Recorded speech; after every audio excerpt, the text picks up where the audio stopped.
Starts on his outside in the Bill Kahn. Still Adjalara holding on the outside and now flashing home from Wellington, Joshua McLaughlin.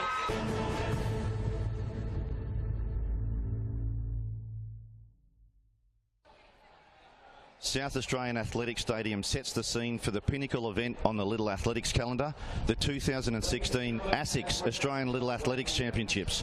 Hello and welcome. I'm Dean Paulin, and we've got a massive day of athletics ahead. Joining me in the commentary box is Oliver Worm, our race caller for the day, and Abid Aman from Trackside, bringing you all the latest updates relative to track and field events regarding Australia's future generation of athletes. Ollie, it's finals time. Tell us some of the events and highlights that you're looking forward to today. Dean, fantastic day ahead of us. I'm really looking forward to seeing the stars of the future. I've highlighted a few athletes to watch out for. Young William Barker, run around 2:07 for the 800 metres, won the Australian Champs in Perth recently, so really looking forward to watching him compete. Dylan Cruck, one of our jumpers, a triple jumper really on the rise, jumping around that 12-metre mark, so really one to watch. And one of the throwers, Levanti Suamai, she threw over the 50-metre mark recently and has the Australian best for the Little Athletics Championship, so really looking forward to watching her compete. And of course, seeing the stars of the future come out. A lot of athletes today may not be on the podium, but really ones to watch for the future. So really looking forward to it, Dean. Abid, this is a unique event given that it's a teams-based competition. Tell us about some of the prospects and some of the planning and preparation from the states for the day. The reason we love the ASICS ALAC competition is because of the states. We have all 7 associations here, and they spend a lot of time together creating that team bond, which is so important. And I was checking the forecast for the Adelaide weather, and it's a high PB rating, so we can expect a lot of PBs, and they've got this great atmosphere, expect a lot of colour and a lot of chance. It's going to be a great day. Today they're competing for many trophies, but the biggest and best of those is the Trevor Billingham Cup, named after the co-founder of Little Athletics, that was created in 1964 in Geelong, Victoria, predominantly dominated by New South Wales and Victoria, but currently held by Western Australia, who won it on home soil in Perth last year. So thanks, guys. We've got a massive day of action ahead. Stay with us at home. You're watching the 2016 ASICS Australian Little Athletics Championships, with thanks to ASICS and Jetstar.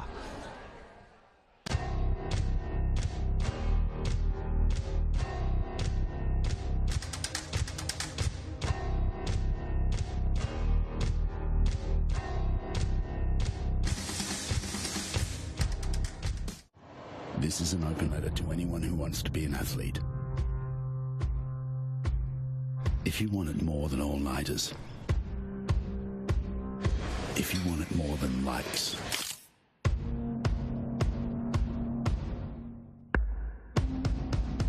or soft hands, if you really want to be an athlete, just wanting it isn't enough.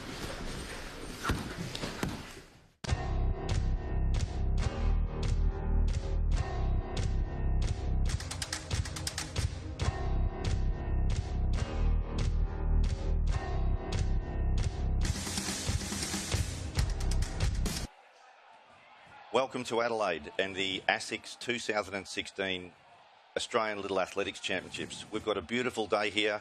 There's a big crowd in, and it's building up to what should be a great day of athletics, Ollie. Dean, fantastic to be here. A beautiful day, and great to see the crowd really building, and of course the stars of the future out here. So of course this is the breeding ground for a lot of Australia's current stars. They all started here in Little Athletics, and it's great to see these kids out here today, and no doubt many of them will kick on to great things in the future. So yeah, it's really starting to build here, the atmosphere, and in great condition, particularly for the sprinters here in the front straight. A nice tailwind.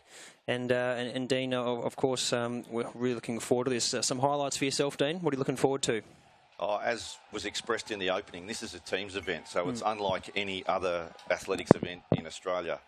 It's the pinnacle for these kids. You know, they work their way up to making the under-13 team.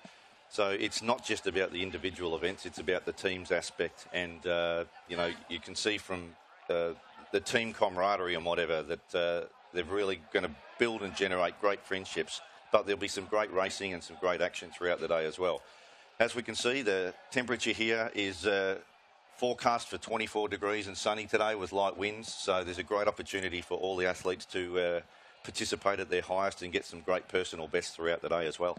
Dean, the West Australians took it out last year. Who's your tip for this year? Well, predominantly, as I said in the opening, Victoria and New South Wales have dominated this event. But in the 90s and the early millennium, New South Wales won it 16 years in a row until Victoria got it back in 2005. Of recent note, Western Australia and Queensland have really bridged the gap. Queensland have been quite close, and last year Western Australia won the Trevor Billingham Cup for the first time in Perth on soil. My tip's Queensland. Having had a look through some of the results and the team, I just think Queensland might do well today. Obviously, Victoria and New South Wales do relatively well every year, and you can't go past the current reigning champions, Western Australia, as well. But from my perspective, I've just got a feeling that Queensland might do okay today. They have won it once, but I think it was back in the 80s, so it's been a long time between drinks. Yeah, we mentioned a few of the Queenslanders in the intro just gone, and they've got some really strong athletes there who are really looking like promising gold medal prospects. So they're going to be ones to watch, and I think Victoria and New South Wales. So it's all building up here. Of course, our first events of the day start at 10 a.m. local time. So we've got the under-13 boys javelin. We've got the under-13 girls long jump, as well as the first event of the multi-event, the girls under-15 200 metres. So it's all warming up here. We've got some of our fastest kids were out here earlier, and we can just see the long jumpers in the under-13 girls, just starting to complete their warm-ups. Dean, what have we got on screen there? We can see the 3 trophies that they're competing for today. We've got the Life Members Trophy on the right, which is based around the multi-event program. For those who aren't aware of the program today, there is a under-13 event and an under-15 event. So the under-15 event is a multi-event where the athletes participate in combined events throughout the day, and there is a team's trophy for that as well. In the middle was the Trevor Billingham Cup, which is the overall points trophy, and the trophy on the left was the Alan Triscott Cup, which is a handicap-based trophy. So based on the points, there's also a handicap scenario where the athletes have got an opportunity to win that with a handicap start on the points as well. And I think Queensland's done pretty well in that the last couple of years. We can see a bit of warm-up action and a bit of crowd action there. A lot of orange, a lot of the crowd in Jetstar hats. Jetstar having the naming rights to Australian Little Athletics, known as Jetstar Little Athletics Australia, and all the states. They've been on board for 2 years as part of Little Athletics. It's a fantastic partnership, both community-based organisations. We've had the CEO, David Hall, in our conference yesterday announcing that there is another year of Jetstar's partnership with Little Aths around the country next year. So great thanks to them. And obviously ASICS, the naming rights partner for the ASICS Australian Little Athletics Championships. They've been long-term partners of Little Athletics as well with this event. Yeah, fantastic. And I flew across on Jetstar yesterday. David Hall, the CEO, was on the flight. He actually went around personally collecting some money to donate to various organisations. They raised $400, and him and his wife matched that, adding in $400 as well. So just in that flight, there was $800 raised by the passengers, and of course the CEO and his wife. So David's certainly not afraid to give back, and of course he's a big lover of these championships, and of course putting a lot of time and effort and to support these championships. So great to have him here, and I think we will cross to him at some stage during the day, which should be exciting. We just saw the SA Great sign up. Clearly this moves around the country year on year, and it's South Australia's turn. The organising committee's done a fantastic job. The venue looks a treat with all the signage, the coloured marquees on the back straight, which all the athletes are housed for the day throughout competition. A great job to Sue Bowman, the CEO of Little Athletics in South Australia, and her team, and obviously the Little Athletics Australia personnel from the office down in Melbourne. It really is building up to be a fantastic day ahead.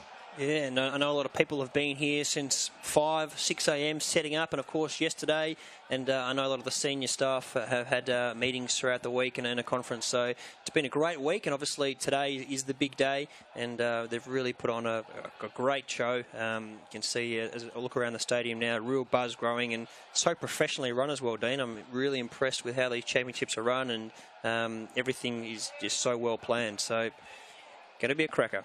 Yeah. And like the athletes have all gone through their state championships in March all around the country. You know, there's clearly a selection process to get into this team.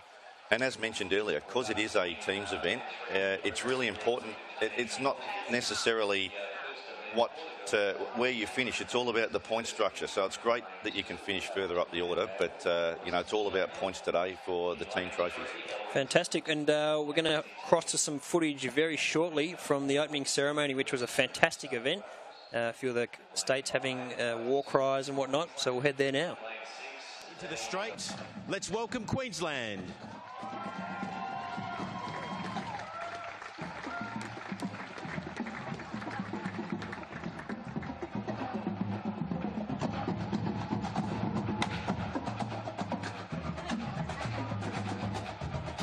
My pleasure on behalf of Little Athletics Australia to also welcome you all here to our 2016 ALAC. I'd like to extend a special welcome as well to Miss Nat Cook, MP, Kylie Taylor, the Acting Executive Officer of Rec and Sport, and to our sponsors, our very valuable sponsors, Jetstar. It's great to see David Hall here again today.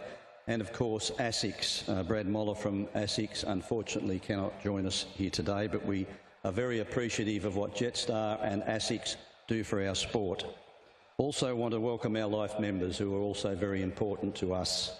As it has been tradition for many years at the Australian Little Athletics Championships, each team develops and choreographs, if you like, a war cry. And it's at this time now that I'm going to invite each of the teams to perform their war cry to the audience behind them. So thank you so much. Welcome to all the participants, the sponsors and the officials, and on behalf of the traditional owners of the Ghana Plains, I'd like to welcome you as well. It's a pleasure to be here with you for the 2016 ASICS Australian Little Athletics Championships.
On behalf of the organising committee, can I please wish all of the athletes and team managers the most successful day, and we look forward to a day of friendly and yet fantastic competition.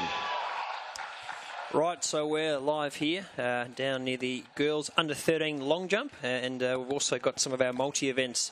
The girls under 15 200 metres, we're up to heat 2, but we cross down now to the under 13 girls long jump. So great to see things kicking off. And we've got our South Australian Madeleine Roos ready to kick things off here. This will be the first attempt for her. Good to see the local girl about to have her first attempt. The meet record 5 metres 49 by Courtney Cross from 2007, and the Australian best performance, Rhiannon Ormsby, the West Australian, 5.77 she jumped in 2009. So these girls, if they can get within that mid fives, they'll be looking in serious medal territory. So here we go. Madeleine Roos ready to kick things off, the South Australian.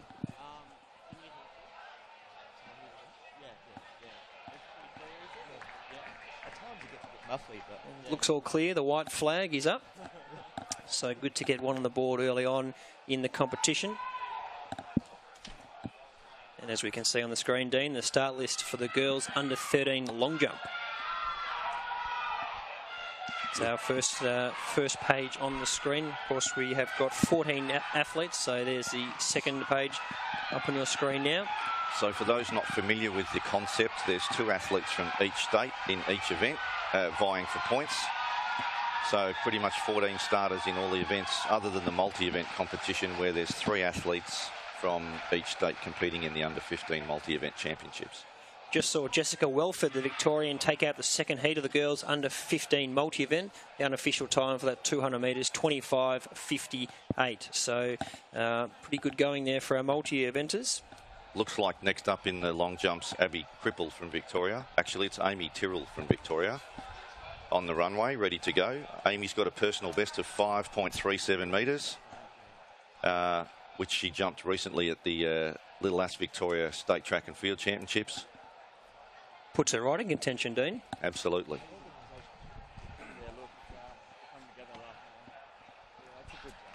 On the board there, wait for the flag. But get the white flag there. So these girls on the board early on, which is what you're looking for. And progressing through, so 14 girls to go head-to-head here. And if she can get, you know, in that mid-fives, around the 5:40, 5:50 and get a personal best, she'll be right in this. As we see the Tasmanian Weena Jones on the runway. And the wind is swirling around here, so the long jumpers are probably getting a slight... Looks like a crosswind ollie, yeah. Neither behind or running into a headwind, just a very slight crosswind for the long jumpers at this point. So probably pretty good conditions to have a good crack at their personal bests today, or thereabouts. Let's hope so, Dean. And of course, these athletes obviously want to be peaking here, and this is a big championship for them all. So a bit of adrenaline will kick in, and hopefully all their training will pay off, and we can see a lot of these athletes get some big PBs, and most importantly, you know, really launch themselves into the sport so they can kick on. So the Tasmanian on the runway, Weena Jones. And the last, Amy Tyrrell jumped 5.31 was her last jump, 5.31, as we see the red flag go up for the Tasmanian. Girls are out there setting up their blocks for our third heat, the girls under 15 multi-event, and just looking at the Australian best performance, Ella Nelson, 24.24 as we cross to some of the javelin now. So, not quite sure who that competitor was from Western Australia, but it looks like a legal throw. We've got the white flag. And Dean will quickly show our people at home the under 13 boys javelin. So we just saw one of the West Australians have a throw. 2 pages coming up of that, and yeah, it's all happening here, just starting to really heat up. There's the second page. And as I was just saying before, in the girls under 15 multi-event, we look at our record holders there. Ella Nelson, 24-24, and of course we've seen her really prominent this season on the Australian domestic season. You know, well in that 22.5, 22.6 area. So Ella Nelson should be going to Rio and really one to watch. And you can see that this championships, Little Athletics, was a major launching pad for Ella Nelson. Plenty of little athletes come through the ranks and become, you know, World Athletics Championships gold medalists, Olympic gold medalists, Commonwealth gold medalists. So Little Athletics has certainly been the breeding ground for many of Australia's fantastic athletes. So Tamoisha Clark from New South Wales, of course, her sister, a prominent jumper in the Australian circuit herself. And looking to see if she can emulate some of her sister's success. So she's on the runway now. This is her first attempt in the girls under 13 long jump. She's got a PB of 5:27, which she did at the under 15 Australian Junior Championships in Perth this year. And that looks like a good jump for her opening round. Gets the white flag, so very interesting to see how big this is. We saw Amy Tyrrell jump 5:31, so looks good on the runway there. Nice technique. She was moving well, so let's see if she can really push and get into contention early on. The Claire Roberts just about to have her jump on the runway. From the ACT. First up jump for the day. As we can see from the banners in the background, the Jetstar, the Australian Little Athletics and the ASICS flags. It's a very light wind and it's just across the track at the minute, so it's just a beautiful day, especially for the jumps. Oh, it's fantastic.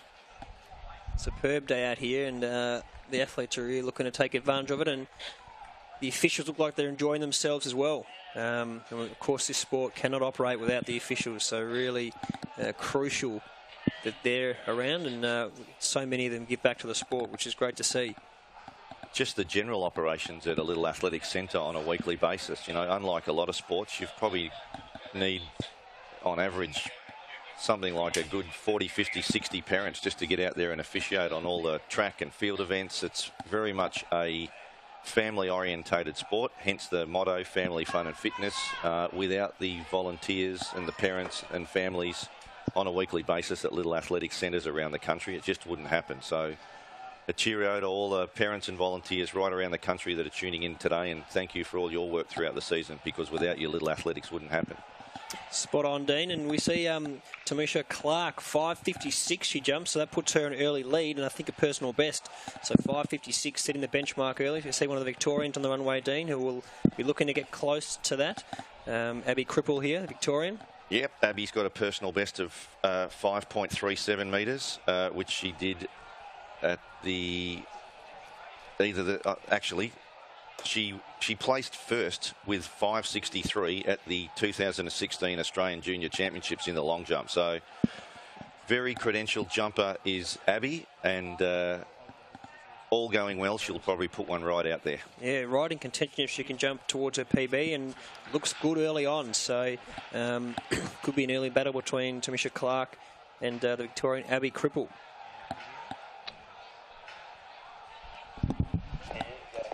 And of course, we'll do our best to bring you some interviews throughout the day. We'll try to get a hold of all the athletes, as many athletes as possible after their event. Of course, a lot of them will be pretty excited about today. A lot of them working towards this with their coaches all season. So we'll do our best to bring you them. And no doubt many people watching Australia-wide, tuned in to see their friends or family. And we're very lucky that we can bring you this via the live stream, as we see Emma Potter, the Tasmanian, on the screen. Second of the Tasmanians to have a jump this morning.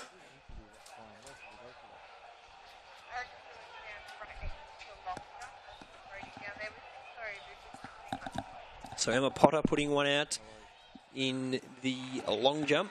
Very shortly we're going to bring you the boys under 1300 metre heats, so not too far away from them. Australian best performance, Nick Huff. Of course, he's represented Australia at the Commonwealth Games in the 110 metre hurdles and a very good 102 100-metre runner. He has the Australian best performance of 11:44, and Anthony Collins' meet record of 11:42 set in 2008. So looking forward to seeing some quick athletes line up in the 100 metres, which is due to get underway at 10:15 local time. So still 5 or so minutes to that. As Dean, we see some of those officials giving back to the sport. Absolutely. There'd be a dedicated team of officials clearly in South Australia, as you can see there on the finish stand, but in every state around Australia. And they are the heart and soul of all the events that are run, all the major championships and events that are run in each state. And, clearly they volunteer at national championships as well. Just saw Terry Lee Van Wyck, the New South Wales athlete, on the runway. As far as we know, Tamisha Clark in the lead with a 5:56. We'll try to get you Abby Cripple's first round jump as soon as possible. But Terry Lee Van Wyck on the runway. So these girls still in their first round. We do have the boys under 13 javelin going on in the background. And we've also just had the 3 heats of the girls under 15 multi-event. So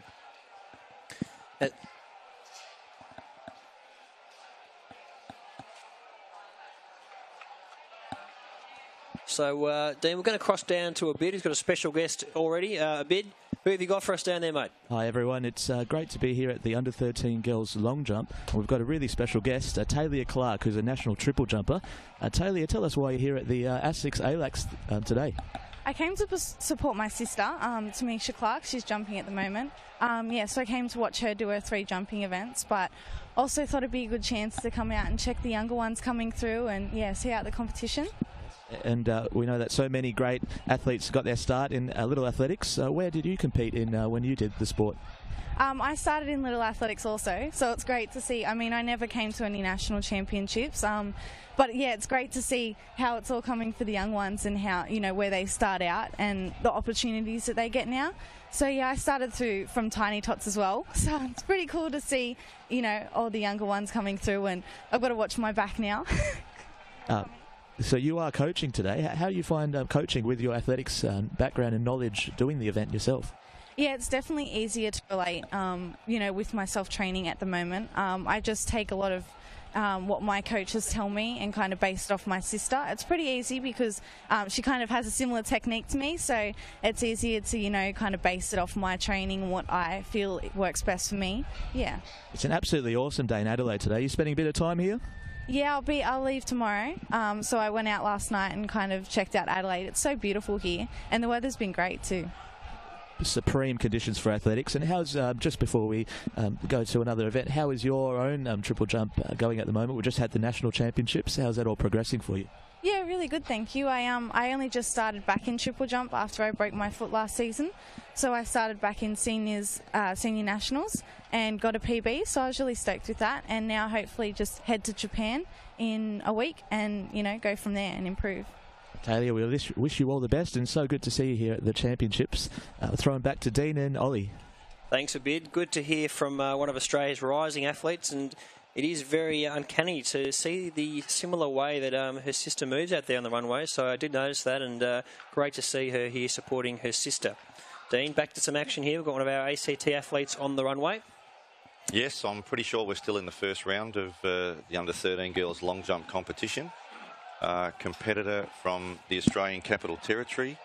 It's Yasmin Titheridge.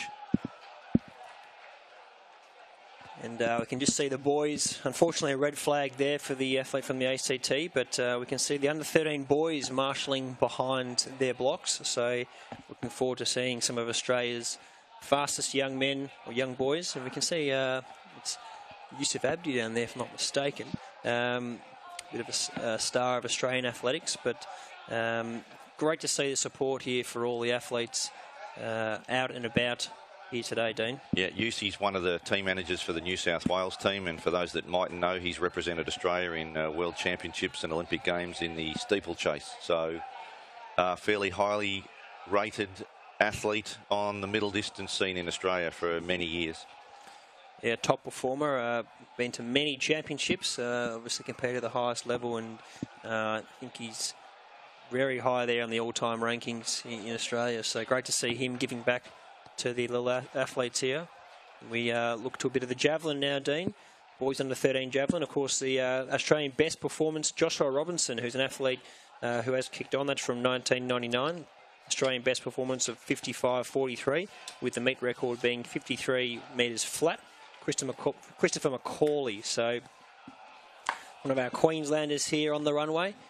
And I'm not sure whether that was Tama Tupaya from Queensland, who represents the Springwood Little Athletics Centre, who's got a personal best of 35.62. Or whether that was Sefa Inavale, who's got a PB of 34.42. So either of those Queenslanders then up on the runway. And we see the athletes preparing for the first of the heats in the boys under 13 100 metres event. The 100 metres always a blue ribbon event at a carnival, Ollie. Of course, it's one of the events that all the youngsters really want to compete in early on. Obviously, some athletes will realise very early on that they're not made for the 100 metres, but many of these young boys out here today obviously have made it through the ranks and are some of the best in the country. So looking forward to seeing how quick some of these young boys can go, if they can get close to some of the meet records or the Australian best performances. As we've seen the long jump there, we're back to our first competitor, so we're in the second round there. So Madeleine Roux having a run. And the boys under 13 100 metres is going to be a cracker. We'll try to bring you some form as we see the heat draw on the screen. Hamish Poulter, Victorian, one to watch, and Jai McPherson from New South Wales, another athlete, and of course the South Australians, Kane Visca. So you can see we've got 7 athletes ready to go head-to-head in our first heat of the under 13 boys 100 metres. And the wind has died down just a touch here, so good conditions. And we're in the starters' hands very shortly. The boys are going back behind their blocks. It looks like Jake Teague, or Teague from WA, might have the form for this heat. He's got a PB of 12.25. And Reese Lightning Rakit, if it's pronounced like that, from the ACT, has got a personal best of 12.35. So might be a bit of a battle between WA and ACT in the first of the heats. Certainly. We'll see how it unfolds. We're in the starters' hands.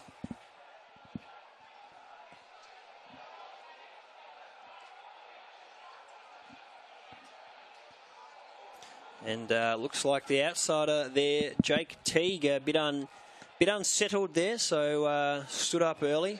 We'll see what the starters do here. Walking back, came up a bit early, a bit unsettled. So the starters, they're just giving them a bit of a talking to, just making sure they're composed. Of course, the starter wants to make sure all the athletes are settled and in that set position, rock hard and sturdy before they pull the gun. So probably some of these young boys just a bit nervous, and no false starts there. We'll get ready to go for round 2. Just to let everyone know, with Little Athletics, if there is a false start, it's not an automatic disqualification of the athlete, unlike the IAAF rules.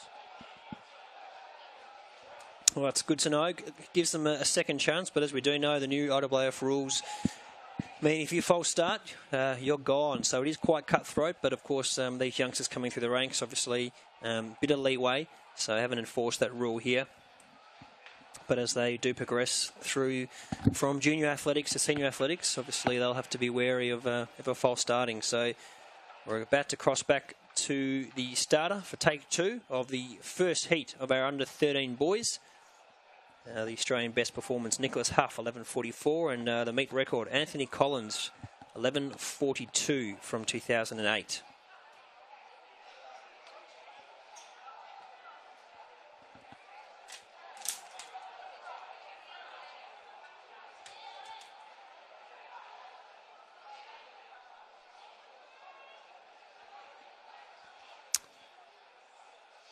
So Villarba is in lane 2, Rakiti in 3, Poulter in 4, Visca in 5, McPherson in 6, Archer in 7, and Teague in lane 8. So 7 boys ready to go for our first of 2 heats.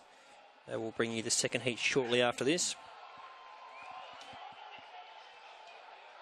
It looks like our officials just doing some work down at the finish line. Perhaps some technical issues just as we get these boys ready to go for take 2. The under 13 girls will come shortly after this. And we've still got the under 13 girls long jump, which is currently in the second round. So it's all starting to heat up here, Dean. It's an exciting day ahead, I tell you that. Yep, definitely, Ollie. As mentioned, Jake Teague, who's got a 12.25 from Western Australia, has got a big day ahead of him because he's also in the 400 and the triple jump. So, as mentioned, you've got to be pretty versatile at these championships, and you've got to do what the team needs you to do, even if it's not a preferred event for you. So, basically that day means for him that he's got two, he'll have to run a heat and a final of the 100, a heat and a final of the 400, and participate in the triple jump and the relay at the end of the day. So, a big day for a lot of athletes here throughout the entire event, and they're going to do what they can to clock up the points for the Trevor Billingham, the Life Members Trophy, and the Alan Triscott Trophy at the end of the day. Yeah, that's what it's all about. I think there's a great team atmosphere today. Everyone is getting around each other, and of course everyone in their state colours, which is fantastic to see, and of course down the back straight as well, the tents. The uniforms are supplied by ASICS, who are obviously the naming rights partner of the event today, the ASICS Australian Little Athletics Championships. So, all the athletes are kitted out in those uniforms, have been for quite some time. I think ASICS has been a partner for in excess of 6 or 7 years. And it's brilliant to be aligned with such a world-recognised brand as ASICS. Yeah, it's fantastic. You can see the gear they've got down here is top-notch, and the kids all look fantastic. And, of course, the spikes as well. Many of the kids are wearing the ASICS spikes. So, big sponsors like ASICS, these championships couldn't really happen without them. So we thank them for their support. And, of course, Dean and I are wearing our ASICS polos up here, top-quality polos. And it's certainly good to see all the states wearing the ASICS gear. A big thanks to Brad Moller and his team at ASICS in New South Wales for continuing the partnership with Little Athletics Australia. Cheers, Brad. Thanks for all your support. So hope they continue support as well. Like Jetstar have announced they're continuing their partnership with Little Athletics Australia. So they're big fans of this. They love getting around it, and it's fantastic that those two have combined to get around Little Athletics. Yep, there's been some great interaction with and activation programs throughout the last couple of years with Jetstar. There was a club swap between Inglewood of Western Australia and Whittlesea City in Victoria, where athletes flew across and spent time at each other's centre, which was just, fantastic. Especially in Victoria, we're a little bit lucky that we've got a lot of all-weather tracks over there. So for the Inglewood athletes to travel across and just do weekly competition on an all-weather track out at Epping was fantastic for them.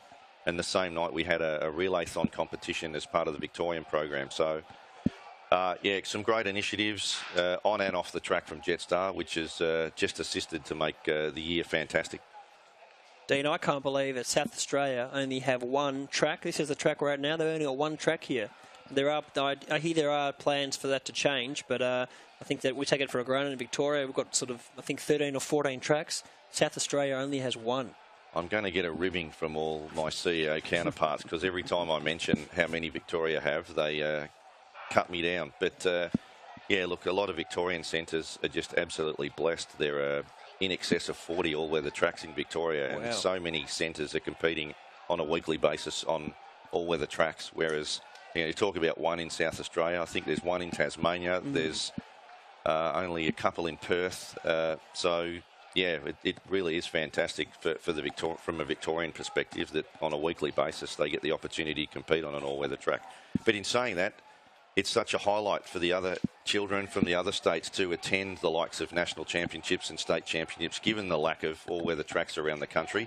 Because when they come to this track, this is the big thing, It's all the signage, an all-weather track, and clearly, it's a step up for those guys and an opportunity on a great surface to compete at the highest. Yeah, it was fantastic surface here. It was relayed a few years ago now, and certainly some good performances are run here throughout the season. We saw the boys javelin there, under 13 javelin, and we saw a couple of the West Australian boys getting around each other. It was Bryce Cooper and Ryan Mitchell. So great to see the camaraderie here between some of the young boys, the two West Australians. They're really getting around each other, and they'll be pushing hard to be in the medals and ideally get as many points as possible for their state, because at the end of the day, that's what it's all about. And those trophies we've talked about earlier, Dean, that's what's up for grabs. Just talking about the camaraderie, Ollie, being so unique and being a team's participation event, I think it really generates great friendships between these kids because, you know, some of them have started little aths around the country as 4, 5, 6-year-olds, and this being the pinnacle, they've worked their way up to being picked and chosen in their state team for part of this event. And, you know, given the team's aspect, it really generates lifelong friendships. I know a lot of the states have reunions, 10-year reunions, and like I know, fortunately, I've been involved in it as a competitor and a parent, and I just know that the relationships that you generate with the members of the team are lifelong friendships and relationships. And, you know, that's what Little Ass is all about as well. It's not just the competition and the participation. It's the social aspect of it and the lifelong friendships that you make out of it. No doubt about it. And you'd be hard to find someone in this day and age in their 20s or 30s that didn't do little athletics at some stage of their life. So, you know, it's certainly part of everyone's life. We're going to cross down to some javelin now. Bib, you down there, mate? Sure am, and we're just getting underway for the under-13 boys javelin. The wind has died down a little bit, so the boys are just doing their warm-ups, and we're expecting some massive throws. And it's really sunny, really warm down here on the track. So the boys, they've been waiting after that opening ceremony. They're pumped. So I will give you some updates of results when we get underway. But I'll throw it back to you, Ollie and Dean. Thanks a bit. Thanks for the update down there, and we'll cross to you as much as possible throughout the day to get some live updates, particularly in those field events, and ideally as well bring us some post-race interviews. So still a bit of a delay here in the under-13 boys 100 metres. The officials just tweaking some things down there. So we did have an initial false start, but the boys keeping warm down there. Hopefully their fast twitch fibres are still ready to roar, and the officials get the problems or whatever issues they're having. But the under-13 girls long jump still underway in the second round. Looks like we're heading back to the field, Ollie, and we've got Western Australian athlete Bryce Cooper on the runway. Bryce Cooper. Here we go. Bryce Cooper about to put one out there. Looks good from the release. We'll see what the official result is. The white flag goes up, so good to see Bryce Cooper get one out and put one on the board. So West Australia doing pretty well early on there in the javelin. We've got our young New South Wales athlete ready to go. Just back to Coops, or Bryce Cooper from Western Australia, known as Coops. Yep. He's from the Bouldervis Centre, and he's got a personal best of 43 metres in the javelin. Coops. Good to see Coops out there having a throw, as we just saw the young New South Welshman Blake Toohey out there having a throw. So fantastic to see how they're going. So that was Cameron Scott from the ACT. Yep, Cameron's from Gungahlin. Cameron's got a PB of 26.48. He finished second in the ACT State Championships. It's his favourite event, and I think he's trying to reach the 30-metre mark today, so hopefully he can improve a little bit. Goes for the North Queensland Cowboys, but he's from Canberra. What's going on there? The Canberra Raiders, he should be supporting them. Well, there's a bit of that. I'm from Melbourne and I rack for the Sydney Swans because of the old South Melbourne historic aspect of it. But, yeah, he plays rugby union for St Edmunds College as well. Does a bit of everything. We saw Blake Toohey on the runway in the javelin, so we're starting to see some of the boys get their first round efforts out there. Yeah, Blake's from New South Wales, PB of 39.60. He actually got second in the pole vault at the Australian Junior and Youth Championships in Sydney last year, so bit of an all-rounder. And Blake, he's got a bit of family history here, Dean. He has. Mum and Dad were Australian touch football players, and Mum was captain of the Australian women's touch team from 91 to 99. So, and I think she's in the Australian Touch Hall of Fame as well. So now, we were just reading his profile. This is Blake's profile. Did he write this or his parents? I've got a feeling Mum and Dad might have played a major part in putting that one together. But you know what? Blake wouldn't be here without his parents, Dean. That's where he gets his genes from as well. So he's out here today throwing the javelin, and of course his parents. Certainly a big part of that, as we see another one of the New South Wales boys about to get the javelin out, and I think we're getting closer to a start in the boys 100 metres as we see them going in the blocks, just doing some practice starts. Yep, they'll be raring to go now, the boys. They've been out there for a little bit of time now, and I gather when that gun goes, they're going to come out like rockets. The tension will be building. No doubt about it. As we look back now to the long jump, that's back to the first athlete, Madeline Ruse. We're up to round 3. And the local girl. No doubt will have some support here. Her parents, maybe some friends come down. And the crowd slowly building here in Adelaide. We see her walk over to the South Australian coaches to get a little bit of feedback on where her foot was on the board and her run up and how she might be able to improve. This is the second round of jumps so far, so still one to go before we get down to the final rounds. Some good jumpers come out of South Australia in recent years. Of course, Henry Frayne. He's jumped 8.27. He came second at the World Indoors and has been to the Olympic Games. He's a South Australian boy. And Alwyn Jones in the triple jump, Commonwealth Games bronze medalist from 2006. So they're two South Australian boys who Alwyn's now living in Victoria, training with Vasily Grushenkov, and Henry Frayne's living in Queensland, training with Gary Bourne, and recently got the A qualifier in his first jump back from injury. So a few South Aussies prominent in the senior ranks, and they also came through the Little Athletics ranks. Interesting to note as well, Brooke Stratton was an ex-Little Athlete from the Knox Little Athletics Centre in Victoria and has now been chosen for the Australian Olympic team for Rio in the long jump. Also represented Victoria at the ASICS Australian Little Athletics Championships as well. And Australian record holder, the greatest female long jumper we've ever had. So she's really something. And I remember seeing her as a youngster going through the ranks. She did the sprints, the hurdles, the jumps. She was competing at Caulfield Grammar, doing 8 or 9 events on finals day, and obviously went down the path of being a long jumper, specialising in that, and obviously paying dividends now, being the greatest ever. And Dean, we are ready now for our first heat of the boys under 13 100 metres.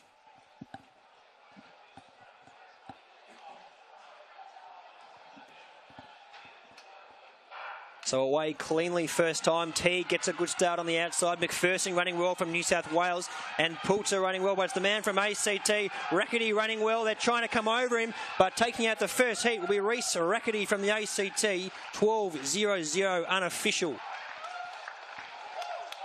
So the boys had a bit of a wait before that one, Dean, but thankfully we're able to get away, and 12.00 is the unofficial winning time from Reese Rackety from the ACT. Well, that now sets the scene for the day, with the first heat being finished, and I'm pretty sure that's a PB for Reese, because I'm looking here and he's got a 12.35. So straight off the cuff, a PB for him, and he's known as Lightning. To all his mates. Lightning, Reese Rackety gets it done in the first heat, so that's what we'd like to see. The ACT really mixing it with some of those bigger states, and 12.00. We haven't got a win reading as of yet.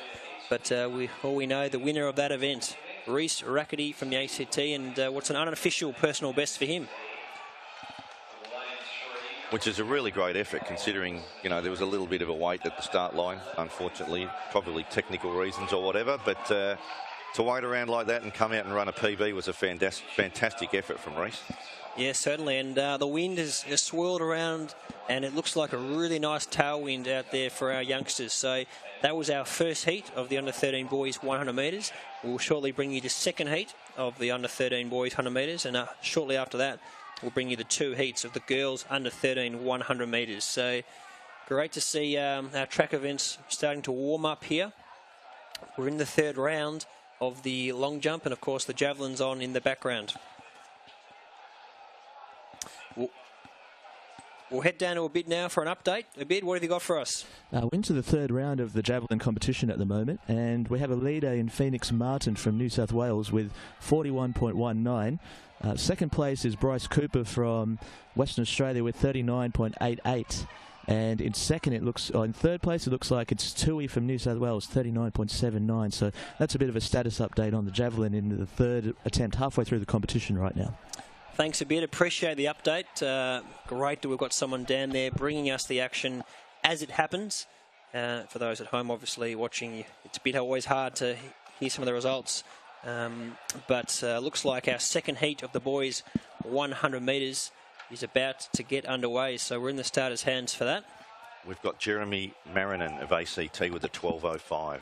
So the ACT boys could be quite prominent here in the first 2 heats. So away cleanly the first time of asking, it was Marinan off to a good start. Ollie Keegan running well from New South Wales. Looks like Keegan's in the lead. And now Marinan from the ACT going. But Keegan from New South Wales, Ollie Keegan takes out our second heat, 11.97 unofficially. for the boy from New South Wales, Ollie Keegan. Jeremy Marinan looked to really put it to him, but around that 60-metre mark, Ollie Keegan put the foot down and went, see you later. Looks like he had a PB of 12.20, so already after 2 heats, Ollie, we've had, looks like 2 personal bests from the 2 winners.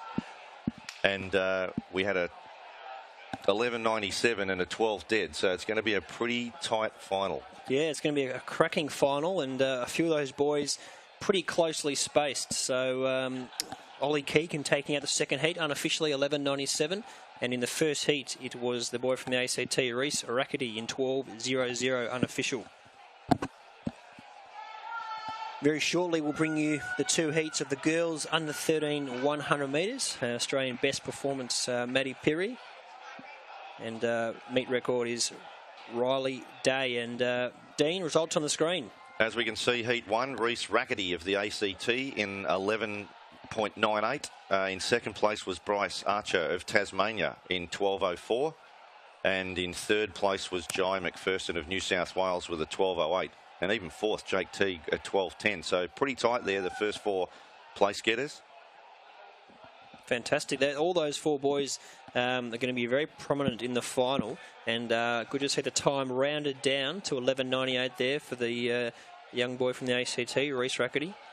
And Dean, second heat on the screen now, Ollie Keegan, 11.97. Yep, big PB, given that he had a 12.20 prior to today. Jeremy Marinan of the ACT, 12.10. I think Jeremy had run a 12.05 previously. Liam McGuinness of Western Australia in 12.18, and in fourth place was Daniel Doyle of Victoria in 12.22. So if we look at like the top 8 times, we're ranging from 11.98 to about 12.2. So it is going to be a pretty tight final. Should be an absolute cracker, and look forward to bringing you that action as we see the girls in our first heat of the girls under 13 100 metres going into their blocks.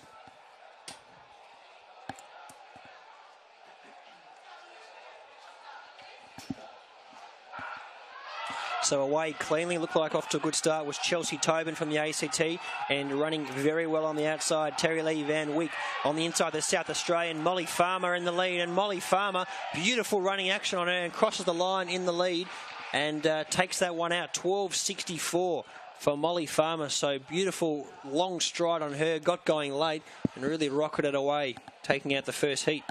The PBs keep sliding because Molly had a 12.83 prior to today at the Athletic South Australia State Championships. So another good run from one of the locals on the home track.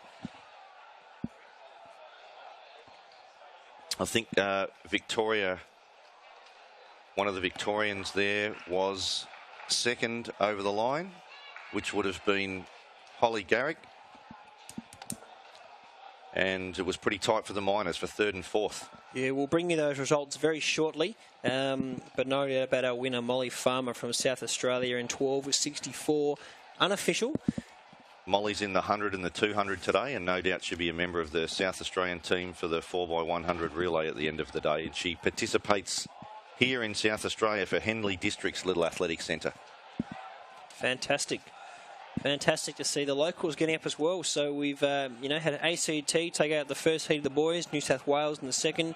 Now the first heat of the girls went to South Australia. So good to see perhaps some of the smaller heats, smaller states getting up as, Dean, results from heat number 1 are up on the screen. Heat 1, Molly Farmer from South Australia in 12.61, a big PB. Second was Holly Garrick of Victoria in 12.87. And in third place was Chelsea Tobin from the ACT in 12.89 seconds. Just for those who don't have an understanding of the ASICS Australian Little Athletics Championships, we run the heats for the events and then we run finals later in the day. There is an A final for those who have qualified through to that, but there's also a consolation final as well. So you don't actually get run out to some degree here. You still get an opportunity to compete in the consolation final. Fantastic, as we see heat number 2 in the blocks for the girls under 13 100 metres. So away cleanly, off to a good start on the inside there. Holly Abbey running well from the ACT. By her side, Gabrielle Bingham running well. And storming away is Adora Arch from Victoria. And the Victorian runs away with our second heat, 12.49 unofficially for Adora Arch. So Victoria taking out the second heat of the girls 100 metres, unofficially 12:49. We'll bring you official results shortly. Adora ran second in the 100 at the Australian Junior Championships in Perth earlier in the year, and has a personal best of 12:43, so she wasn't far outside that with an unofficial 12:49. Very strong over the last 10 or 15 metres there, Ollie. Very impressive. Yeah, run away with it. No doubt she'll run a good 200 as well, which I think she's entered in later on in the championships. So Adora Arch, one of the Victorians, looking good. She's run the quicker of the two heats of the girls under 13, so she goes into the final with a lot of confidence. Has had a sister, Billy, competing in Victoria as well, and a member of the state team in years gone by as well. Talented family. Absolutely. And, you know, it's amazing the stories you hear of parents that competed in these events 20 or 30 years ago, and now their kids are coming through. Again, it's, you know, very, very much a family-orientated sport. And it's not just those athletes that go on in athletics too. It's the foundation for all sports. There's athletes that have done little athletics. And because it's the run, jump, throw theory and, you know, teaching athletes around all of those disciplines, there's plenty of little athletes that have gone on and represented Australia in world championships and Olympic events in other sports as well. I look at Nova Peris, who, you know, ended up playing hockey. There's AFL footballers that have gone on as well. We have a look at the results of Heat 2. It's Adora Arch from Victoria in 12.47. Jordan Pretorius of Western Australia was second in 12.81. And in third place was Jessica Mead of Queensland with 12.91. Yeah, no doubt, Dean. This is the breeding ground for many great athletes, both in athletics and outside of athletics. And we can see on the screen now, we've got our boys under 15 multi-events. So 3 heats to take place. And the Australian best performance, we can see Nicholas Huff and Jared Smith both sharing that championship record, 10.84. So that's pretty impressive, particularly in a multi-event. So we'll see the boys go head-to-head here. You can see Bailey Dawson, the West Australian, on the screen, will be coming out of lane 2. We've got 3 heats, and of course this is a point score. So obviously every millisecond counts here in this multi-event. Obviously there can be a difference if you're around 12.9 or 12.1.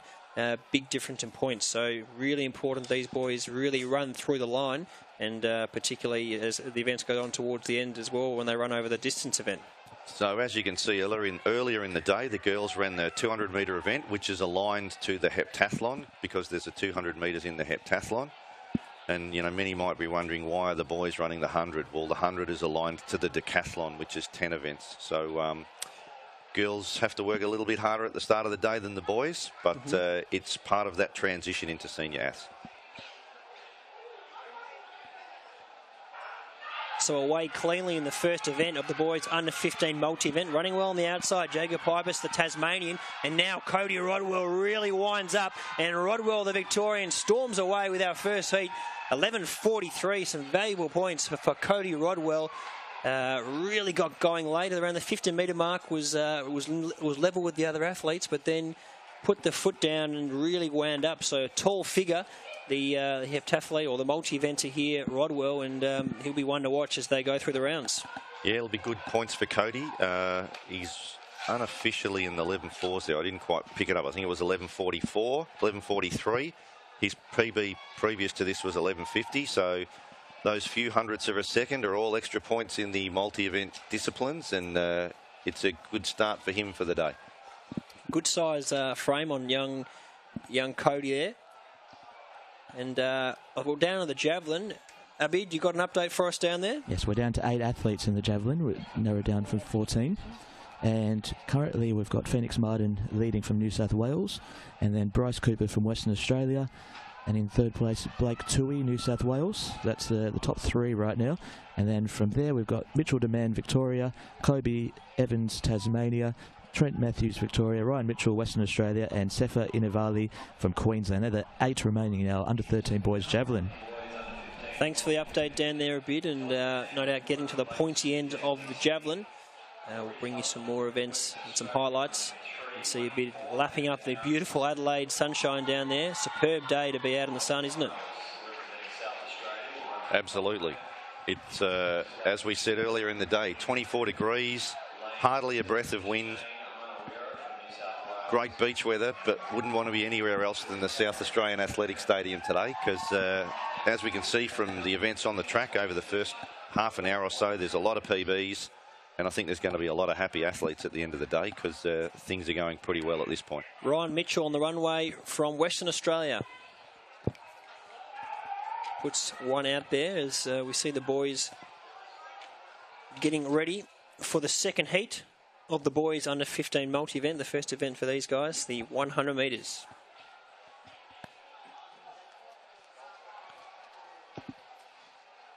Aaron Lefrink with an 11.05, Ollie.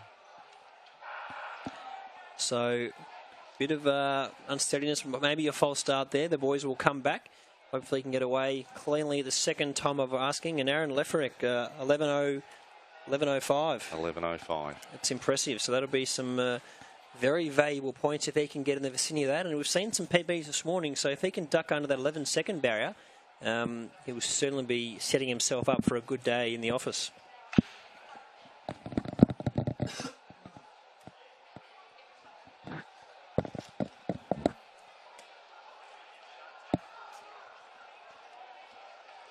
So the boys back behind the blocks, about to get their second on your marks from the starters.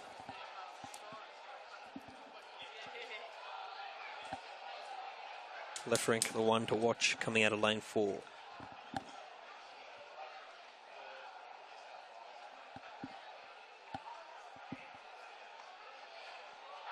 So away cleanly this time, and it was Lefrink from Victoria. Gets off to an absolute flyer. Running well on the outside's Munawira from New South Wales, but Lefrink says, see you later. This one's all over. Running away with it. 11.13 unofficially there. He's pumped. He's excited. A great way to start the multi-event for young Aaron Lefrink from Victoria.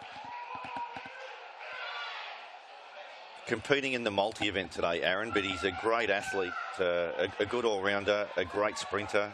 Runs for the Sandringham Centre in Victoria, has won, multiple medals in state championships, and has been a really good performer over an extended period of time. He's pumped. Look at him. He's loving it. Just off his personal best, but he knows that he's in a good spot. The fellow Victorian ran 11.43 unofficially in that first one, so he's just popped out 11.13. So he's got a good little advantage over his fellow Victorian in the early stages. Whilst this is a multi-event, Aaron won the 100 metres at the Victorian State Championships, so he's a pretty credentialed sprinter. Very impressive, and no doubt will be good on the runway and the long jump as well, and he's going to be very competitive throughout this whole multi-event. And we can see the camera showing us the scene here from the back straight, all the tents. Every state's got their own tent in their colours, and you can see the sky. Absolutely beautiful conditions, Dean.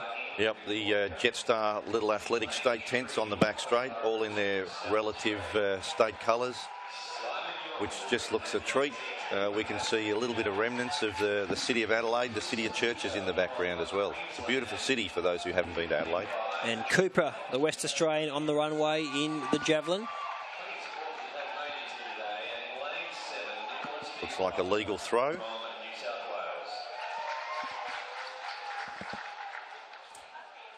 And next up on the runway is the New South Wales competitor.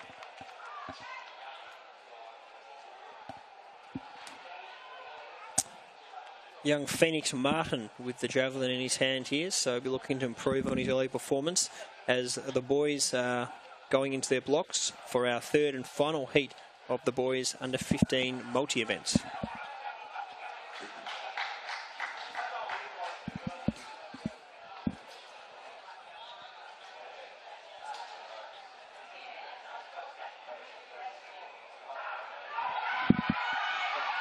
So away in our third and final heat of the boys under 15 multi-event. Running well on the outside, the Tasmanian Jordan Cox, but the Victorian Hanny Abalibram might just get dipped on the line by the Tasmanian Jordan Cox. 12.12, so a bit slower than our first two heats.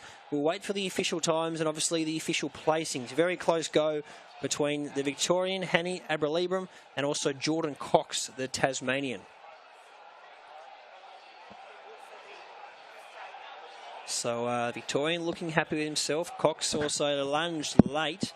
So really close go, but 12.12 unofficially.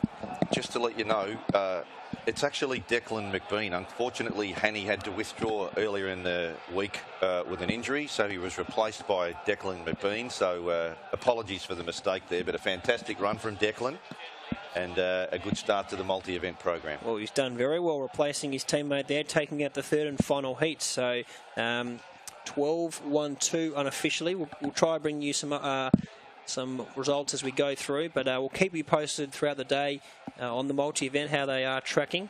And we're not too far away from some more of our field events as well. We've got the girls under 15 multi-event shot put getting underway as we speak. We've still got the boys javelin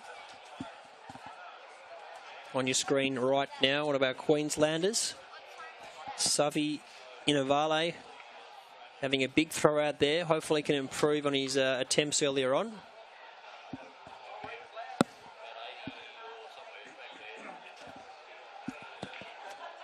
So those three heats of the multi-event now completed. Rodwell 11.43, Lefferink 11.13, and McBean ran 12.12 in that final heat. So obviously they'll be converted to points as they progress through the rounds of the multi-event. So plenty of action out there on the field, and coming up on the track for those who love their distance running, the under 13 boys and girls 1500 metre finals will be starting shortly. The athletes have on their way from the call room around to the 1500 metre start. Dean, you know a thing or two about running a 1500 metres, a sub 340 man yourself? Yes, came through the little athletics ranks and did the middle distance events at school with APS competition at Carey Grammar. Was also a member at Doncaster Athletic Club. Was fortunate enough to be in an area where there were some great 1500 metre runners with A-grade competition on Thursday nights. You know, we were out around the 340 mark all the time, and was lucky enough to win a few Victorian state championships events, and was also the Australian 1500 metre champion in 1989. So, well, very, very impressive. A man who's progressed through the ranks very nicely, and for those at home listening, you'll know that anything under 340 is pretty impressive. So hopefully some of these 1500 metre runners can really emulate that as they go on. As we see Blake Toohey on the screen, just practicing and fine-tuning before he launches himself on the runway. Of course, Australia's doing pretty well in the javelin rank, particularly our female javelin throwers at the moment. Really world-class. All three of those girls really could be contenders to be in an Olympic final, and you'd think one of them would really be pushing for a medal if they were all there fit and healthy. So got Cooper again from Western Australia, Bryce Cooper. So we must be right in the heart of it now, either the 5th or 6th throw for the last 8 competitors. It's only a little fella, Coops, but there must be plenty of strength in that little engine there. Yeah, he's got a big engine on him, Coops. He's see on the runway, building some good speed. Really has a nice little skip in that last stride and gives it his all. So impressive young athlete there, young Coops, and we're going to see some great athletes throughout the day as we see those distance runners in the back straight just doing a final few strides, and we see some of our helpers, the volunteers, Dean, more volunteers. Absolutely, no doubt these children will be athletes from some of the little athletic centres around South Australia that have got the gig as basket carriers today to carry the uniforms from the athletes between call room, start and finish line. And a brilliant opportunity for those athletes to be involved and get a sense of what the Australian Championships are all about, and hopefully, you know, those South Australian kids will strive to be a part of the team in future years. Yeah, they look like they're actually really enjoying themselves down there as well. So no doubt they'll be loving being amongst it today, helping out their fellow South Australians and also helping out the youngsters from all states Australia-wide. So the 1500 metres, we can see on the screen now, Dean, the under-13 boys start list. Yeah, two representatives from each state. So Attard from Victoria, Atkinson, New South Wales, Davil of ACT. We flick onto the second page there pretty quickly. They'll sort themselves out after the gun. Some pretty nervous athletes on the start line at the moment. But it should be a great race. The boys 1500 metres, there's been some great races throughout the years. We can see them all there. almost ready in the starters' hands. Some nervous athletes ready to hit the track.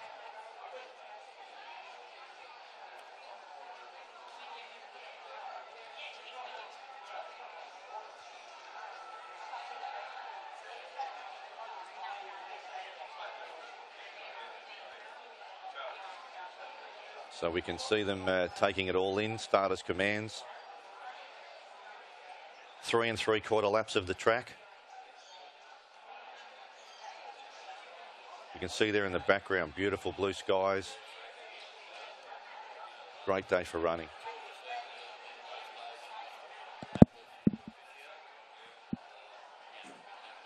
So they're set to go in the boys under 13, 1500 metres.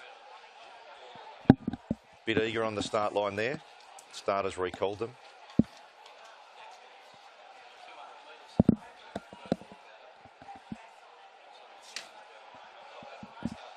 So they're away in the boys under 13, 1500 metres.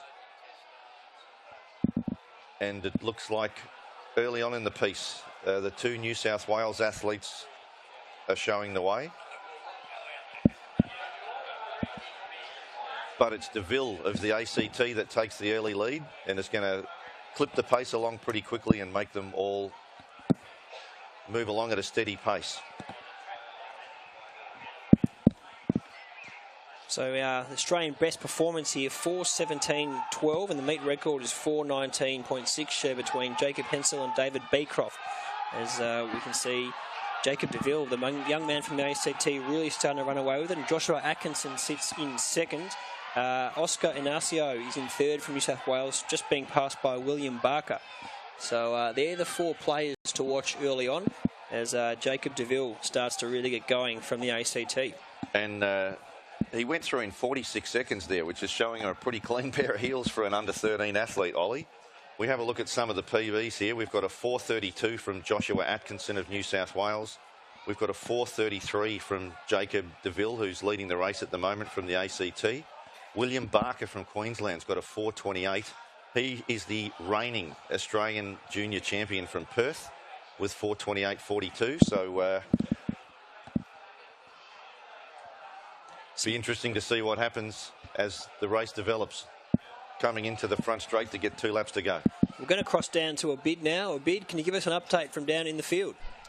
We are down to the last attempt for the 8 boys, and I can tell you that Blake Toohey is in the lead with 41.88. So he let rip one awesome chuck, and right next to the boys in this javelin competition is a big screen, and they are loving watching themselves in action.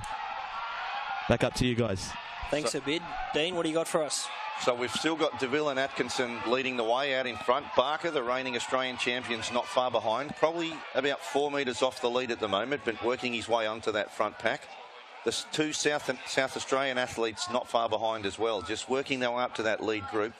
They went pretty hard in front in the early stages. They've gone through 800 in about 2:21, so it's probably the top 5. Anyone can win at the top 5 at the moment as they head down the back straight with about 600 metres, just over 600 metres to run. And still DeVille, Atkinson and Barker in the lead group. I like how the 2 South Australians are just slowly making their way into it, because the pace was on early up front, but the 2 South Aussies just slowly making their way through, but it's still DeVille out in front. Just on the outside of him is Atkinson with Barker in third. We've got young Joe Cross from South Australia sitting in fourth, and behind him Aidan Ross. So they're really starting to bunch up now, and they're the 5 to watch with around a lap to go, Dean. Yeah, it's going to be a cracker, Ollie, because the 2 South Australians have got PBs around the 4:30 mark as well, 4:30, 4:31. So 5 athletes in it with 450 metres to run as they come up to the bell. Barker's starting to make his move now at the bell, but Atkinson from New South Wales is going with him. And look at Cross start to make his move from South Australia. So young Joe Cross has had enough of the pace and is really making his way 3 wide around that bend with around 350 metres to go. But Barker's in the lead, Dean. He's got the pedigree, given he's the Australian junior champion from Perth a couple of weeks ago. 300 metres to run. And it's Barker from Queensland who still leads the race from Atkinson of New South Wales. Deville's starting to struggle a little bit at the moment, maybe because of that hard pace early on in the piece, and the 2 South Australians not behind. but it's neck and neck coming up to the 200 metres. It's still Barker from Queensland. Atkinson's right on him and has every chance. Barker's opened up now, though, and he's got a 5-metre lead coming up to the water jump with 150 metres to go. Beautiful mover too, Ollie. It reminds me of Craig Mottram. Absolutely. Look at him. And as he comes up to the front straight, he's now got probably a 15, 20-metre lead as he leads into the front straight with about 80 metres to go. Currently 4:14, 4:15 as he's heading up to the line. Has a look over the shoulder. He's got the job done, and that's an impressive win in the under-13 boys 1,500 metres, and one to watch in the future. Around about 4:24.82 as he goes across the line. So again, another personal best for the day. He ran 4:28 in the Australian Junior Championships, and he's taken 3.5, 4 seconds off that. A gutsy run from Atkinson from New South Wales in second place. He was right up there early and battled on really well for the silver medal. Then we can see all the athletes coming in now, relatively close together in the minor placings. But what a first distance race for the day. Great effort from Barker from Queensland, a really nice mover, and not only has he won the Australian Junior Championships a few weeks ago, he's kept his form and followed on with the 1,500 metre title here at the ASICS Australian Junior Championships in Adelaide. Yeah, that was a fantastic race. Good tactical affairs. We said the DeVille from ACT set it up early, but Barker just timed his run to perfection. I just like the way he didn't panic early, Ollie. You know, they went through in 46 seconds. He sat well off the pace, worked his way up to that front group with about 600 metres to run. Put a little bit of pressure on the athletes at the bell, leading around to 300 metres to go. Knew what he had to do, just kept winding up and really opened up at 200 metres to go and put a fairly good gap into them over the last 200 metres of the event.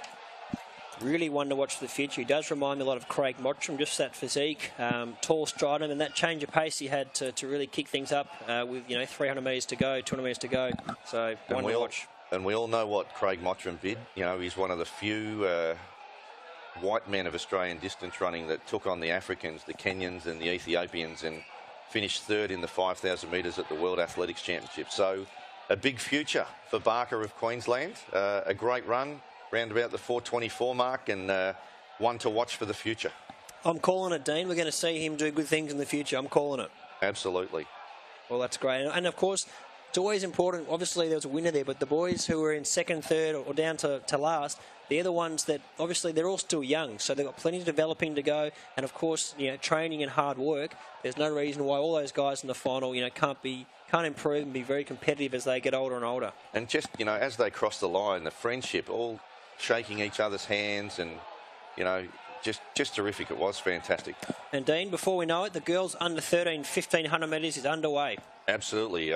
Pretty packed affair at the moment, and it'll probably take a little bit of time for the athletes to sort themselves out. But we can see one of the New South Wales athletes has gone to the front, followed by one of the Tasmanian athletes. We just try and pick up who they are as they come into the front straight. So already a gap to the leaders, just two of them that have broken away a little bit from the two Victorians in the race. And a South Australian. As they head into the front straight, they'll come down to get 3 laps to go.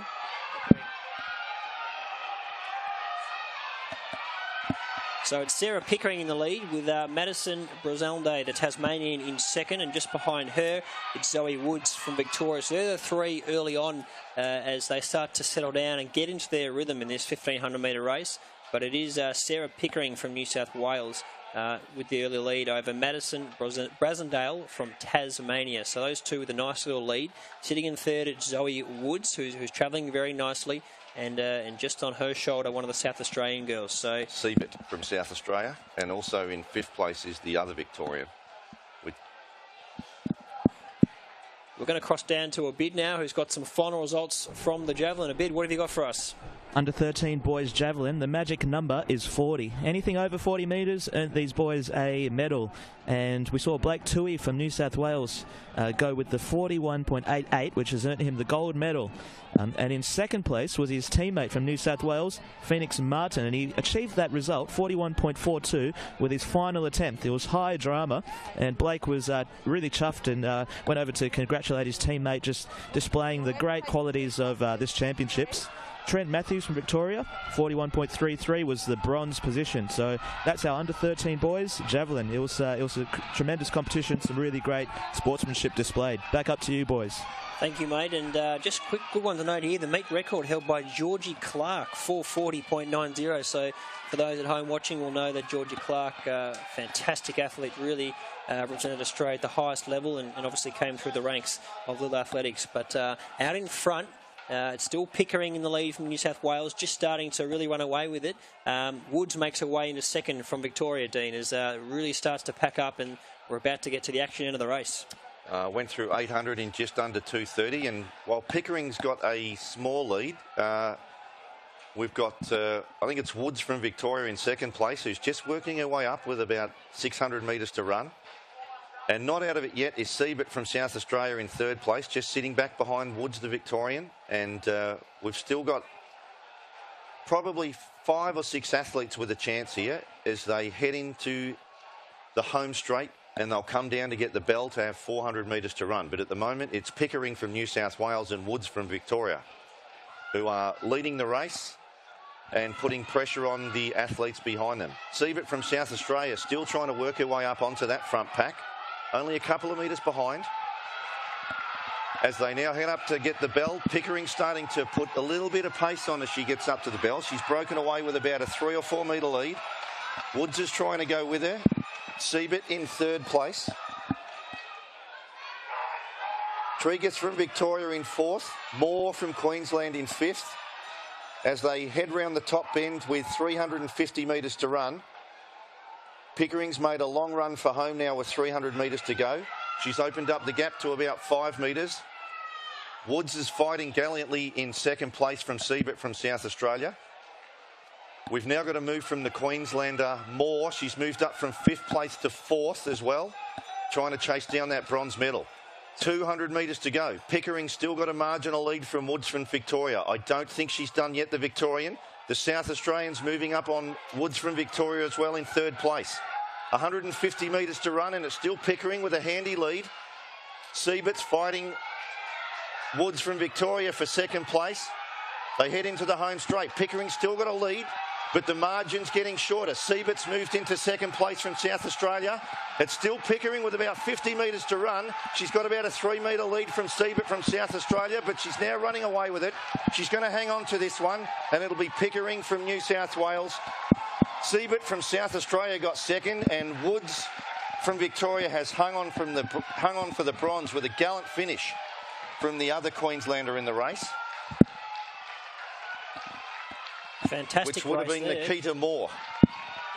4:46.18, the unofficial time, and a great tactical affair. The South Australian really flew late, trying to get into a Hayley Siebert, but too strong was Sarah Pickering. So great running from our two 1,500 metre races early on today, and great to see a lot of the athletes there, hopefully running personal best. It's a great day. It's a great day for distance running, and no doubt some personal best for those. And there's the girls after the race, really getting around each other, showing support for each other. So great to see two competitive 1,500 metre races, and no doubt some more competitive races to come throughout the day.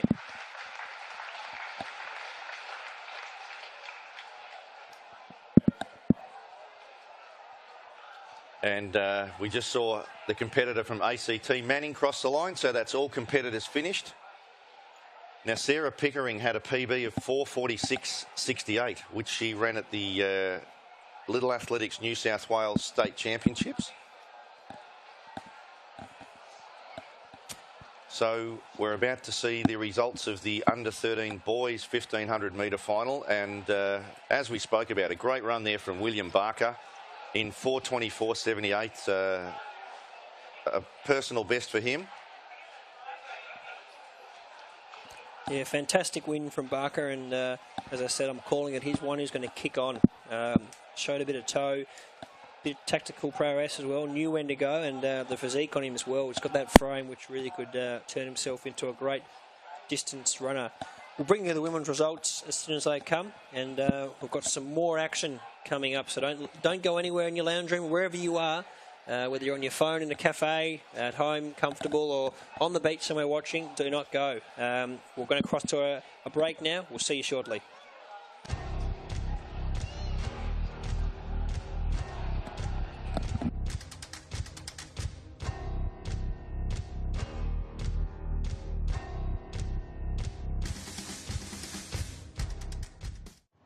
This is an open letter to anyone who wants to be an athlete. If you want it more than all-nighters, if you want it more than likes,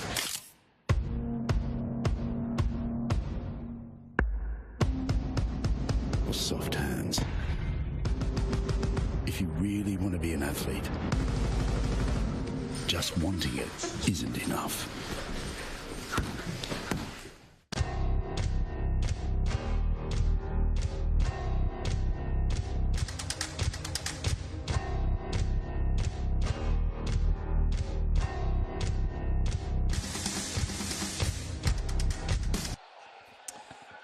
So we're back here in Adelaide, the City of Churches, and we're bringing the results now for the girls under 13, 1500 metres, and Sarah Pickering, 4:46.15 the winner. Hayley Siebert in second, 4:46.61, and Zoe Woods from Victoria in third.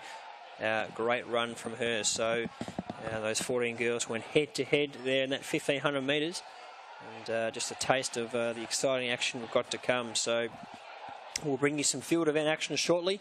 We've also got the boys under 1300 metre final not too far away.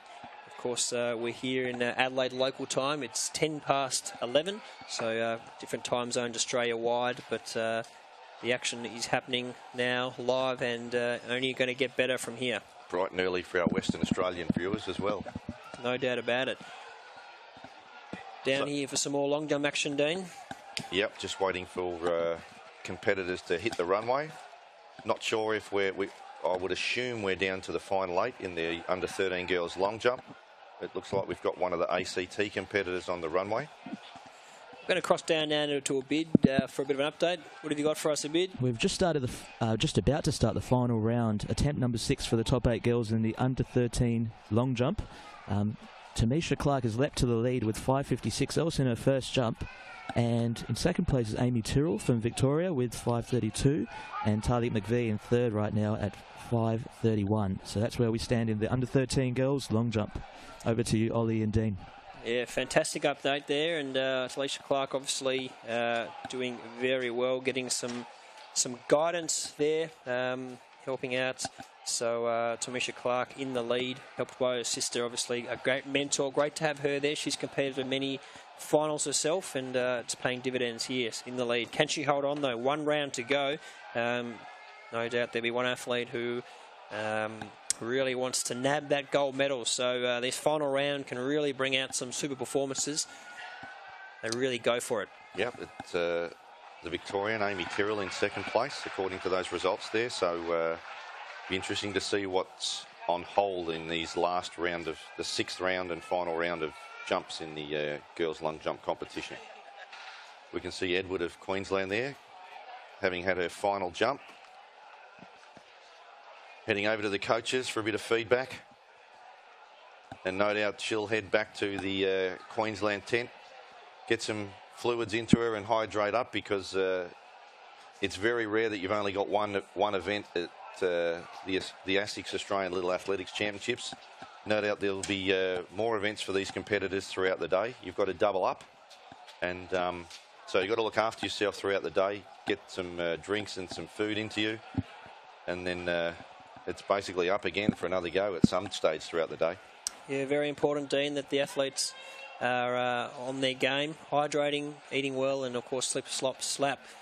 We've got some more field event action coming to you shortly. We're going to cross down now to some of the shot put. So the girls down there competing in the girls under 15 shot put final. You can see the start list on your screen. So this is obviously part of the multi-event championship. The girls have run the 200. Second event for the day is the shot put. 3 competitors from each state, so 21 competitors all up throughout the 7 states. We're not quite sure of the points situation after the 200 metre events at this stage. No doubt we'll get those throughout the day. But again, you've got to be an all-rounder in the multi-event. We've gone from a 200 metres into a shot put. So you've got to be able to run pretty fast, and you've got to have strength as well to be able to throw that shot put as far as you can and get maximum points for this part of the competition. Yeah, no doubt about it. And the same with when you're sprinting, every little bit counts. So really important you obviously get your 3 throws in and there as far as possible. But you certainly don't want to put yourself in a situation where you foul your first 2 throws and then you on your 3rd throw are sort of under pressure just to get one out there. So really important, obviously, get one out there early on and set yourself up for some big throws. So we can see the girls there just getting their final throwing order. Just looking at some of the credentials, Kate Collett of New South Wales, who competes for Cherrybrook Centre, has thrown a 12.25 in the shot put. So, you know, from her credentials, she's best at throwing in athletics. So hopefully she'll put one out there and pick up good points in the shot put. She actually threw that 12.25 in the shot put at the 2016 Australia Junior Championships in Perth. And she was first at the New South Wales State Multi-Event Championships. This is her 2nd time competing at the Australian Little Athletics Championships, which a lot of the athletes do. They compete in the under-13 events, and they have such a great time that they want to come back and try and be one of those 3 athletes that competes in the multi-event championships. And quite often you'll see a lot of them 2 years later come back and compete, and, you know, having done it twice as an under-13 and an under-15. Yep, no, it's great for the athletes coming around for a 2nd crack, as they obviously will have improved in those 2 years as well. So some seasoned campaigners here, and obviously some athletes have got another championship ahead of them as well. So we see Dawson from Western Australia there in the long jump. See the boys getting ready for that 100-metre final. Really looking forward to seeing the boys line up for that final, which is not too far away. And you can just see there the ground is in perfect condition. The infield is a beautiful green. The track's in great condition. The wind is absolutely superb out there for most track events. So really good day for Adelaide to put on a show as we see the long jump. The young Victorian, that's late starter. Declan McBean, who had a pretty good 100 metres earlier in the day. That's his first long jump for the morning. And of course, he was a late addition into the Victorian team, but looks like he's a extremely good contribution to the team. He obviously shows the depth that the Victorians do have, but he took at that 3rd and final heat of the 100 metres and looked like getting a pretty good long jump out in his first attempt. So his grandmother's a life governor of Little Athletics in Victoria, so a cheerio to the McBean family, who will no doubt be watching the live coverage today. No doubt about it. Where else would you rather be tuning in here other than being here in Adelaide today? You definitely want to be watching this live stream. And Dean, we're going to pop on a start list now for those at home so we can get an idea of who is competing in the under-15 boys multi-event long jump. So again, 21 competitors, 3 from each state. All getting 3 jumps. No final round of 8. It's just 3 jumps out there, and based on those 3 jumps, the best jump will determine what points are gained towards the multi-event championship points.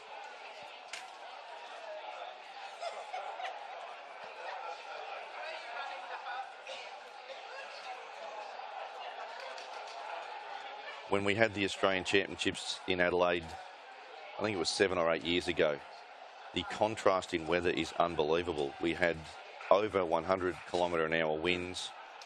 The tents were almost unmanageable, and the children and athletes ended up being in the grandstand throughout the weekend. So, you know, the water was going over, the wind was so gusty, the water was going over the pier down at Glenelg. and the palm trees were almost horizontal. So to get the weather we've got here today is in such contrast to that event 7 or 8 years ago, and it is just a beautiful day. Superb, and it is hard to imagine the conditions being like that, Dean, but you were here, and pretty wild. These things happen, but yeah, I'm glad that it's turned out an absolutely superb day here for the athletes and also the crowd as well. I mean, if we had poor conditions, obviously we would have had less people here in attendance, less locals, and it's great to see the local South Australians really getting around the event here. So great atmosphere, getting bigger and bigger every hour, and we can see some of our athletes here on the runway. It's like young Manawira there, the New South Welshman. Looked good in the 100 metres earlier. Nice tall frame on him, so he certainly will be one to watch as they go through the ranks. Shane Manawira, the New South Wales athlete. And they've got to have a combination of everything, Ollie. You know, you've got to be able to sprint, you've got to be able to throw, you've got to be able to jump. And then you look at the size of some of these athletes, they're pretty big boys. And they've got to finish off with an 800-metre run at the end of the day. So you've got to have that endurance element as well. And, you know, that's what makes the multi-event discipline so hard to be good at, because you've really got to train and focus on such a variety of events. Yeah, it's tough. And, of course, Australia's had some pretty good multi-eventers come through the ranks. Brandon Law on the runway now from the ACT. But over the years, we've had plenty of good decathletes. I was just looking at the Athletics South Australia Hall of Fame. Of course, Jagan Hames is the Australian record holder in the decathlon. I think he cracked just over 8,300 at the Kuala Lumpur Commonwealth Games. And, of course, athletes like Scott Ferrier. And most recently as well, you know, you've got Jake Stein coming through, Cedric Dobler, and a few others coming through the ranks. So good multi-eventers are being bred in this country. And from the women's perspective, we obviously had an Olympic gold medalist with Glynis Nunn. So, yeah, absolutely fantastic personnel. Yeah, no doubt about it. And it's probably an event the Australians can be competitive in because, of course, it is extremely hard to, you know, be a world-class 100-metre sprinter, you know, to run 9.6s, 9.7s, 9.8s. Of course, no Australian has done it, but of course in the decathlon you can focus on many different elements, and you know, if you can run a 10.5 for 100, and if you could jump, you know, 7.5 for the long jump, and you can throw, then you've got all the right ingredients to be a pretty decent multi-eventer. So there's certainly some good multi-eventers coming through the ranks in Australia, and it'll be interesting to see how they all kick on in the coming years. You look at some of the performances, especially in the men's decathlon, of the elite world athletes. They can run a low 10-second for 100 metres. They can then back that up with a 46 or 47 400 metres, and then they've got to go out and run like a 4:30 or a 4:40 1500 metres. So it's just incredible. You know, if you live anywhere near an athletics track, go and try and see what you can run for 100, and then a 400, and then a 1500. It's unbelievable. No doubt about it, and of course they put a lot of time into it. You've got to be very dynamic in the way you train. You've obviously got to commit your time where appropriate and focus on certain events.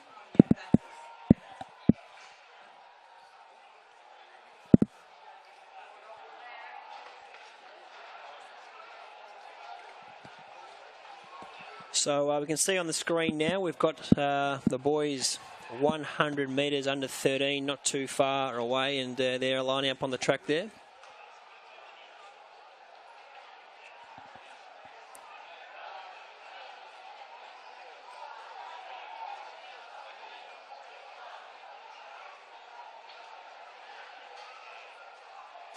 So the boys lining up, the stars of the future. We saw some impressive heat runs, and of course from those heats we saw Ollie Keegan ran their quickest time, 11.97, and Reece Rackerty just behind him ran 11.98. Bryce Archer was the third quickest qualifier in 12.04. So we've got some boys to go head-to-head in this, the first of our finals. So this one's the consolation final. Actually, no, the first up is the A final, and then following that will be the consolation final.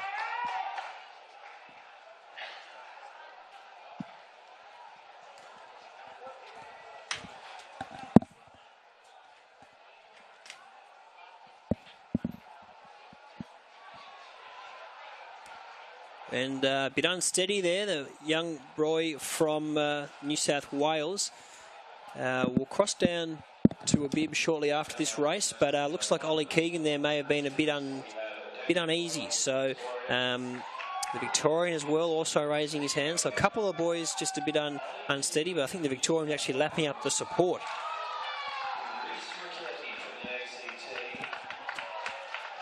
So the starters just giving them a bit of instruction, just letting them remain steady, obviously. The starter won't obviously let them go until everyone is steady. So a lot of nerves going through these heads of the young boys.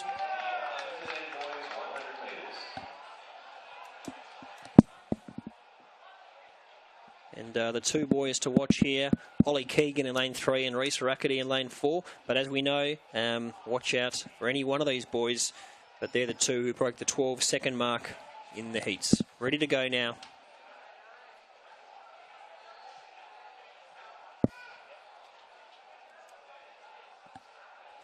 And we may have got another false start there. So on the outside, it was the other New South Welshman, Jai McPherson. Just a bit eager there, so they're going to be called back. And we'll bring you the action shortly. Looks like McPherson has false started. And the officials there telling him, showing him the card. So as mentioned in Little Athletics, it's not an automatic disqualification.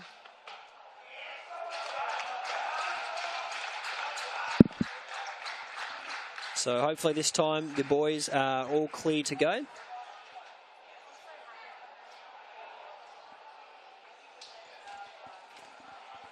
So Keegan, the one to watch, coming out of 4 and Rackety in 5. So away clear this time. The Tasmanian got a good start, Archer. Next to him running well is Rackety from the ACT and Ollie Keegan. Spread across the track on the outside, Teague. All across the track, really close go. Maybe Teague on the outside from Western Australia. That was a fantastic final, 12:06, the unofficial time there. We're going to have to wait for a photo finish because there were 4 or 5 of these young boys spread across the track, and we may have seen one of the outsiders get up. Throw a blanket across them, Ollie. My pick's Teague from Western Australia in lane 8.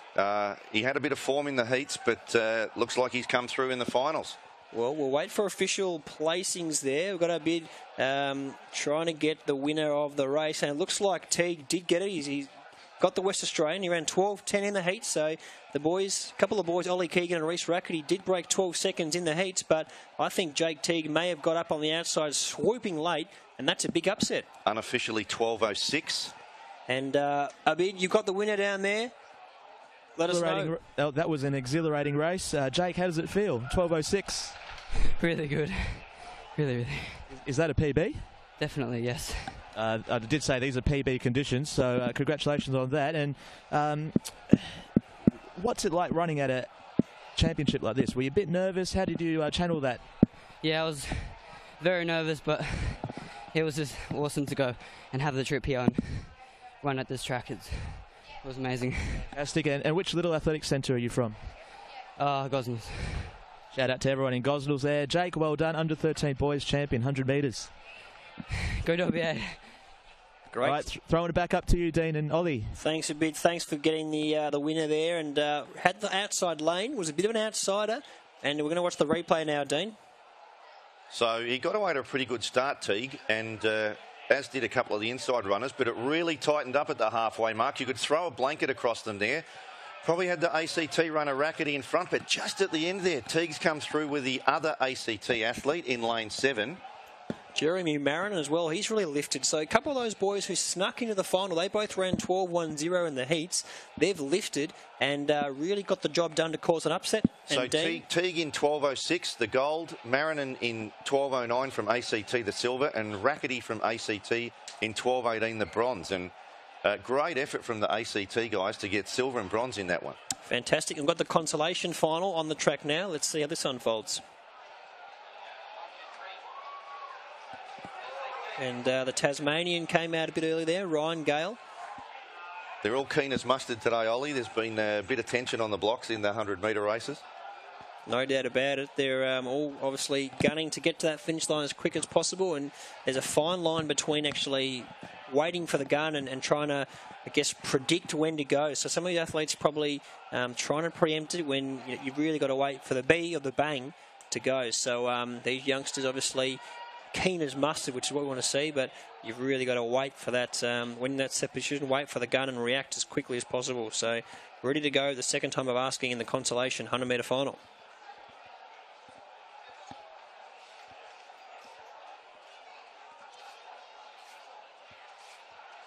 So away cleanly at the second time of asking. Off to a good start was the Tasmanian Ryan Gale. And now the Queenslanders running well. Mark Wood and Villarba running well. It's the Queenslanders going 1 and 2. Spread across the track. And it looks like Mark Wood will take this one out from Simon Villarba.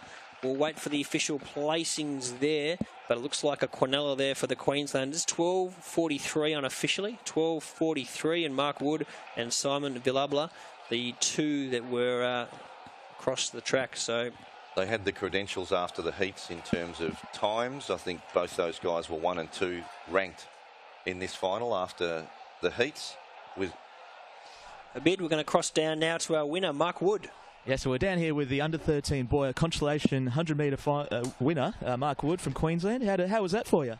Oh yeah, it was pretty good. I thought I had a good start from the blocks. Yeah. And what was that? What's your PB in the 100? All right, we'll check if we achieve that one. And which Little Athletics Centre do you compete at in Queensland? Forest Lake. When did you start Little Athletics? Oh, tremendous. And that's great. Let's hope we see you in future championships. Mark, well done.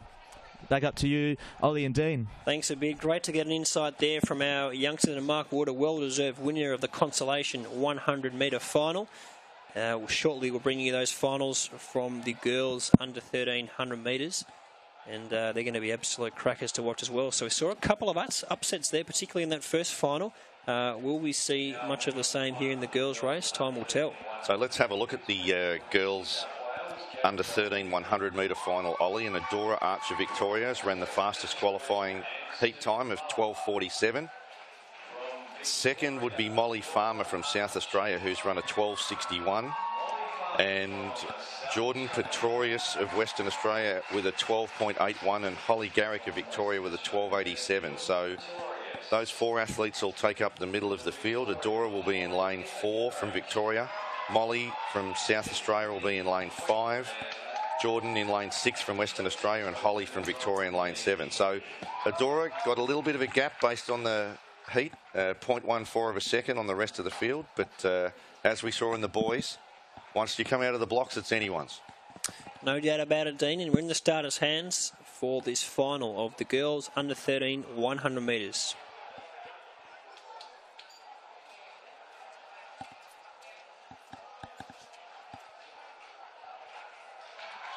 And away at the first time of asking. Looks like Adora Archer got off to a great start. Molly Farmer running well next to her from South Australia. But the Victorians in the lead now. The challenge is coming from Farmer from South Australia. But the Victorian gets the job done. Adora Archer, 12.42. Unofficial. A great run from her.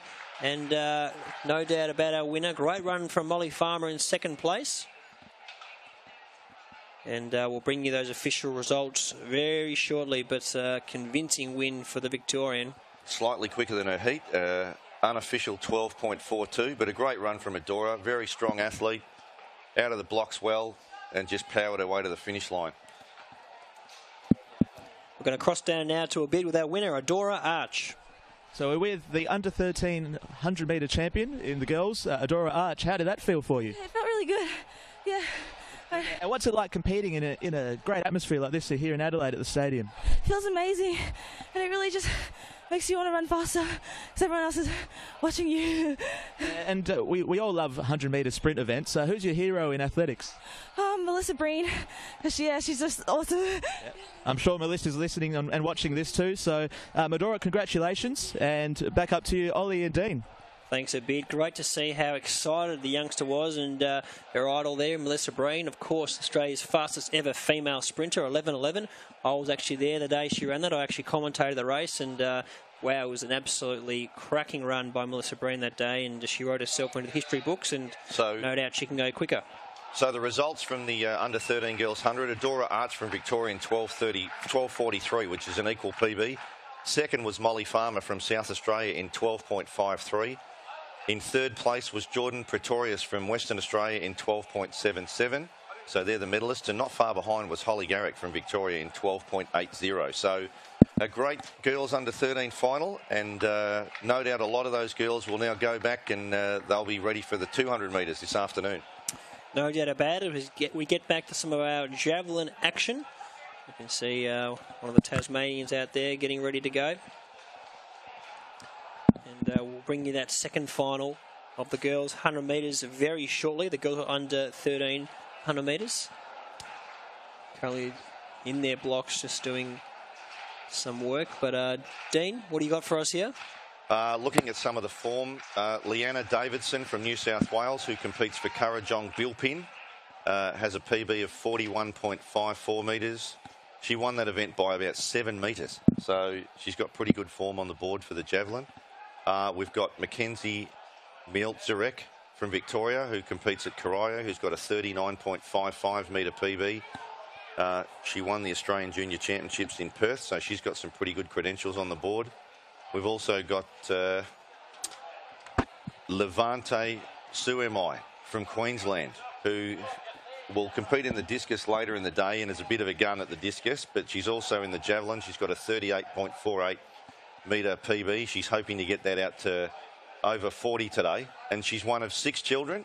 And in her bio, we heard that all of them are watching at home from Marsden in Queensland, so a cheerio to everyone. And there's the start list for the girls under 13 javelin. Fantastic. So looking forward to that as we turn our action to this Consolation 100 metre final. On the outside, Holly Abbey running really well, and it's Van Wyck. It's those two going head to head across the line. Maybe Van Wyck from New South Wales, and a close go with Holly Abbey from the ACT and Maya Thomas from Queensland, 13.16 unofficially. And we'll wait for official results there, but great going by the girls in our Consolation final of the girls under 13 100 metres. And looks like Terry Lee Van Wyck may have just lunged late, and I'm sure Abid has got our winner down there, and Abid, will cross down to you now, my friend. We've just had an awesome under 13 Consolation 100 metre final. Number one there. How was that for you, Terry Lee? Great, it was amazing. Which little athletics centre do you compete at? Maitland Little Athletics. Maitland. And what's the schedule for you today? How many events are you doing? 4, including the relay. So. Tremendous. That was a great race, so well done, and all the best for the rest of the competition. Back up to you, Ollie and Dean. Thanks a bit. Great to hear from some athletes, and just got a message. Holly Abbey down there from the ACT, coached by Matt Beckenham. He's out there watching the live stream, so hello to Matt Beckenham watching at home. Of course, he coached 3 national champions this year, both women's and men's 400 metre hurdles, and of course Melissa Breen in the 100 metres. So Matt Beckenham up in the ACT, one of the top coaches Australia-wide. And Dean, the under 13 girls 100 metre final results. So there we go. Holly Abbey of the ACT in 13.14. Terry Lee Van Wyck from New South Wales in 13.16. And Maya Thomas from Queensland in 13.21. So I think Holly got the win. Holly got the win. I thought it might have been the case. She was flashing home on the outside pretty quickly. So we might have to get an interview with Holly later. Unfortunately, didn't get her up there, but it was a close go between those two girls. Obviously, 0.02 between the two of them. And Matt Beckenham getting another winner here. No stranger to coaching winners, of course. So we can see in the foreground there a long jump in the boys competition from Lutta of Queensland, which looks legal.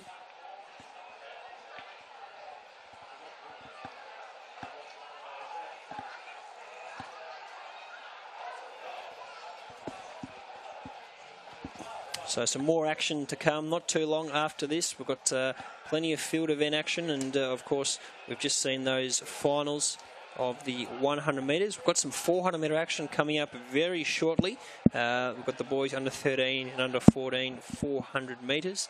We've got the boys under 15 long jump multi-event, and you can see the record holder, or the Australian best performance, Thomas Solomon. Of course, he trains up in the Gold Coast with Gary Bourne alongside the likes of Robbie Crowther and Henry Frayne. So on the runway, we've got the New South Welshman, I think Manawira, ready to jump again.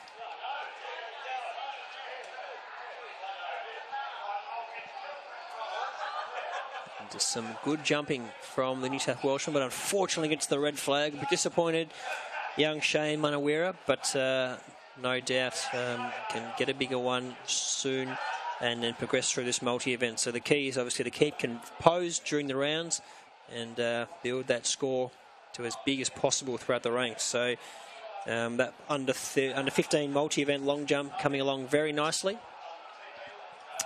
And a bit of high jump action, Dean. You can see the Queenslander clearing that. And we'll bring you a short list for those at home to let you know who's competing. But looks like a good field down there, and they're starting.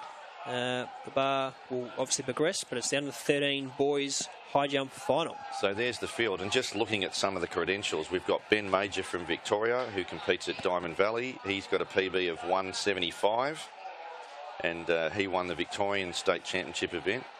We've also got Jackson Sweet of Victoria, who has a PB of 170. Sam Park from New South Wales has got a PB of 165, as does Jesse Tyndall of New South Wales. So looks like the Victorians and the New South Wales are going to play a major part, but Sam Dekalski of South Australia has also got a 165.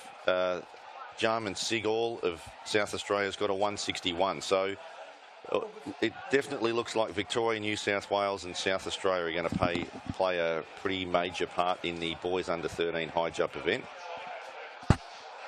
Yeah, looking forward to seeing that unfold, and you can see the officials getting the starting blocks out for the 400-metre events up shortly. And as every event goes by, the team point scores are getting bigger and bigger, Dean. So if you had to predict which state's on top at the moment, you got any inkling? Oh, it's pretty tough. Given that we've only really seen at this point the results for a couple of field events and the 100-metre races. Surprisingly, the ACT have done pretty well in some of the sprint events, but pretty hard to put a finger on it at this point, Ollie. We probably need to get a good 6 or 8 events in to get a better understanding of which state will be leading all of those trophies. The Trevor Billingham Trophy, which is the overall trophy, the Alan Triscott Trophy being the handicap points trophy, the Life Members Trophy, which is the one that all the multi-event athletes are competing for. And there's also a smaller trophy, which the smaller states compete for, like Tasmania, ACT, and I can't recall the name of it, but there's an opportunity for them to compete for that trophy each year as well. Fantastic. Yeah, we look forward to obviously bringing the action throughout the day, and towards the end as well, we'll bring you the official results, which obviously each and every one of the athletes will be gunning towards that. It's actually the Dick Healy Trophy that ACT and Tasmania compete for. There you go. So just going through some of those. In Perth last year, Western Australia won the Trevor Billingham Trophy for the first time. So it was a great effort from them with 688 points, which was up on previous year. So it was a great effort. They'd finished in placings the years before that, but were able to take it out on home soil. So it was a really special win for all the Western Australian athletes last year. We're heading down to a bid for an interview. We're down here at the high jump for the under 13 boys, and we're on 150, so the starting height was 1.30 m. There's 10 of the remaining competitors left out of the 14, and we just had young Heggie from ACT, and it was his final jump, and he needed to clear it to stay in the competition. He did. He nicked the bar, it stayed on, and all the boys clapped, and it was fantastic sportsmanship. So that's great to see here in the high jump. We've still got quite a bit to go, as Dean alluded to. 175 is one of the PBs for the athletes, so we'll progress and look forward to seeing what happens here. Over to you, Dean and Ollie. Thanks a bit. The bar now up at 155, and of course we've got some heavy hitters to come into the competition. So just starting to heat up there at the high jump, Dean. Absolutely. And it can be a really long competition, you know. If the bar starts low and just works its way up to athletes' PBs, it's really got to be a good balance of, you know, which heights they pass at when they come in, because it's, you know, a long day out there in the sun. So they've got to play their cards right in terms of which heights they're going to attack and which ones they're going to pass along the way as well. No doubt about it, particularly in the high jump and the pole vault events. It is critical, obviously, when you do come into the competition. So in Australia, obviously, we've got some great pole vaulters. You've got a wide array of starting heights and whatnot. So there could be some athletes who start around in the open ranks, 460, 480 or 5 metres, but there'll be some athletes as well who want to come in around 540, 550, 560. So it's very important, obviously, you play your cards right. You've got to keep warm and choose when to come into the competition at the right stage, because there's nothing worse than waiting half an hour or 40 minutes for your first attempt coming in and you get a no height. So it's a very fine line of where to choose to come into the competition. As we see, the Queenslander clear 155. See the boys starting to get ready now for the 400-metre events, which is going to be a cracker. And the Australian best performance for the boys under 13, 52.04 by Fred Martin from 1980. The meet record Nathan George set in 2013, 53.04. So and I can tell you, Ollie, that 1980 was run on grass in Darwin. Run on grass, wow. So that makes it even more remarkable.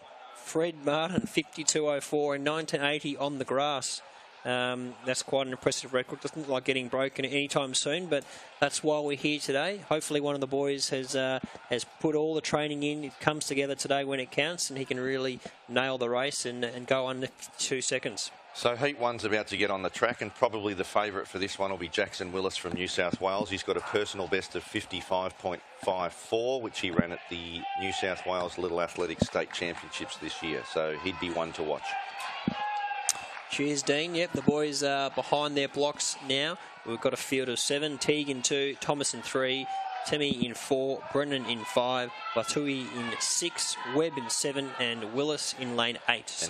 And as we know, Jake Teague won the 100 metres earlier in the day, and he has also got a personal best of 56.36. So again, it's a heat. We're not going to see them probably run flat chat. They're just going to make it through and qualify to the final to their best of their ability, and then they've got to back up later in the day for the 400 metre final.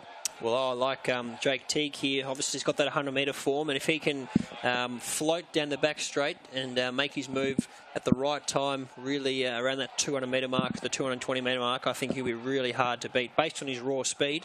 But, of course, there's going to be some 400-metre specialists in this field as well. So it's a real fine line in the 400 metres of obviously how hard you go out through the 300 and who obviously makes their move around the 200 metres to go. So we've also got Nick Thomas in this heat with a 56.73. So we've got Willis, Teague and Thomas all pretty close around the mark. It should be a good heat.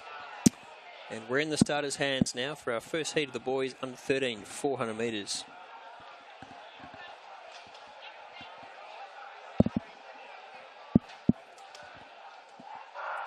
So away in our first heat, and off to a good start on the inside was Teague, and running well on the outside it's Jackson Willis from the New South Wales really setting it up, and Antonio Vatoi from Victoria starts to make his way into the back straight, and it looks like those two have made the early running. So heading down the back straight, it's Vatoi of Victoria and Willis of New South Wales who've made the early running. Jake Teague's got some work to do on the inside. He's got the speed over the 100 metres, but hasn't quite put the speed in early on. So going through 200s, Willis and Vatoi on the outside. They're the two who have made the run, and the Victorian starts to get up onto the shoulder of Willis. On the inside of them running well is Nicholas Thomas from Queensland, but straightening up, these are the two to watch. It's the Victorian Antonio Vatoi, and on the outside of him Jackson Willis, and now Nicholas Thomas from Queensland starting to make his move. It's still the Victorian on the lead, but Nicholas Thomas on the inside really starting to creep up. Vatoi is still in the lead. Thomas from Queensland, but too strong in the end is the Victorian. 56.11 unofficially for Antonio Vatoi. And great go on the inside was Nicholas Thomas, the Queenslander, who timed his run to perfection, just a bit too late. So big PB there for Antonio. We've got his PB down here as a 62. He's just come out and run 56.1 in the heats, which is 6 seconds. That's massive. So that's a big PB there for young Antonio, and let's hope he's got a bit left up his sleeve for the final. If you look at the replay, Dean, these were the two to watch, and the Queenslander Nicholas Thomas isn't really in the frame just yet, but came home strong. He's So they're heading around that top bend with just over 100 metres to run. It was probably a race in two at this point between those guys. Antonio with a slight lead, not far out of the picture in third place from Queensland was Nicholas Thomas. Getting pretty tired towards the end of it, Antonio, but it just looks like he's hung on and qualified for this afternoon's final. Abid, we're going to cross down to you for an interview. I'm here with the under-13 boys 400-metre champion, Antonio Vatuhai, struggling to capture his breath at the moment. That was a fantastic race. PB there, how does that feel? It feels great. I had to push myself to the limit. I was so exhausted when we got around there. I thought it was all over. That's all I noticed. My name being yelled out, it just gave me the adrenaline I needed to carry through. That's the beauty of having these championships here and the support. Is this your favourite event, the 400? Actually, this is my first time trying it.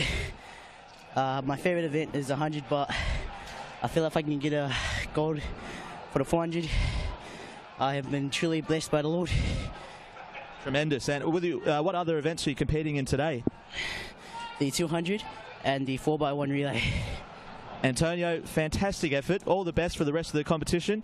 We just spoke to under-13 boys 400-metre champion Antonio Vatuhai. Back up to you, Dean and Ollie. Thanks a bit. Appreciate that, and no doubt he'll be one to watch for that final as with the day progresses. But some of the flags up on the screen, and there we go, the results, Dean. So how's that, Ollie? Antonio having a bit of a first crack at a fair income 400, and he's come down from 62 to 56.07. Nicholas Thomas from Queensland second in 56.41, and Jackson Willis from New South Wales in third in 56.64. So a great run from Antonio there. Given that he doesn't do them very often, it's going to be hard to back up for a 400-metre final later in the day, but he's a big, strong boy, and he looked really good. Certainly did, and Nicholas Thomas as well, the Queenslander. I reckon he'll be one to watch in the final. He came into the equation late, but looks strong. So we've got our second heat on the track now, and one of the other Victorians on the screen, Brody Hicks, looking very sharp with the blonde comb over. He'll be one to watch. He's got a PB of 57 seconds. We've also got Oscar Inazio from New South Wales in lane 5 that has a personal best of 56.54, and Benedict Bolam, who's known as Benny from WA, who's got a personal best of 58 seconds, and he'll come from lane 6. And born in Nigeria initially. Absolutely. Came to Australia at 11 years old.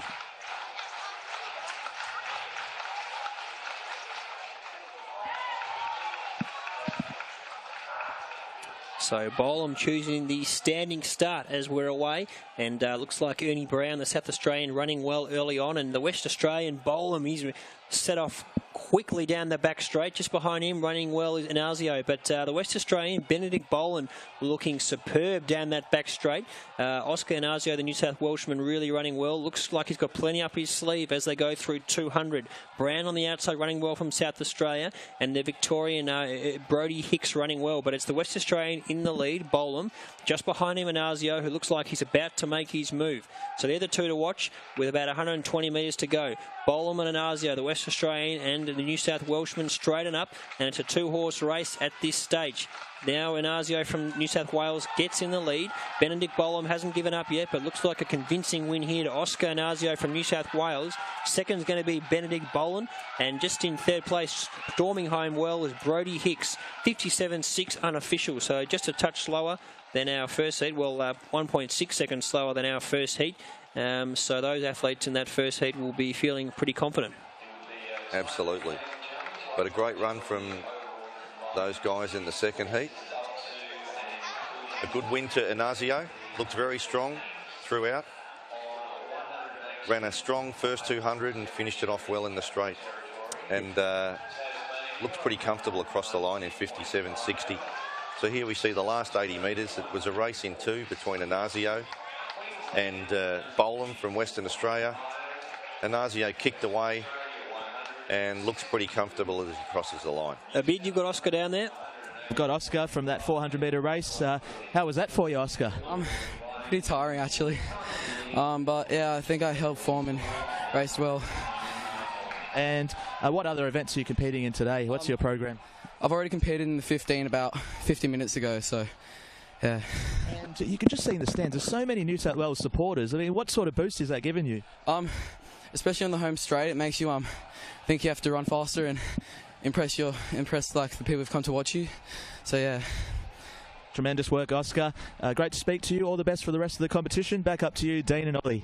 Thanks a bit. Appreciate that. Good to get an insight from some of our youngsters. And the girls are up next in the under 13 400 metres. But Dean, the results on the screen. As we saw, Oscar Anazio of New South Wales in 57.58. Not far behind him, Benedict Bolam of Western Australia in 58.59. And third was Brodie Hicks of Victoria, who ran home well in the straight in 59.32.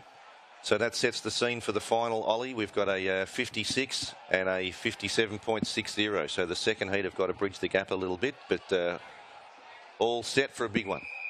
Yep, should be a cracker. And we've got our first heat of the girls ready to get underway. The girls under 13 400 metres. Girl to watch, Georgia Lavin of Victoria in lane 3 has a PB of 59.14.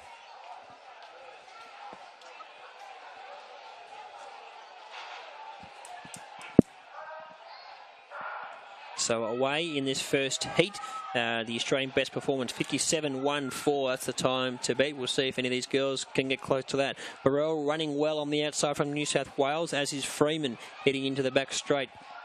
So it looks like Sydney Burrell from New South Wales has put the foot down early on, and Georgia Lavin, the Victorian, now starting to get into her running. Nice stride on her, and she's about to make her way through that 200-metre mark and looking very good. So going through a 200 on the outside, Burrell from New South Wales and Lavin on the inside from Victoria. The other two look like they're going to be their contenders. On the outside running well is Meg Freeman from the ACT. About to straighten up with about 120 to go. It is the Victorian in the lead. Georgia Lavin straightens up with a big lead now. Sydney Burrell on the outside from New South Wales running well.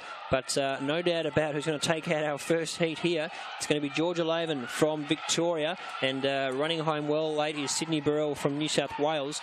But convincing win to Georgia Lavin, unofficially 59.99.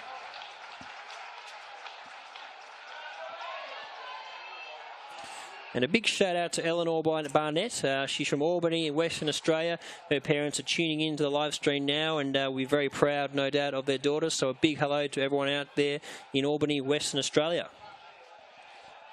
So we see the replay. Georgia entered the straight with a pretty handy lead. 60-odd metres to go. Still running strongly, but probably just switches off a little bit over the last 30 or 40 metres. And crosses the line fairly comfortably. So we're throwing down to a bid for an interview. Well done, Georgie. I know the 400's tough. It's difficult to talk after, but how was that race for you? It felt pretty good. I was quite happy with it. And which little athletic centre do you come from in Victoria?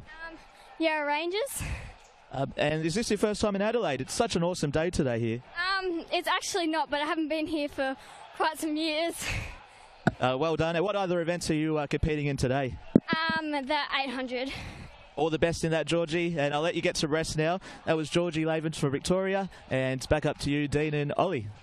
So George's family at Yarra Rangers are really entrenched in little athletics. She's got some siblings in other age groups, and well done to her. Looking forward to the final ahead. So in the second heat, we have Caitlin Preston from New South Wales with a personal best of 59.64, and she will run from lane 8. Just having a look at the results again. Georgia Lavin, Victoria, followed by Sydney Burrell of New South Wales, and in third place was Meg Freeman from the ACT. Oh, sorry, this is the heat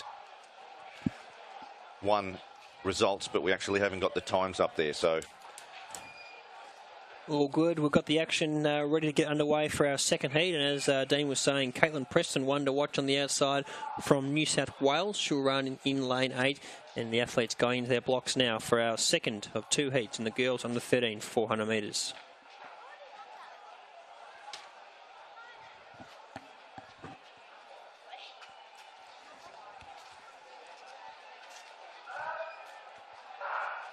Away cleanly. And off to a good start on the inside running well is Ellie Beer from Queensland, as is Madison Kingston from Western Australia. Looks like Caitlin Preston has made her presence felt early on as she heads down the back straight, running well. Emma Dunn from the ACT now starting to get some company from Olivia Hastings from South Australia. Looks like Preston running well down the back straight, and the South Australian Hastings starting to make her way into it as they go through the 200-metre mark. It's the girls in lane 6, 7, 8 who look to be the early contenders. Probably Preston just in front, and Hastings from South Australia starting to get into her running.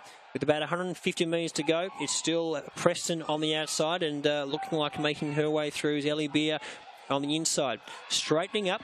Looks like Ellie Beer from Queensland has made her way to the lead, side by side with the South Australian Olivia Hastings. Preston on the outside, still in it.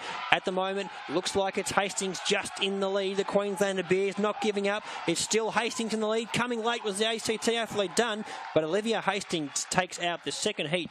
59-51 unofficially, and a great win to the local girl, Olivia Hastings. I think Preston from New South Wales was a close second.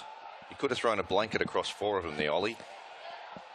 Yeah, it was a fantastic finish there. We had 4 girls across the track, and great to see one of the local South Aussies getting the win there in the first heat, and no doubt she'll be prominent in the final, which is not too far away. We'll see if Abid can get some time with the local South Australian, Olivia Hastings, and a great win by her, and they can see the girls getting around each other down at the finish line. Watching the replay now on the screen, you can see Hastings in about second or third at the moment. It's still Beer in the lead from Queensland, but now Olivia Hastings really starts to get into her running, and you can see a strong finish. And we're about to cross down now to Abid, who's got our winner from South Australia, Olivia Hastings. So we're with the hometown girl, Olivia Hastings, in the 400-metre heats. What was it like running on your home track? I mean, it must be fantastic. It's a lot better, like, it's not more used to it, and yeah, it's good. Got your family and friends here watching? Yeah. Which little athletic centre do you compete in locally here in South Australia? Southern Districts, yeah. And what do you do between now and the final? I mean, it's a big effort to compete in the 400 by itself. Oh, I just kind of relax and take deep breaths and eat some food. Awesome. Well, I hope you enjoy that, and we look forward to seeing you in the 400 final. All the best, Olivia.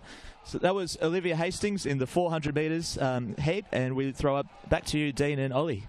Thanks, Abid. Doing a great job down there, mate. Keep up the good work, and great to get an insight on some of these young athletes. For many of them, this is the pinnacle for them as we see the results on the screen. Olivia Hastings, 59-49 officially. Yep, second was Emma Dunn from the ACT in 59.56, and Caitlin Preston from New South Wales in third place in 59.63. They haven't got a lot of time to back up either, the 400-metre runners. The boys are back at 1:30 Adelaide time, and the girls are back at 1:40 Adelaide time. So not a lot of rest and recovery for these guys, and other than the 400, there's other events that they're probably all backing up in today as well. Just a little note on Olivia from South Australia there. She's a member of the Brighton Surf Lifesaving Club and has won the state championship beach sprint event for 5 consecutive years. She's been unbeaten from under 9s to under 13s in about 35 races. She's the black caviar of athletics. 35 of beach sprinting, 35 races in a row unbeaten. That's pretty impressive. So multi-talented she is. Yeah, very, and clearly got some great endurance there as well. She finished off strong. Off that bend, she was probably sitting around third or fourth, but when she put the foot down, really held her form strongly, and that's the key in 400-metre running. You've got to keep it together in that last 100 metres particularly. So, bit of high jump action here, Dean. Yep, we see the Victorian athlete, Sweet, on the mat, having just had a go. I can't see what height it is over there. Trying to see the sign, they've moved it. Not sure at this stage, but we ran the 160, 165 mark, I'd suspect, as we saw them clearing 155 quite recently. So still looks like there's quite a few athletes left in the competition. There's a bid just getting the inside word. We'll bring you that inside word as soon as possible when we get an update. You can see the clock just ticking over 12 o'clock midday here, and the Queenslander clearing that superbly. Tuia from Queensland is clear. And things are really heating up there. We're down to the final few in that high jump competition. And also for those at home, the officials are setting up the boys under 13 80-metre hurdles. So we're not too far away from them. Great to see the action Abid, you got an update for us down there? Yeah, you're just asking about the height there. So we are at 160. Toy just cleared that one from Queensland. He did really well there. I can tell you, it's just ticked over to 12 o'clock here in South Australia. It is pretty warm, so the boys are enjoying the shade under the ASICS tent, and that is an update from high jump. Thank you, Abid, and thank you to ASICS for shading our athletes. That tent obviously is funded by them, so luckily the boys do have some shade down there because the Adelaide sun is quite potent here, and hopefully everyone slipped, slop and slapped. And beautiful conditions out here. The crowd's really building and a great buzz around this track. Got young Gordon there from Queensland about to have a crack at 160.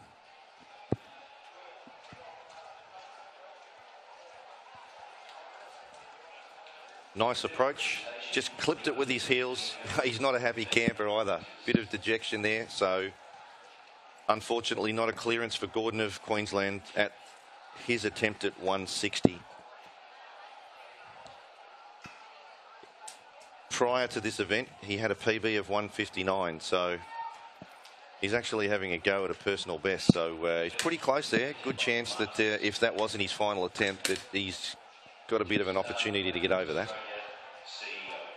Yeah, impressive jumping from all those young lads. And, of course, they've all got some growing to do. So they're all obviously 14.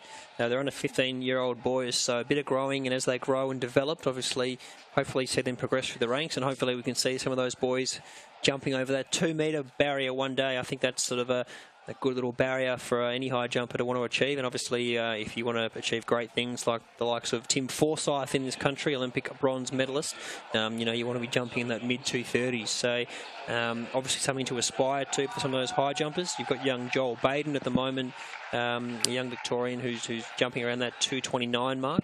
So some impressive young high jumpers around, and hopefully we can see some of these young athletes really progress through the ranks. Absolutely, and if we have a look at what's coming up in the program ahead, at 12 noon Adelaide time, we've got the boys under 13 discus. I can see them over there in the cage warming up at the moment. We've got the hurdles being put on the track at the moment, and at 12:10 local time, the boys under 13 80-metre hurdle heats will take place. Following them at 12:20 will be the girls under 13 80-metre hurdle heats. And also over here at the jump pits at 12:10, the girls under 13 triple jump event will start. Fantastic. Great to get an update of the action that's unfolding shortly. We see some of the boys heading down to Marshall for this 80-metre hurdles, which isn't too far away. And the record holders are 11.84 by Ahmed Abu Muhammad, who ended up becoming a very good 400-metre hurdler in the senior ranks. So obviously to be a good 400 hurdler, you do need a pretty decent hurdle technique.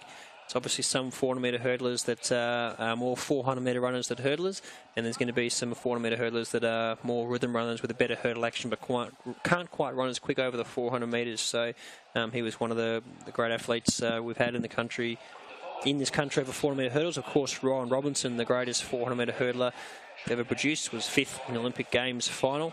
And of course, other athletes like Matt Beckenham, of course, is coaching many of Australia's greats at the moment. So the hurdles, great to see some good names here in the record books. And there's some great names as we turn through the book. So we still see competition going in the multi-event long jump competition. And we've also got the boys under 13 athletes in preparation for their heats of the 80-metre hurdles down there at the start line.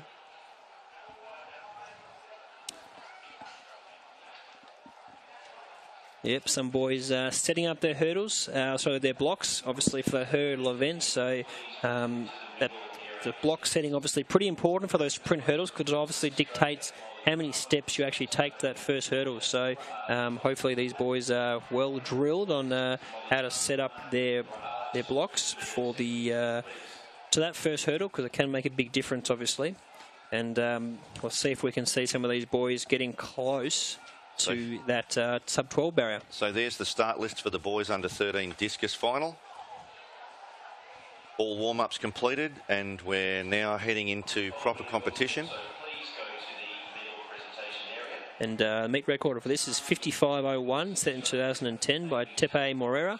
And the Australian best performance is 56.08, set by Stevie Paratsanis, the Victorian, set in 1992. So I'd love to see some of those results get knocked off at these championships. I don't think we've seen any records as of yet, these championships, but we're still very early on here. And probably some of the athletes to watch in that event. Lucas Rose of New South Wales has a personal best of 46.89 at the New South Wales Little Athletics State Championships in March this year. We've got Nelson McCutcheon from Queensland, who's got a personal best of 43.96, which he did at the Little Ass Queensland State Championships. And Sefa Inavale of Queensland's got a personal best of 40.71 as well. So those three are probably the ones to watch, outside those that we don't know of, in the boys under 13 discus final, currently underway here in Adelaide. Yep, there's always a smoky who can come up at these championships, someone who's been training away hard and really working on their technique, particularly in the discus, very technique driven. And obviously Australia's got some great discus throwers, the likes of Ben Harradine. You know, he's a champion discus thrower and someone who's been around at the top of his game for many years, and really hope we see him in Rio. And of course Danny Samuels in the female ranks. She is an absolutely world-class thrower. Commonwealth champion, world champion, yeah. And Danny, ex-Little Athlete as well from New South Wales, was a member of the New South Wales Little Athletics state team years ago.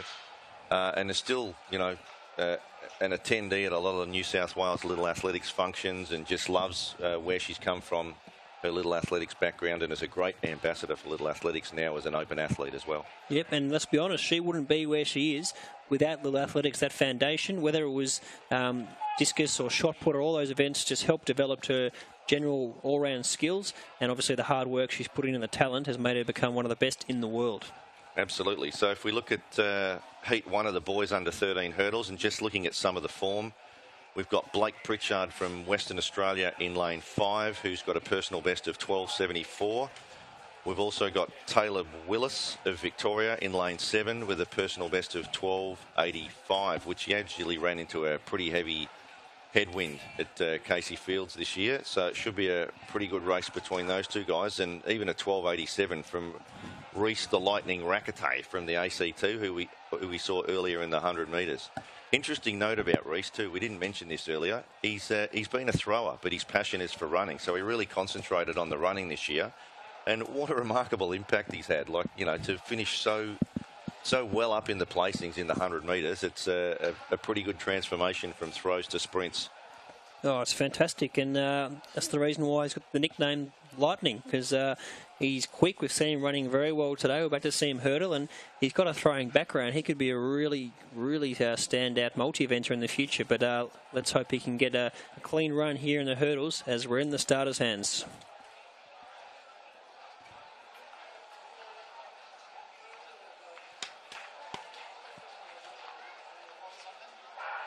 So away cleanly the first time of asking. It looks like Willis running well from Victoria, and Rackety, the ACT man, running very well. Rackety and Willis going head-to-head. The West Australian running well. Pritchard looks like the man from the ACT, Reese Rackety, will take out the first heat.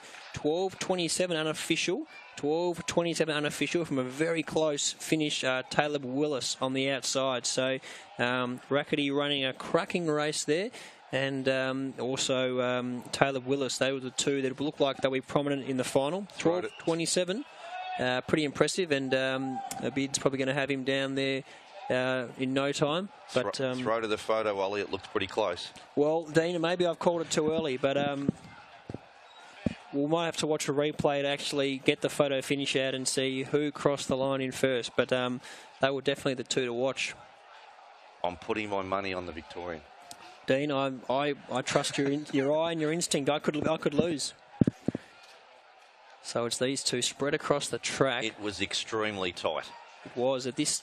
Oh, it could go, Dean. It could go either way.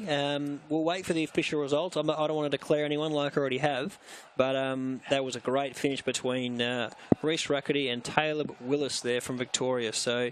Either way, they're the two that are going to progress through the heats. 12.27, not too bad. If they can lower that and get down to that 12-second mark, There we go. The man from the ACT's got it. So Reese Rackety, 12.24 to Willis is 12.27. So very close finish. Took a photo to actually decide who did get the job done, but those two.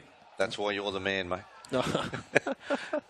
Well, Dean, it's great to have you up here in the commentary box. It's we've got Bid down there doing some roaming work, trying to bring us some live action, and of course we've got the support crew here, VTA Productions. These guys putting on a great job here. They've got cameramen everywhere. They're in the trees. They're on top of the stadium. You have no idea where these guys are hanging from. They are everywhere, putting on a great performance, and of course Athletics Australia and Little Athletics Australia getting behind the live stream. So there we go. What a view that is. An official's view. The life of an official. Down the track.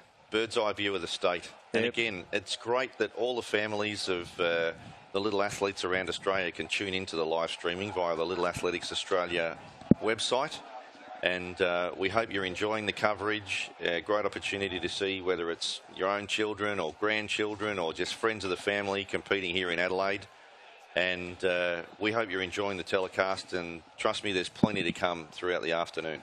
Send us a tweet if you're at home. Get around us. If you've got any requests, of course, using the hashtag Summer of Aths and my personal Twitter account, at OllieWorm, OLIEWURM. If you want to send me a personal tweet, don't be afraid to do so. So we're away now in the second heat of the 80-metre hurdles. Running very well on the outside. Antonio Vigalaru running well, and so is Lord Kodjo from New South Wales. But the West Australian was in the lead. He fell just before the line and looked to have it all sewn up there, but Lord Kodjo from New South Wales, I hope I pronounced his name correctly, Laud, Kodjo is his last name. Antonio Varulju from Western Australia had it all sewn up, but unfortunately fell. He still comes second, so he'll get through to the final, and hopefully in the final we can see a clean time. 12.54 unofficial. Yep, great run from both those guys. Antoine, known as the Ant, had to get up off the carpet and finish, and he still runs second, so great effort from him, and better to happen now in the heat than in the final, because he comes back and gets another crack at it. Look just at his seen, lead, he's got a handy lead, beautiful action, and just stumbles there at the last one. Still got across the line, but unfortunately for him, it was the New South Wales athlete that got up and took the win. But again, he'll qualify no problems, and he'll come back for a second bite of the cherry in the final. Really impressed with Varjalu's lead leg in that. He looked ultra impressive, and also impressed by how quick he was to get up and really fight to get into that final. So doesn't matter that he came second in that heat. He's got it to make up for it in the final now, and I'm pretty certain he'll be really competitive. But there's the times, Dean. So just looking there, Lord Kodjo of New South Wales with a 12.52, and Antoine Vargulio from WA with a 12.68, and William Barker from Queensland with a 13. So just assessing the two finals, the first one was won in 12.27 and that second one in 12.52. So the form's probably with Lightning from the ACT at the moment. Lightning, Reese Rackety looks to be the one to beat, but Taylor Willis, he looked very competitive as well, and as we know, the heat form doesn't always match up going to the finals. No, we've got to come out and it all starts over again.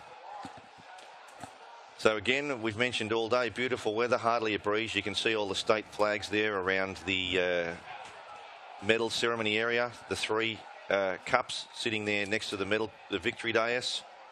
Really well presented by the Little Athletics South Australia crew, who have been out here pretty much Thursday, all day Friday, and early this morning, making sure that the venue looks fantastic for these ASICS Australian Little Athletics Championships. The convener, Trevor Orman, and his team, the officials and volunteers person, Gaynor Garnish, competition and tech, Greg Peterson, grounds and facilities, Ian Carlin, and also Andrew Gosling, centre liaison and promotions, David Lipman, ceremonies, Wendy Besiegel, secretary, Robin Sweeters Reynolds, and the treasurer, Steve Camilleri. So a big congratulations to you guys for all the hard work. So away in this first heat of the girls under 13 8-metre hurdles, the Victorian running very well. Aisling O'Connor buckling on the outside. It's Heberton also running well. The Victorian and the West Australian go across the line head to head, 12.96 unofficially. Looks like Aisling O'Connor Buckley may have just got the win. But Meg Heapton on the outside from Western Australia lunged late. We'll have official results for you shortly. So it looks like a win there to Aisling O'Connor of Victoria. Had a PB of 13 dead prior to that race and unofficially 12.96. Got the replay on the screen, and then we'll cross to a bid very shortly. But looks like a very good win to Aisling O'Connor Buckley. Her grandparents and cousins are watching the webcast from Ireland, so hello in Ireland. A cheerio to everyone over there in Ireland, and hopefully they've got a Guinness in hand and they're enjoying the telecast. Well done, Aisling, in the Aisling O'Connor Blakely from Victoria. We just heard in the earpiece that you've got some family in Ireland watching for you, so what would you like to say to them? Well, hi. Thanks for watching. I don't know what else. I think your performance did the talking there. That's really good. Who's your hurdles hero? Sally Pearson, obviously. Sally would be happy with that one. And why do you love Little Athletics so much?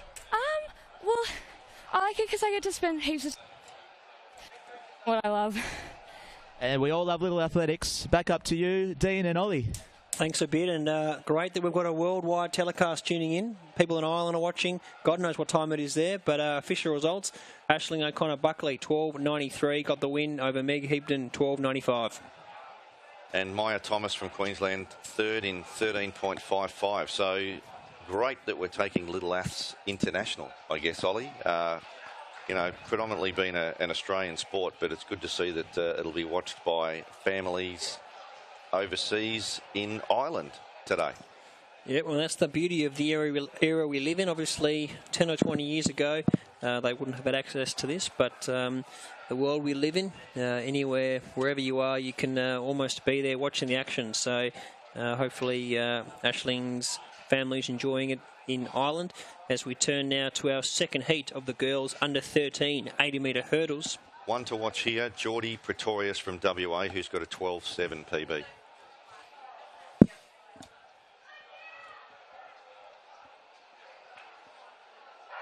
So away cleanly, it was Pretorius who got off to a very good start. Adams from New South Wales is also running well.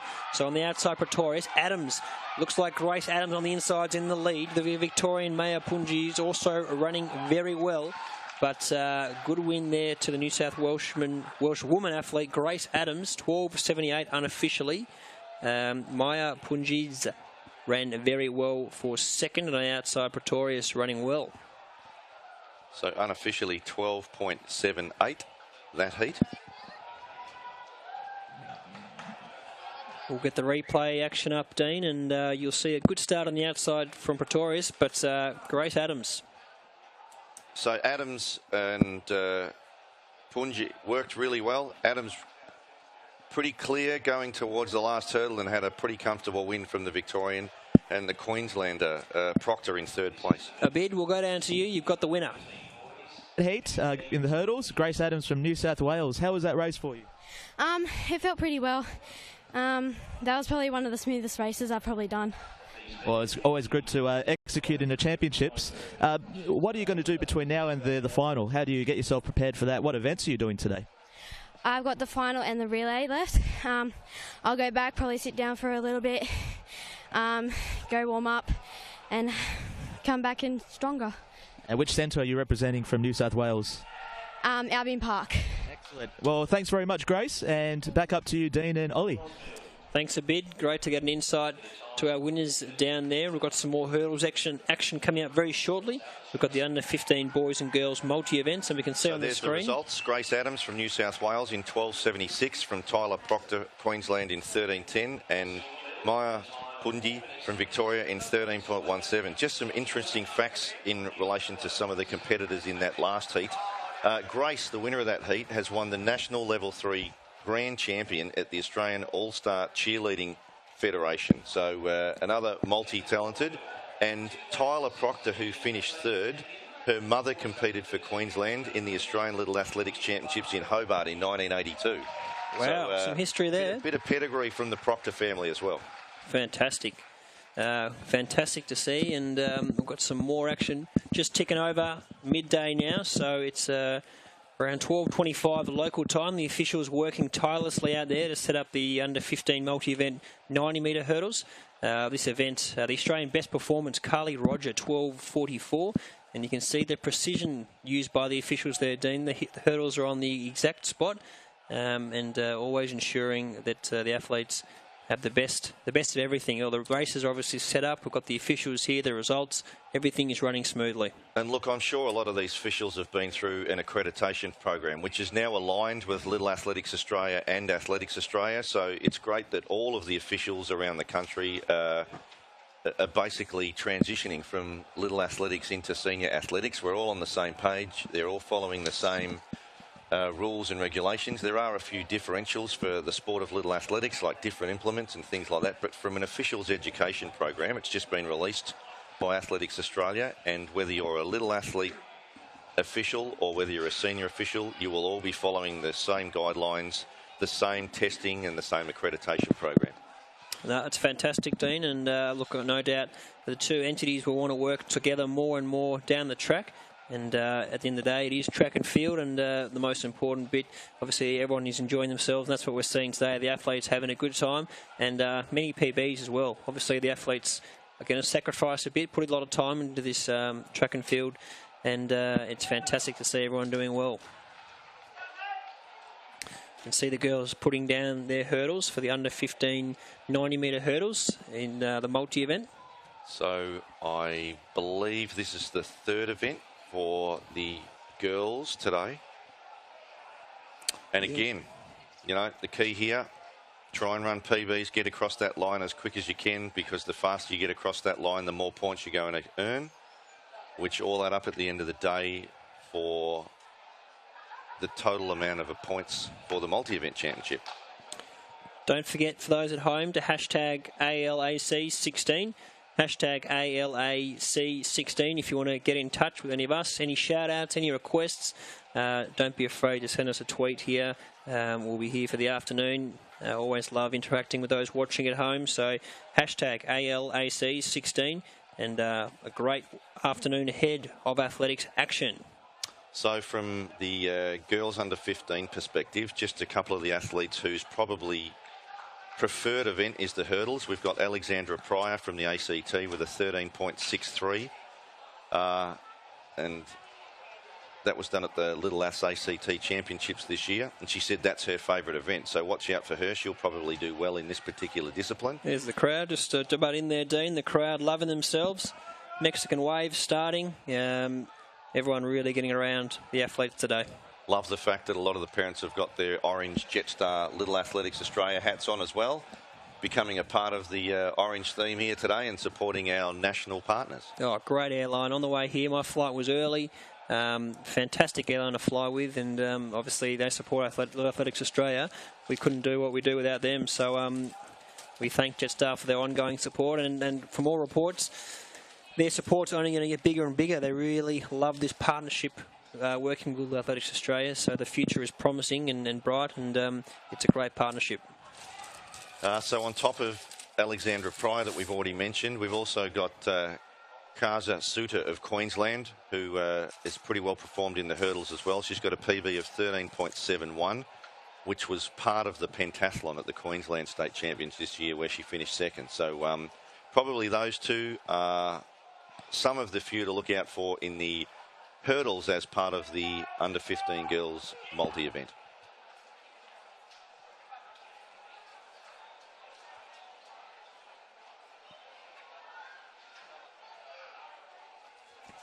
Indeed, so the girls behind the start line, we've got 3 heats coming up, and some great action happening around the traps here. Everywhere you look, we've either got a field event or something on the track, so don't go anywhere if you're at home. Hope you've done your shopping already, you're comfortable where you are. And we've got some action, another view there from where the officials sit. The life of an official. So we're able to give you an insight into how the officials spend their day, obviously making sure that everything is run under strict guidelines and adhered to. So without the officials, obviously, these events wouldn't take place. So first heat of the girls under 15 90-metre hurdles. The athletes have been called into their blocks now. Australian best performance, 12.44.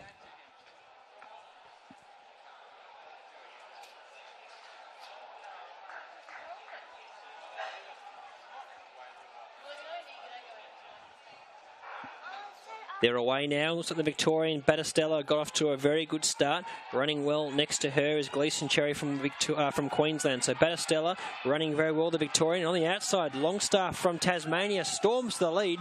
And Jade Longstaff, a good win to the Tasmanians. And the crowd go nuts getting around the Tasmanian athlete Jade Longstaff. 14.10 unofficial, 14.10 the winning time for Jade Longstaff from Tasmania. So great to see the multi-eventers stacking up these points as the competition goes on. Jade competes for South Launceston Little Athletics Centre. She started back in 2006, so been around a long way. We have a look at the replay here. Jamison Battistella from Victoria got away to a great start and was probably leading at the halfway mark. But Jade Longstaff, just over that last hurdle, took it really well and came out of it quickly and got up for the win. So a great effort from her. Certainly was a fantastic effort.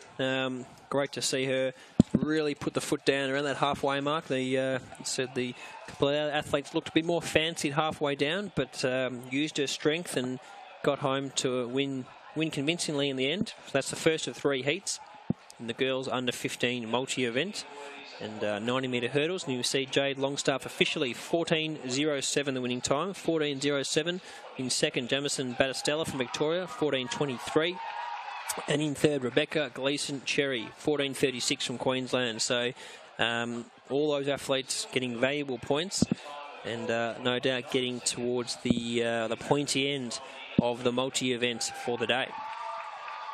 So as mentioned previously, in Heat 2 in lane 5, we've got Alexander Pryor from the ACT. She was probably going to be one of the ones to watch, as hurdling is her favourite discipline as part of this multi-event competition today. We just see there some of the South Australian officials diligently doing their job and putting on a great carnival here at the South Australian Athletics Stadium today. So still plenty happening. We can see the girls on the runway for the triple jump. And there's some of the start lists for some of the events there on the clipboard. Plenty of officials today. Don't know the exact number off the top of my head, but as mentioned earlier in the day, it takes a lot of people and a lot of hard work to put on a competition like this, and a great effort from everybody at South Australian Little Athletics. Certainly is, Dean, and fantastic turnout. Great to see the locals getting around this event as we look now to heat number 2 of our girls under 15 multi-event over the 90-metre hurdles.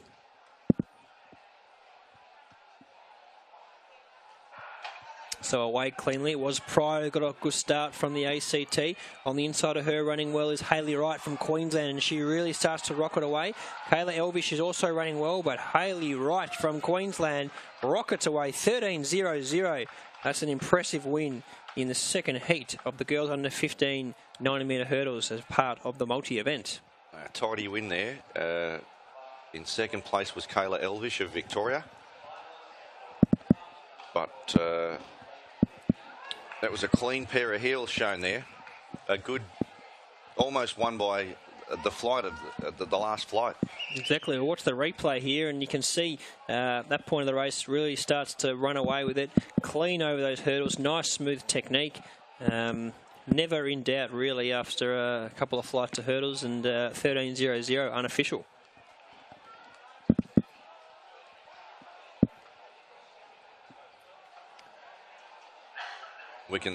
We can see a bid there over in front of the Little Athletics South Australia marquee, so we'll cross to him. A bid? On the other side of the track here at the South Australian Athletics Stadium, we've got the tents for the teams. So they're in the serenity and sanctity of the other side of the track, where there's not too many spectators. They can get in the zone. They've got all their ASICS equipment here. We've got the 7 states tents. They've got a sizable space, and it is very chilled out. There's a lot of eating fruits and vegetables and healthy stuff, and they're all getting pumped for their event. So we've got the South Australians behind us.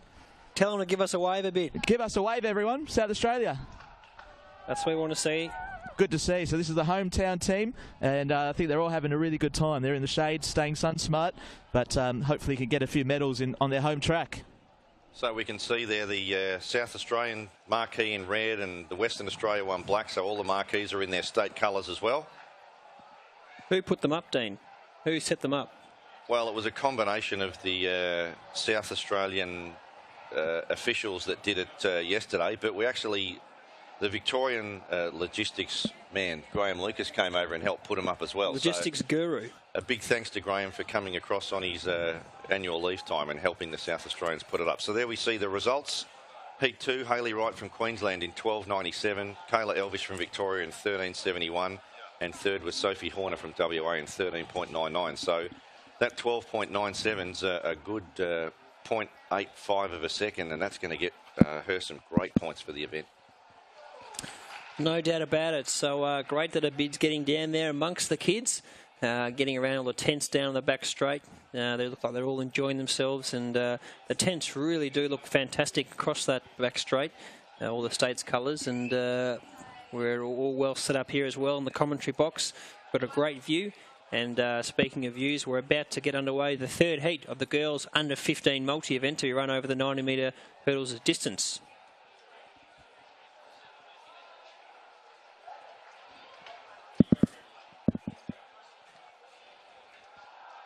As you can see with the sand pits, preparation's paramount. It's pretty warm here.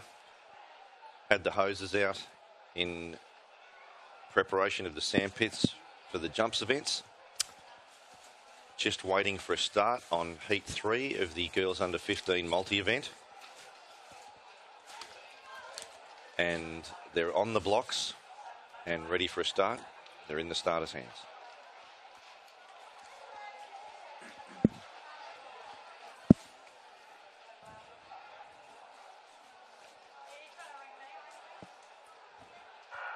So away cleanly in this third heat. Off to a very good start, running well as McPherson from New South Wales. By her side, it's Suter from Queensland. These two are the ones to watch. McPherson in the lead, Suter from Queensland still with her, but looks like McPherson. Taya McPherson from New South Wales takes out the third and final event, or third and final heat of the girls under 15 multi-event, and that was the 90-metre hurdles. 13.10 unofficial. So it looks like that time from the second heat, Hayley Wright will be the quickest of the three heats. And we're going to cross now and have a look at that replay, see how our winner got it done, Tia McPherson, and so never in doubt. Great start from McPherson and Suter. They were pretty much toe-to-toe over the first three off her hurdles, and not far behind was Jess Welsford from Victoria.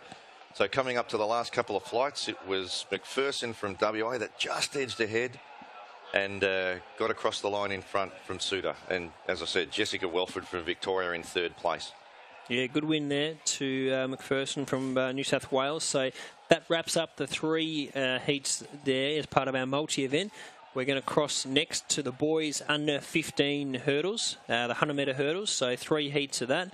And very shortly after that, we're going to bring you some more action from around the traps. We've got the under 13. We've got plenty of finals happening. Under 80-metre hurdles finals in the under 13 boys and girls. We've got the shot put girls final ahead. The boys and women, the boys and girls under 13 400-metre finals. So plenty of finals action coming up, and results are on the screen, Dean. Tia McPherson of New South Wales in 13.08. Kaja Suter from Queensland in 13.17 in second place, and in third place Jessica Welford from Victoria in 13.98 seconds. So we saw some good hurdling there in a couple of those heats. Clearly a lot of the girls really enjoy the hurdles, and they've gained maximum points as part of that particular event for the multi-event program. Still plenty happening here. The boys under 13 high jumps, I'm having a look down there, and the bar's getting pretty high. It's at 176 by the looks of it. So we might see if a bid can get over there and get some information on that event. We've still got the girls.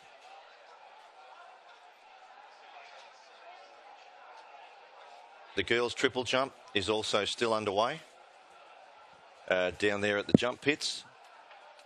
And next on the track is the hurdles for the boys multi-event program.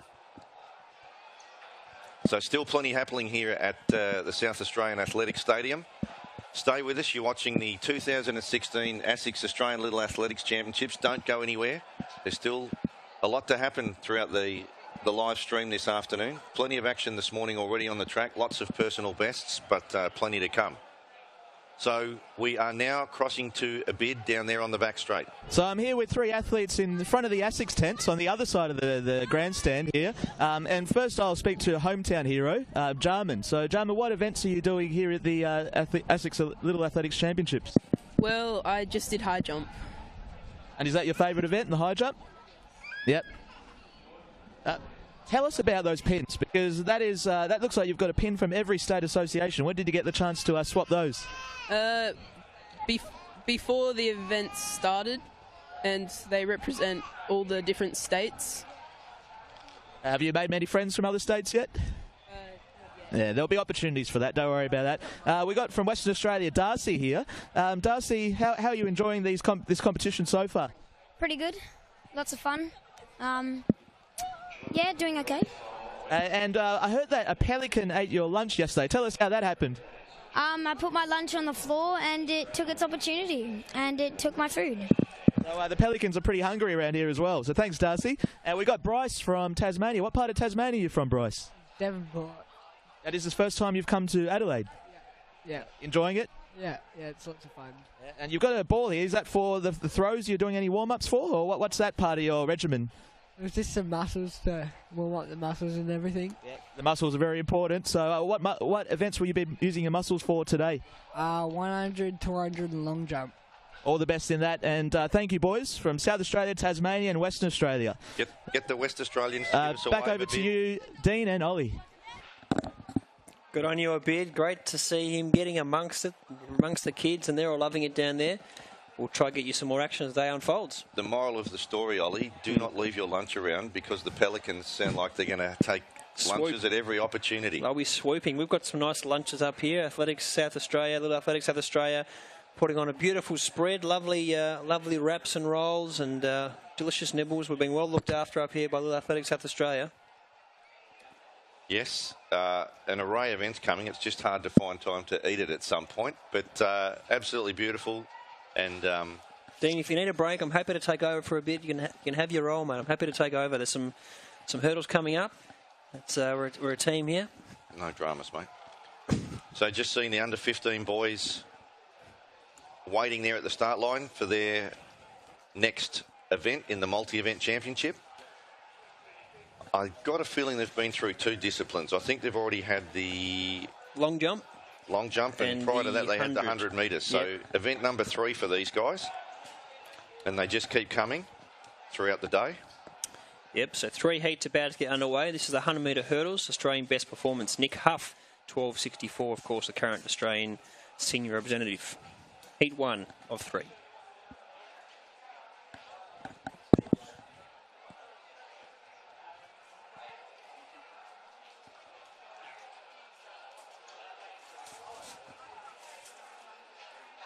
So away cleanly in this first heat. Off to a good start on the outside was Jordan Talbot of Tasmania. Running well is Noel Miles, this local boy from South Australia. Looks like Miles in the lead. Next to him is Bailey Dawson. And it's still Miles, the South Australian. The local boy gets up for a win in the first of 3 heats. 13.90, the unofficial winning time for Miles. 13.90 for Noah Miles. Tall young man on the up. And looks good finishing in the hurdles there. So we'll watch the replay very shortly. But Noah Miles, impressive victory in our first of 3 heats. So the live stream is on your the live replays on your screen right now. And the local boy Noah Miles got off to a good start. Challenging him on the inside was Bailey Dawson. But no doubt about our winner, Noah Miles, taking it out. 13.90 sets the benchmark early on. So he's been around the traps. He's got a personal best of 100 metres, over 11.89, 6.14 in the long jump, and a PB of 14.24 until now. So he's just run a 13.90 in that. So an unofficial personal best. We'll get confirmation for that very shortly. He's a pretty talented all-rounder, really. Silver medalist in the triple jump, the 2014 National All-Schools. Won a bronze medal in the TJ at the past 2 Australian Junior Champs. Represented South Australia in basketball at numerous national competitions, and also competed in the USA. And he's competed in the hurdles, long and triple at the 2014 ALAC in Melbourne. So pretty well well-credentialed young athlete there, Noah Miles, and we can see the official results on the screen, 13.87, so a great personal best for him. And very impressive, getting the win over Bailey Dawson in second, and Declan McBean was in third. And Bailey Dawson, nicknamed the Big D, was in second place. So the Big D has got aspirations to go to the Olympics. He's got 2 dogs. He's medalled before in the multi-events, 200-metre hurdles, 400 and discus.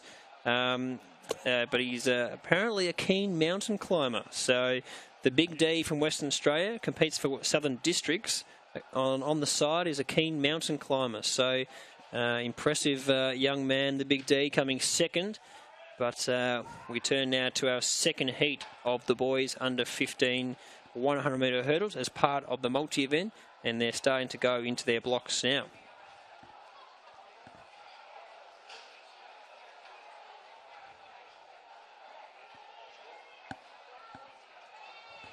So the Queenslander choosing a standing start here.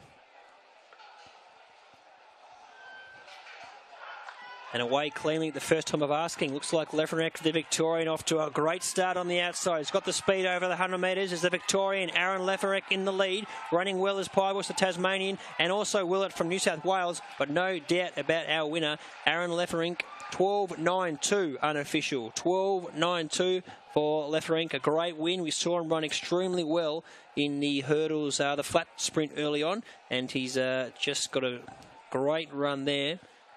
And we'll watch the replay very shortly. The man from the Sandringham Centre. And looks like it may very well be a personal best. I've got here 13.11, and we can see him on the screen there, sharp over those hurdles. Look at that trail there, quickly ripping around. And he's run unofficially 12.92. Personal best was 13.11. So a very good all-rounder, one to watch for the future. Looked pretty happy when he crossed the line there, slap of the legs. And again, it's all about points in this event. So every personal best is one step closer to more points. So well done from Aaron.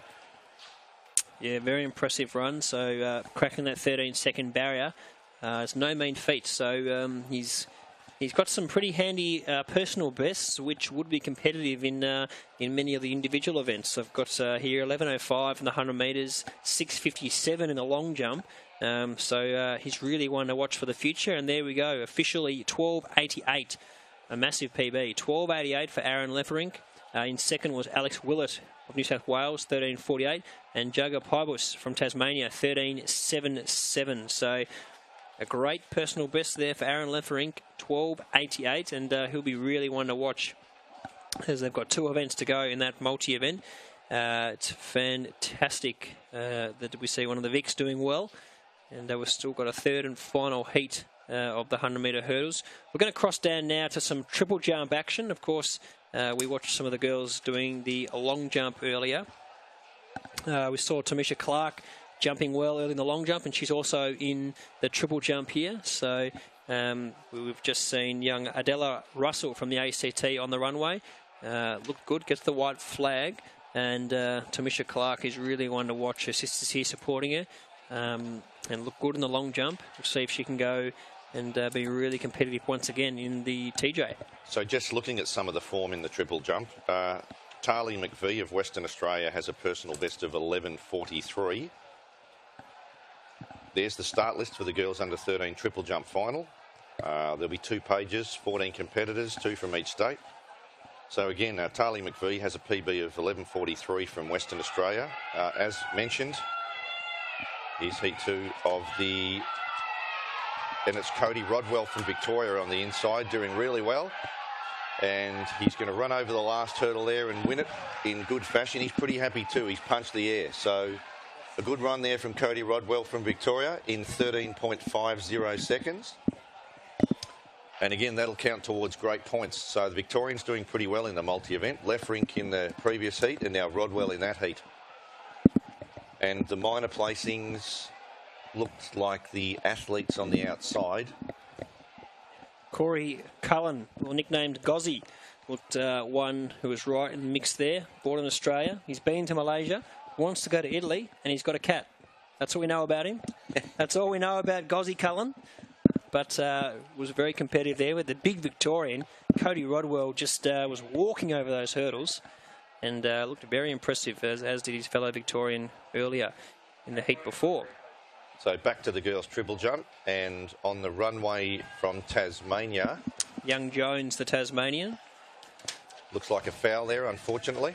So she'll have to go back and reassess the run-up for the next one. But just some of the form again in this event. As mentioned by Ollie, Tamisha Clark from New South Wales has got a personal best of 11.35. So not far behind Talia McVie with her 11.43 from WA. Abby Cripple from Victoria's got an 11.34. So that's pretty close around the mix as well.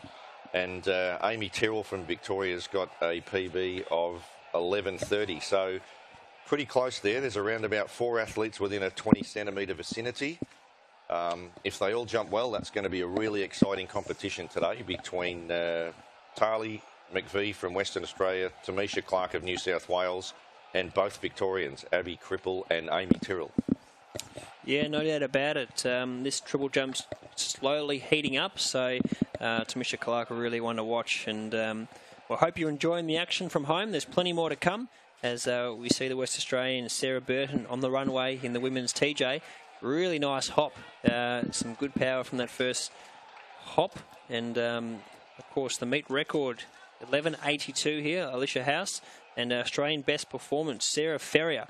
I remember seeing her compete around the traps in Victoria. A very good jumper and hurdler. And she'll be those records will be, once again, very hard to beat. Some of these records are extremely impressive. And no doubt we've got some of them to break in the next, hopefully, few hours. But no doubt some impressive performance to come. And we're going to shortly cross down to Abid, who's got an update down in the field. Always good to hear from him. He's really getting amongst it with some of the locals. So on the runway now, Amy Tyrrell of Victoria.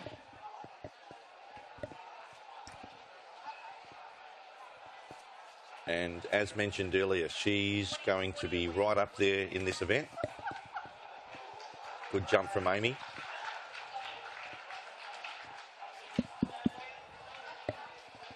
And she's got the all clear. The white flag's been raised.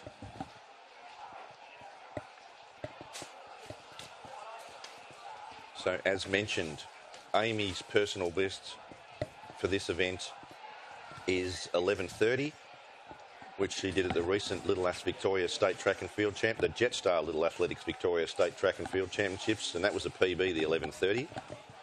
And just looking at the results board down there, she has jumped 11.15, so not bad. Amongst it, right in the mix. And next on the runway,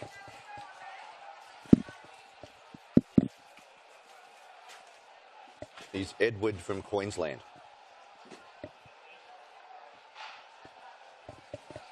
And she takes off.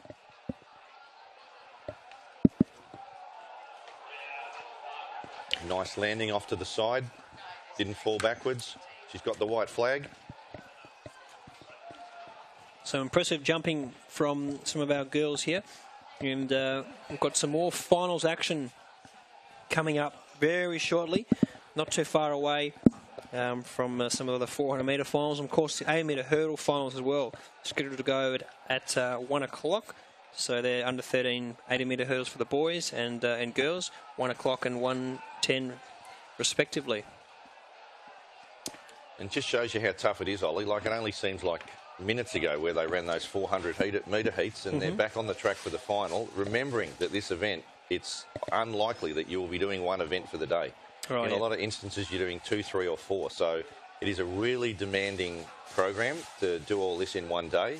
But again, you're doing it for the team because it's a team's event. No doubt about it, Dean. And Dean, we're going to cross down now to our man in the action, Abid. Where are you, mate? Due diligence right now, just counting back the results. The high jump under 13 boys has now ceased.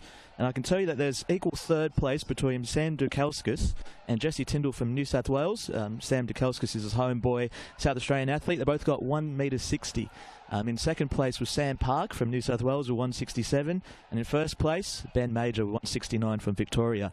as Dean Pauling said, he had, I think, 1.75 metres as his PB. Very close, but, you know, it's the medal that counts. Back up to you, Dean and Ollie. Thanks, Abid. So a good competition down there. Clearly just checking through all the prior jumps to make sure we've got everything right. But sounds like it was a great competition and they reached pretty big heights. And look forward to seeing the official results of that event later in the day.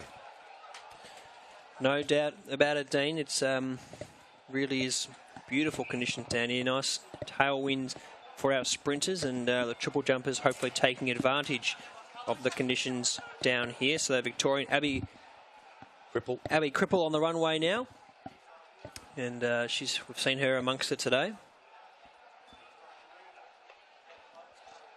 Nice jumping by her. No doubt she'll be in the mix come the medals. Based on what we've seen so far, that looks like it's pretty much out there at the mark. Yep, I think she'll be right up there, and not too far from Tamisha Clark, who will be up very shortly. So the women's triple jump just starting to heat up. So we know that we've seen an 11.15 so far. But that's about all we can tell you at the minute until we get some results later in the day. So it looks like Abby's jumped a 10.99. 10.99 for Abby. Not too bad, right up there. So we've got Jessica Mead next on the runway, the Queenslander. We'll see if she can get close to that 11 to 12 metre vicinity. So that seems to be where this is going to be won or lost. If you can get in the 11s, you'll be right up there in contention.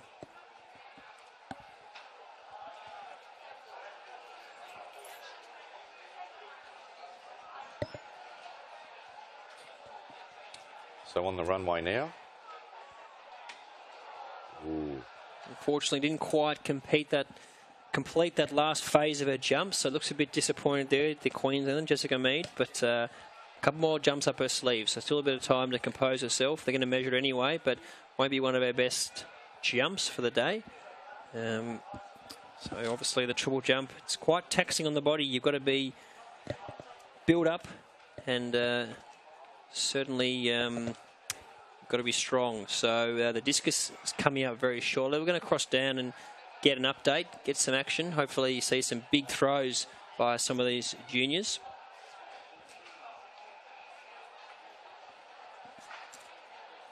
So just waiting on a cross to the discus, which started at midday, so it should be right into the final rounds of the competition over there at the moment.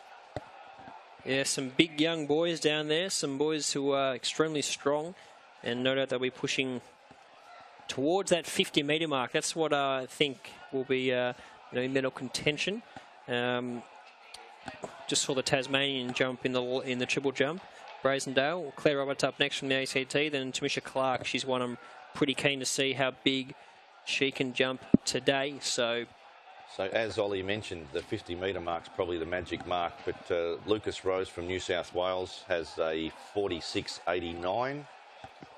So he should be up there in the final placings at the end of the competition, and also there's a 43.96 from Nelson McCutcheon of Queensland. So interesting to get some information from over at the discus ring, and we see Rousseau of Western Australia preparing for his next throw. We're unaware of what round they're in at the moment, but given that the event's been going since 12 noon, we're assuming that they're in the final 8 at the moment.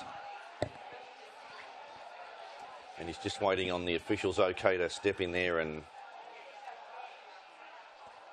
put it out there as far as he can.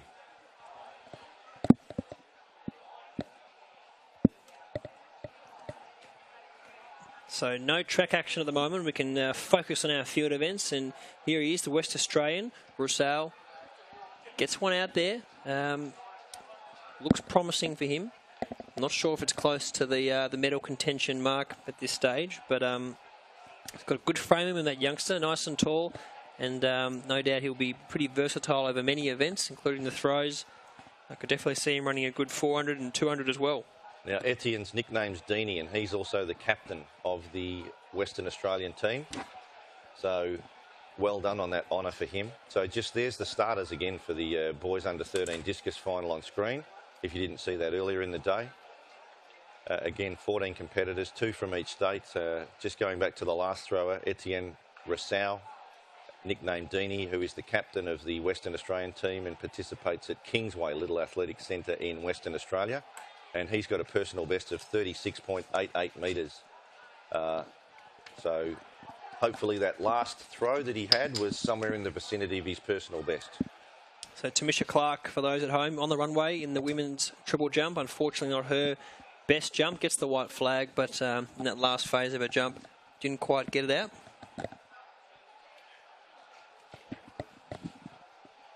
It looks like Innervale of Queensland just had a throw in the discus, and we're now waiting on McCutcheon from Queensland for his next throw.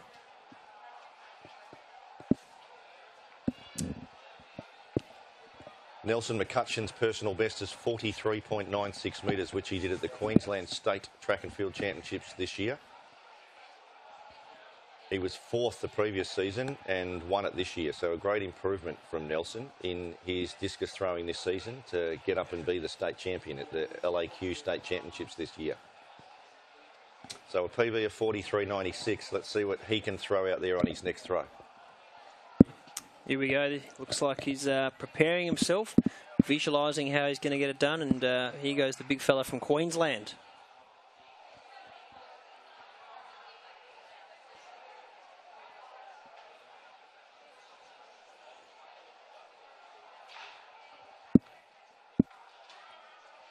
So a nice spin from Nelson. And a great throw from the Queenslander. Really puts it out there to really match it with the best, looks like. We've got the white flag, and it looks like it's a legal throw. So we're just waiting on some of the measuring and whether that will go up on the board closer to the action down there, and we might be able to give you exactly what the distance of that throw was. But in the meantime, we're going to throw down to a bid who is riding the action at the discus. Hi guys, so there's a lot happening at discus right now. We're into the 6th attempt of the final 8. So I can tell you that Lucas Rose from New South Wales has thrown 46 metres, and there's been a few throws over 46. Nelson McCutcheon from Queensland is right up there as well. I can provide some more updates when we have a look at how they're going. There's a few more throws left in the 6th round of the under 13 boys discus. Back up to you, Dean and Ollie. Thanks, Abid. So as the prior form suggested, Lucas Rose with a 46-metre throw and Nelson McCutcheon not far behind him in the discus to this point, but still in the last round, the 6th throws for some of those boys. And it won't be long before we'll know who the Australian champions in the under-13 boys discus event is, Ollie. Quite an achievement as well for many of these boys. You know, it's something that can never be taken away from them. It's something they obviously work very hard for. So a lot up for grabs in these national finals, and a lot of pride at stake as well, and a lot of boasting as well. I mean, you can go to your school on Monday or Tuesday. Hey guys, I'm the best in the country, effectively. So great throw there from the New South Wales athlete, really getting it out. That's young Rose from New South Wales, and he's pumped. But yeah, a lot of you know, you can go to school on Monday and tell everyone I am the best in the country, effectively. So really a lot at stake here. A lot of hard work goes into it by the coaches, the athletes themselves, their families, and great to see all the boys out there enjoying themselves. And of course, everyone here seemed like a lot of great sportsmanship occurring as well, Dean. So that looked like the last throw of the competition with young Rose from New South Wales. All the boys congratulating each other. You know, great camaraderie. They've all participated in the event in unity, and you know, there's a good sense and feel about it. You know, they're not only competing against each other, but again, they've probably competed against each other at other national championships and other events around the country, and great friendships have been formed in the sport of athletics. So we're moving back to the track for the under-13 boys 80-metre hurdles final. And obviously the A final will be first, and it'll be followed by the Consolation final. So just looking at the form following the heats, we had a 12.24 from old Reese Lightning Rakit from the ACT. So He's going in with some pretty good form. And if we remember back to the heat, he just beat Taylor Willis from Victoria in a photo finish, who ran 12.27.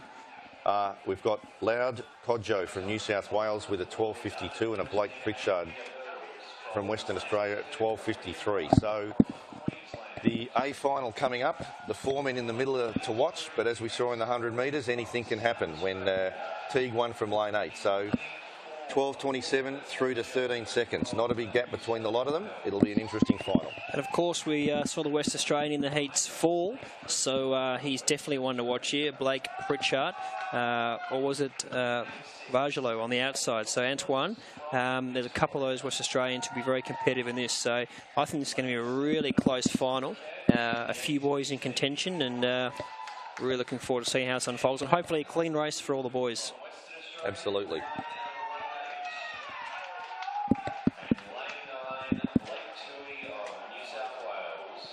So we can see them there just waiting behind the start line until they get the starters' instructions. Some nervous athletes. We can see Max Cooney of South Australia there in picture. We're just going to head down to a bid for an on-ground interview. So discus is now complete for the under-13 boys, and I've got the results in my hand, which is a much better situation. So in fourth place, 40 was a magic number again, I can say. With 40.74 was Sefer Inivale from Queensland in fourth place. Third place, Nelson McCutcheon from Queensland as well, 45.01. Second place, Phoenix Martin from New South Wales, 46.47.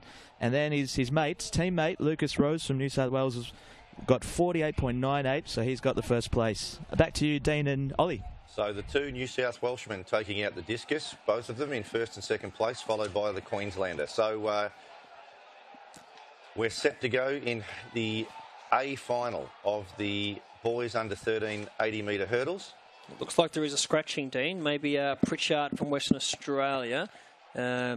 He's down there, it seems, but has taken his spikes off. So I think a late scratching down at the blocks. Late scratching. Looks like Blake Pritchard.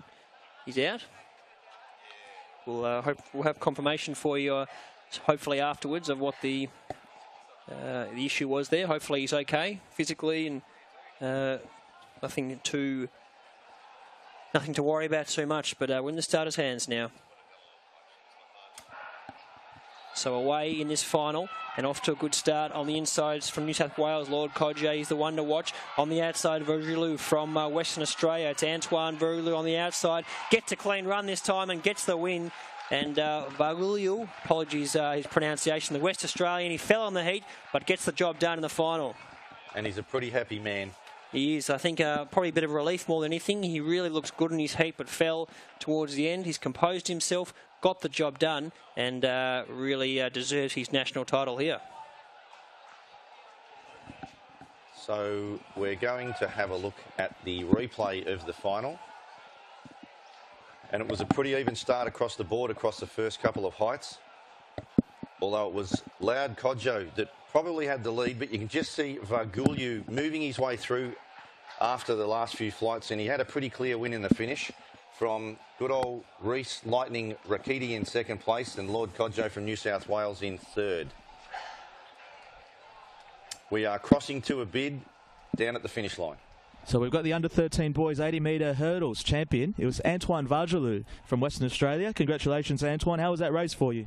Well, not my best, but good still. And which centre in Western Australia do you come from? Perth. Perth. And what's your favourite event? Is it just hurdles? Do you do anything else? Sprinting? 100, 200 metres. And who are your favourite athletes that you look up to? I just look through friends. They acknowledge me and all that. Fantastic. Antoine, congratulations. And we will head over to Dean and Ollie now. I was going to ask a bit if he could find out why Antoine's known as the Ant on his bio that we've got here, but unfortunately we didn't get the answer to that. But he competes at the Belmont Centre in Western Australia, so congratulations to him. Sub 12 second as well, 11.99. Yeah. Absolutely. Wow. What a great comeback after his fall in the heat to get up and win the final, so well done to Antoine. 11.99. Reese Rakiti from the ACT in 12.26 in second place. Continue on with his good form throughout the day. So well done to those guys. We can see Jetstar Little Athletics Australia marquee there. What a fantastic partnership we've had with Jetstar over the last 2 years. It's just been the national naming rights sponsor of Little Athletics Australia and all of the states around the country, and they've just embraced the sponsorship. There's been great activation. There's been events that have had Jetstar naming rights. The orange fits right in with all the marquees at centre level all around the country. We can see orange here today, and the relationship and the genuine community branding between both of those organisations is a really great fit. So thanks very much to Jetstar, and we're looking forward to their continuation of the partnership next season. Yeah, fantastic support, and we're ready to go now for our second event. So away in this consolation final, on the outside after a good start was Crawford from Tasmania. Running well, looks like Poulter from Victoria. Poulter gets to the lead. By his side is Williams, but on the outside, Hamish Poulter from Victoria gets the job done in the consolation final. 13.09, he'll be happy with that. Pretty competitive time. So a good win there from the young man from Victoria. And looked impressive. Tall lad. Running over the hurdle as well. 13.09 unofficially. Improved considerably from his 13.63 heat. So great effort from him. He's improved half a second. So really great effort from Hamish Poulter to improve and take out the consolation final in the boys under 13 80-metre hurdles. The boy from Geelong. Good to see him competitive. So we see a replay here.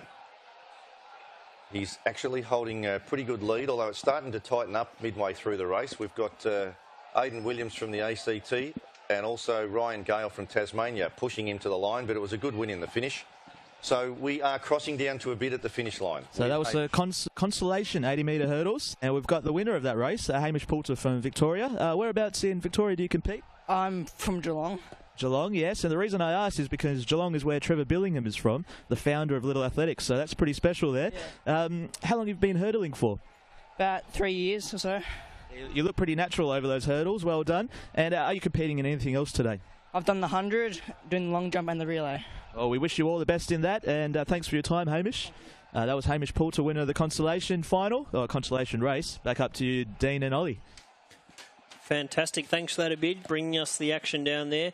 Great to get an insight into some of these youngsters and results on the screen, Dean. So Hamish Poulter from Victoria in 13.08. As we said, a big improvement from his heat. Aidan Williams from the ACT second in 13.31 and Ryan Gale from Tasmania in third place in 13.34. So we're moving along pretty swiftly, Ollie. Again, it's 1:10 in Adelaide. We started pretty early this morning, probably halfway through the program. There's been a bunch of field events, a heap of track events, a lot of personal bests, and everybody's having a great time. Oh, no doubt about it. It's fantastic to be here. The buzz is well and truly around, and great to see so many athletes getting personal bests. I think Adelaide turned it on, and that's what we want to see. Personal bests. Obviously, the athletes, when they get a personal best, they feel like all the hard work they've done pays off. So it's pretty special, and hopefully we've got some more personal bests to come as we see the girls get ready for the under 13 80-metre hurdles final. So having a look at the form after the heats, Grace Adams from New South Wales has a 12.76.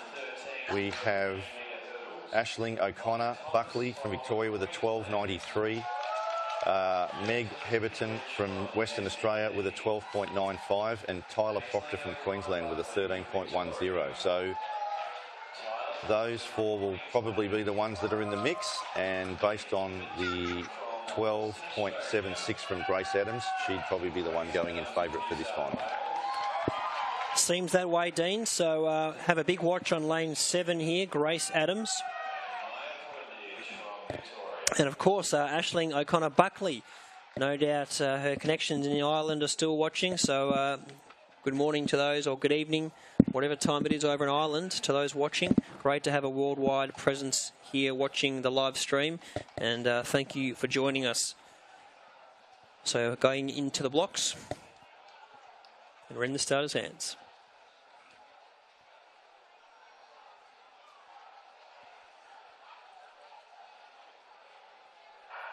So away cleanly it was Grace Adams on the outside. It got off to an absolute flyer. Adams in the lead, running well also is Buckley from Victoria. It's Adams, the West Australian, starting to come into it now. It's still Adams in the lead. Can she hold on? Yes, she can. A good win to Grace Adams from New South Wales. Geez, they made her work hard. Meg Hebden from Western Australia and Aisling O'Connor Buckley. But no doubt about our winner, Grace Adams. She really kept her cool.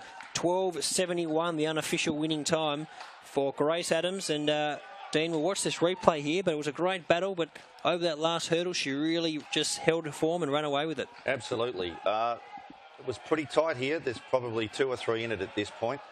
But as we came to the last couple of flights, she just seemed to edge her safe away and got ahead for the victory. And it looks like it's a personal best for her as well. We're heading to a bit at the finish line.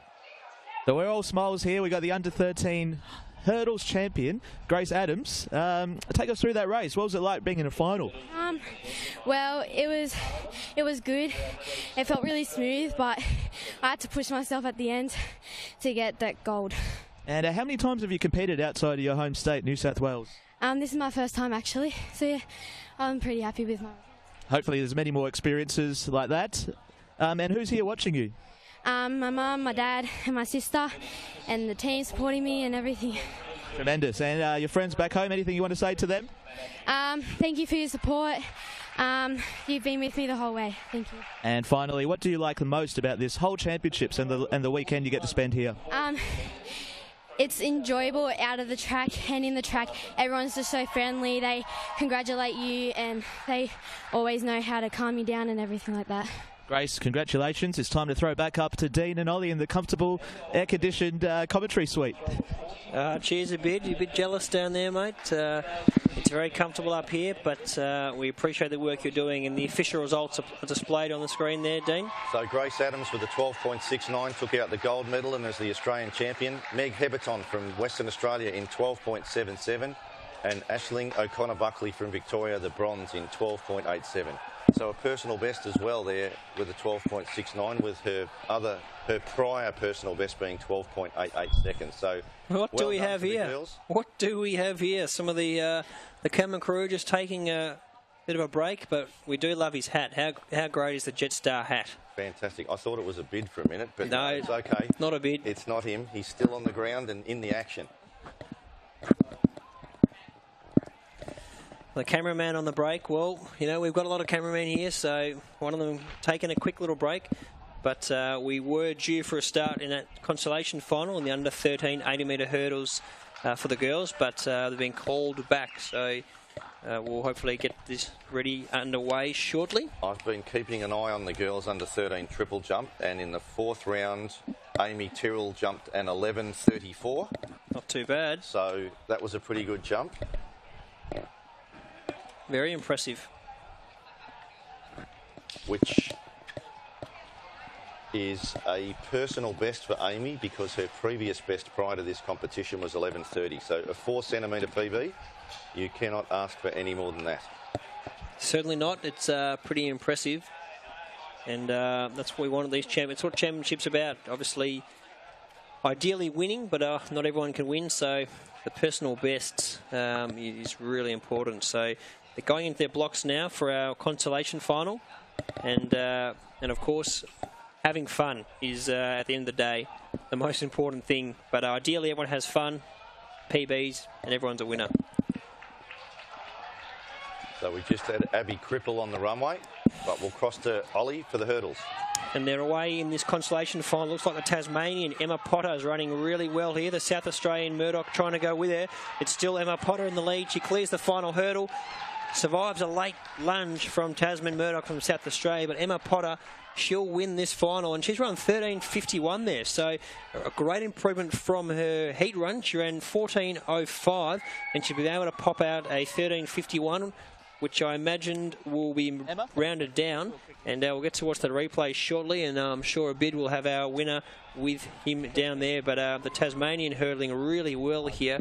Murdoch tries to go with her, but Emma Potter gets the job done, and she's the winner. And joining a bit down there is Emma Potter from Tasmania. All right, we're with a very happy Emma Potter right now from Tasmania, because she's got 13.51. And what is that for you? A huge PB.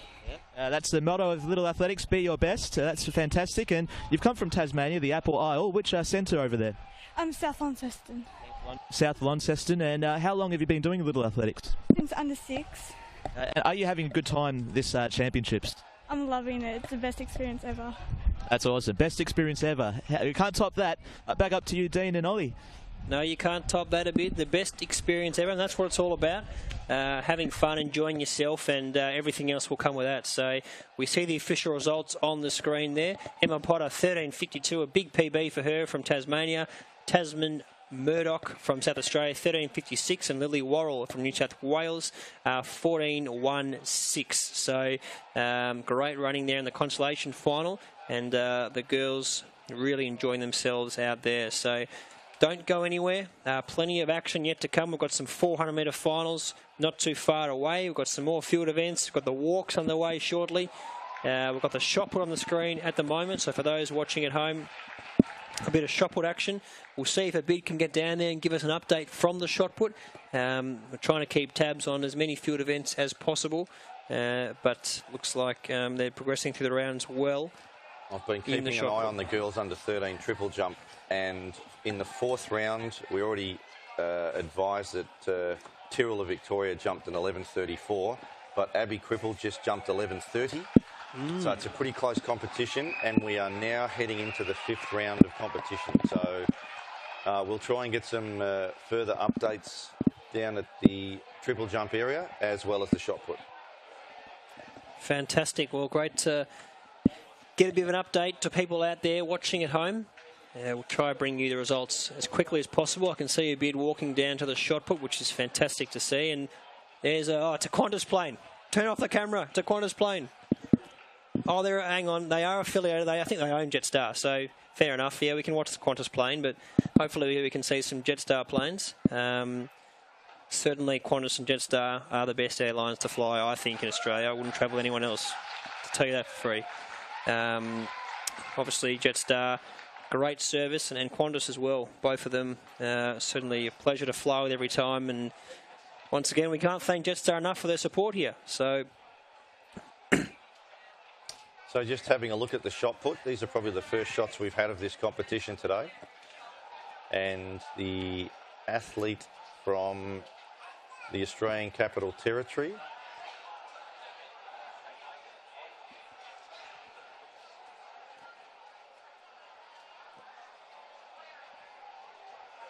looks like it's a legal throw.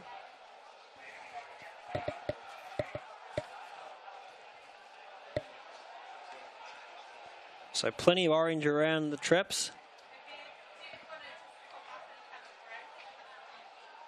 And looks like some good shot put results here. And that looked like Charlotte Rora of the ACT. Maybe her first up throw.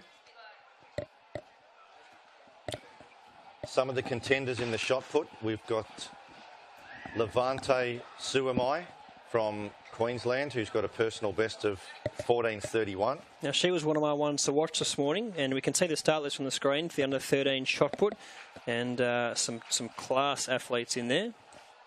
We've also got Anna Deacon from Queensland with a personal best of 12.93. And Deanna Taganisia of New South Wales has got a personal best of 12.60 as well. So some of the people to look out for.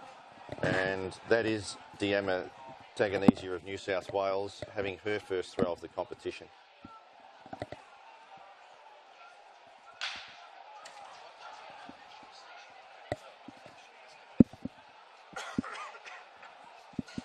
So plenty of field events happening at the minute. We've got the girls under 13 shot put, the girls under 13 triple jump, and there'll be more action on the track in the moment in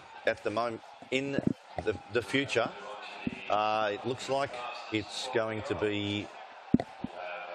Yeah, look at our cameraman. Look how close they're getting to the action, right in the thick of things in that shot put ring. It doesn't get much closer than that. So we've got people everywhere hanging from the trees in the shot put ring. Everywhere you turn, we've got a camera there, so I hope you're enjoying the coverage we're bringing you. And that was Danica Lucas-Johnson from Tasmania. So a bird's eye view of her throw, basically right next to the ring. So we can see all the under-13 girls there preparing for their first throws, a lot of them. Next up is Madeline Ross of South Australia in the ring for her first throw.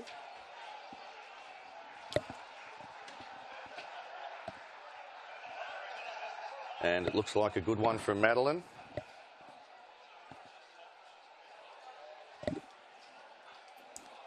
And the girls down there just pondering what's next for them.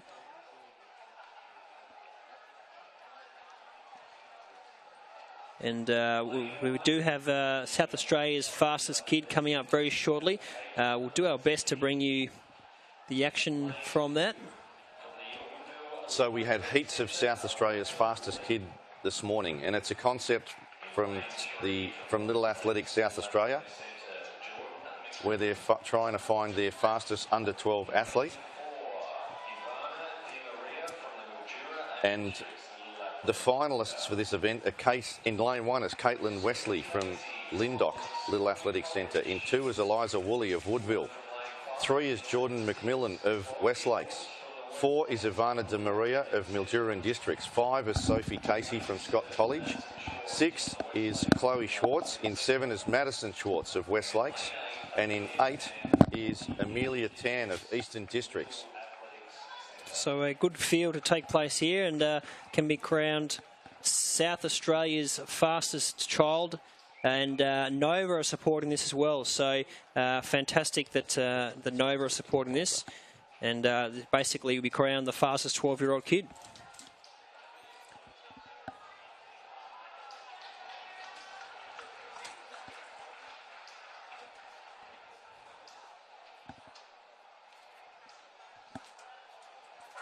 So away cleanly in this final, off to a good start, was Jordan McMillan, who ran the quickest time in the heats. Running well is Ivana De Maria. Looks like Jordan McMillan's going to run away with this one. Coming home well on the outside, Chloe Schwartz, but no doubt about our winner, Jordan McMillan. And 13:56 unofficially as she crosses the line, and she's crowned South Australia's fastest child. So this event's the Little Ass Fastest Kid event's proudly supported by Nova, because South Australian Little Athletics has been in search for potential 12-year-old boy and girl champions to compete here as part of the ASICS Australian Little Athletics Championships. So congratulations to those girls. And the boys are to follow. They've had a huge amount of registrations. As I said, there were heats earlier this morning at around about 9 o'clock prior to the finals being run this afternoon.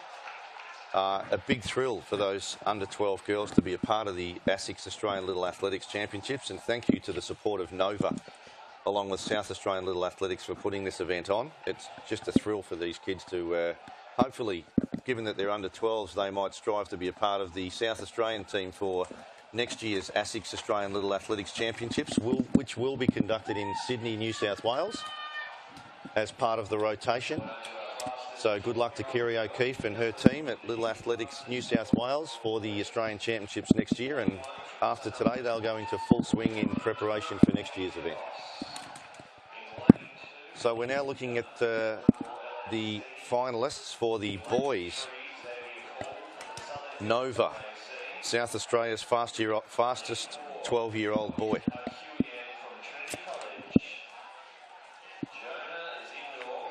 And as we can see on the screen there, they're all at the start line. In lane 1 will be Angelo Mabini Velos from Sunrise Christian School. In lane 2 will be Ethan Dunn from Warrnambool Little Athletics Centre. In lane 3 will be Xavier Poole from Southern Hills. In lane 4 will be Joe Akuyan from Prestige College. In lane 5 will be Jonah Zindorf from Eastern Districts Little Athletics Centre. In 6 will be Samuel Harnas, Two Wells Primary. In 7, Isaac Organ from Woodville. And in 8, Finn Reid from the Barossa Valley Little Athletics Centre. Fantastic, Dean. Should be a cracking final.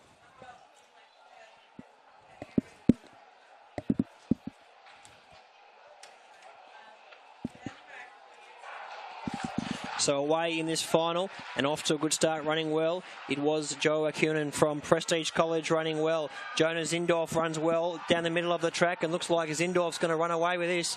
And Jonah Zindorf from Eastern District's Little Athletics Club ran 13.46 in the heats, and he's improved there to pop out a 13.13 unofficially. So Jonah Zindorf looked impressive, winning our final of South Australia's fastest 12-year-old.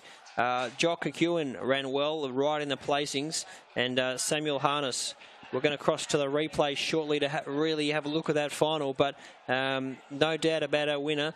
Jonah Zindorf ran really well, went up and running, ran away from them. On the outside of him, Samuel Harness stormed home late, made it just nabbed third behind Jock Akuin, but 13.13 the winning time, and he is South Australia's fastest 12-year-old. Fantastic stuff. Great concept from Little Athletics South Australia. So we're into the final round of the girls under 13 triple jump, and Abby Cripple's previous jump was 11.72. So a great jump from Abby from Victoria. We see on the runway, having just jumped, Tisha Clark for her final jump of the competition. I'm sure that 11.72 is going to be right out there from Abby Cripple.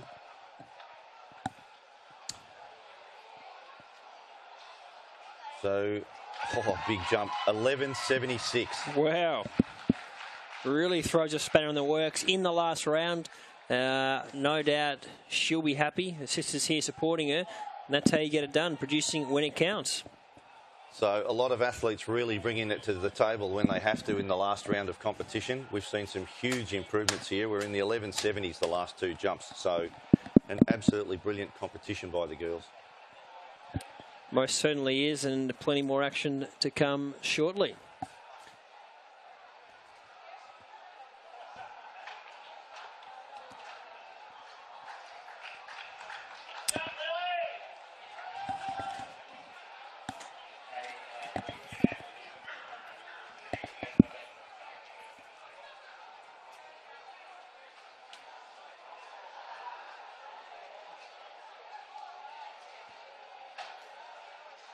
So we just had Worrell of New South Wales for her last attempt in the girls under 13 triple jump.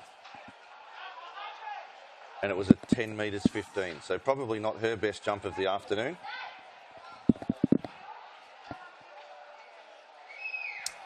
And again, there's the finalists that are taking part in the girls under 13 triple jump final. And it's just been a brilliant competition. They've all risen to the test in this last round. As I said, Abby Cripple an 11.72, Tisha Clark 11.76. So a very exciting competition.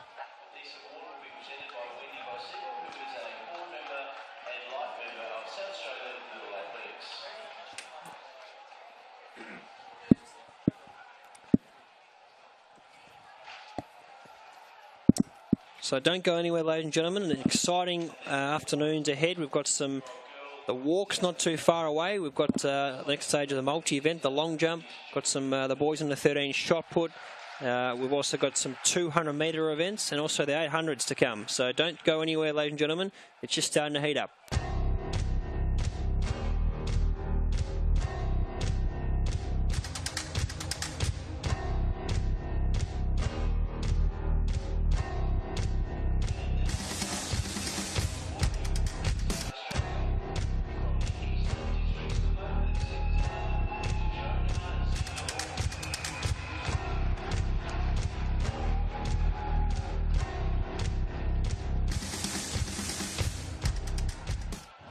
This is an open letter to anyone who wants to be an athlete. If you want it more than all-nighters, if you want it more than likes,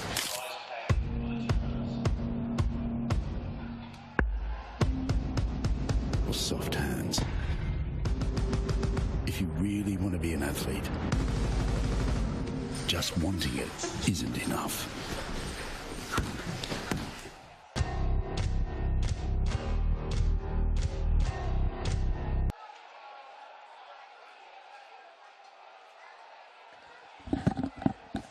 So back here at the action, where it's all happening, the City of Churches, not too far away from some of our 400-metre events shortly. And got the camera down there giving us a great view of what's happening. We'll definitely start heating up in the coming hour or so. Really looking forward to these 400-metre finals, which are not too far away. And the girls' shot put, that's still going on over there. But truly special day here for Little Athletics Australia, the championships, and all the sponsors, all the athletes and their families. And we can see some of the girls who are just warming down from South Australia's fastest 12-year-old. And they're all pretty pumped and excited. Thanks to Nova for getting around this event. No doubt a bit of radio coverage from that. And a chance to run here on this fantastic track in front of a great atmosphere. And hopefully we see many of those juniors who competed in that fastest 12-year-old. Hopefully we can see them competing in these championships in many years to come. Don't forget to get behind us on social media. Hashtag ALAC16. Hashtag ALAC16. If you want any requests or shout-outs, anything like that, don't be afraid to get in touch. Just hashtag ALAC16. ALAC16. Get in touch, and we'd love to hear from you. So a few presentations not too far away. We can see our camera crew lurking around. Don't forget to hashtag ALAC16 to get in touch. And once again, we thank Jetstar for their support, as well as ASICS and the many other sponsors who support Little Athletics in these championships. So really a fantastic day. Great to see people getting around in South Australia supporting this event. And we can see some of the athletes getting behind their blocks for the 400-metre finals.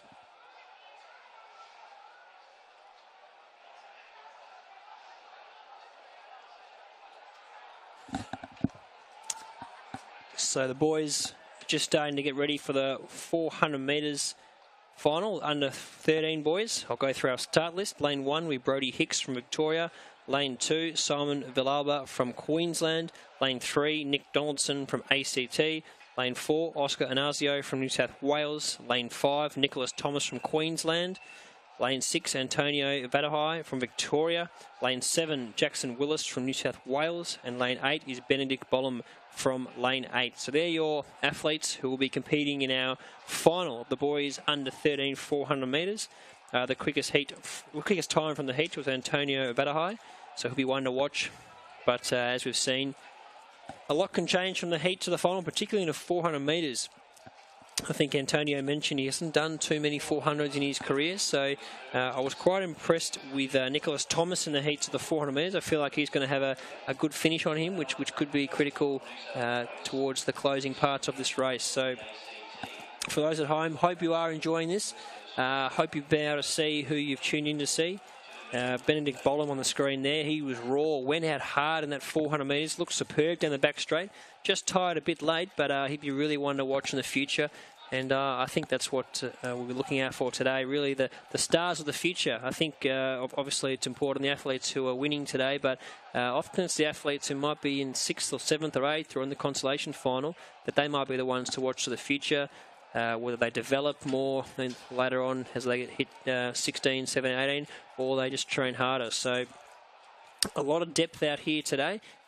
Some really good athletes who are looking to kick on in the future. And we're ready to go for this final now of the 400 metres.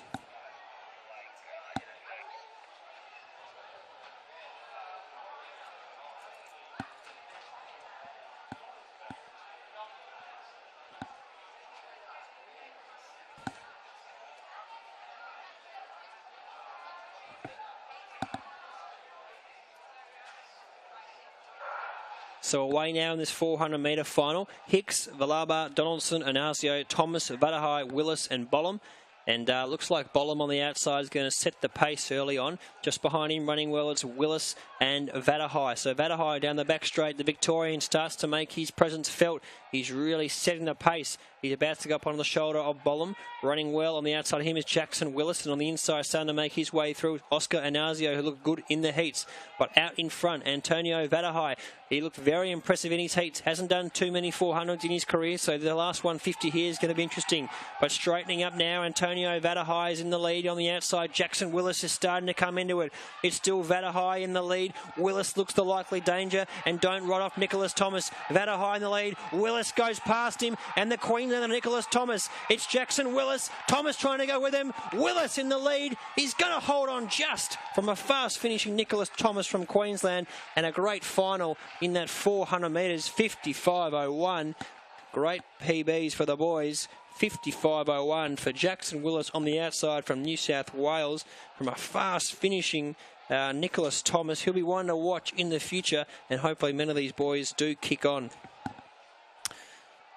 What a great final that was, and we're going to cross down now to the replay, Dean. So what an incredible last 100 metres. Antonio Vadahai led into the straight. Remember, he's only started running 400s this weekend, was originally a 62 runner. They got to him. Jackson Willis of New South Wales went past him.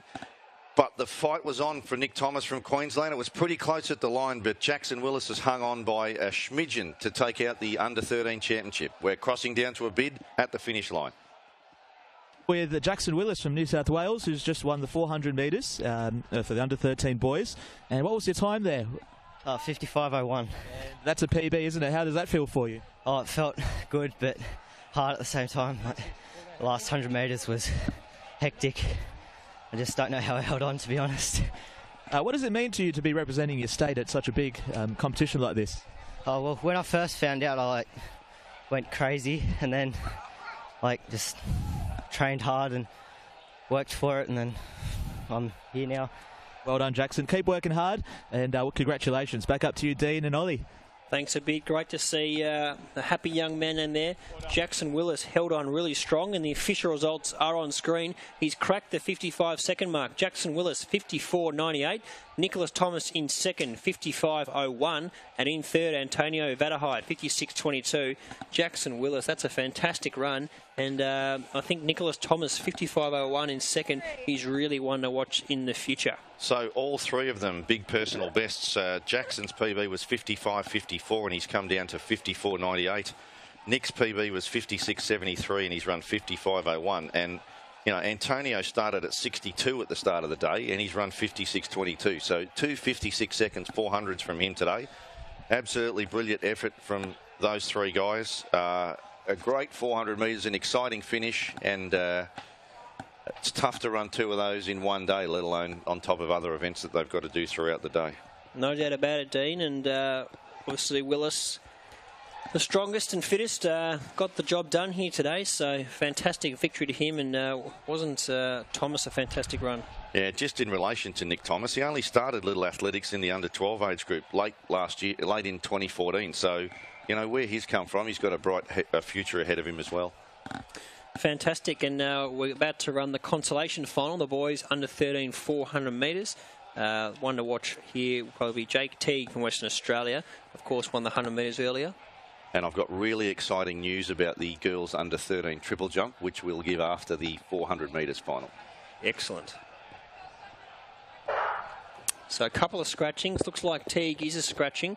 And Angus Webb's going to lead the field out from the inside. Running well, the South Australian, Ernie Brown. A nice long stride on him. He's one to watch as they go down the back straight. Jesse Teme, the other local athletes, made the running true as they go quick early on through around the 150 mark. And Finn Brennan, another one to watch. So as they go through the 200 metre mark, looks like the local boy, Jesse Teme, on the outside making his move and his presence felt.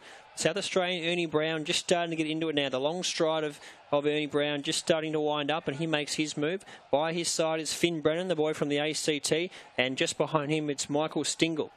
So they're about to straighten up with 120 to go. Ernie Brown on the inside from South Australia gets to the lead.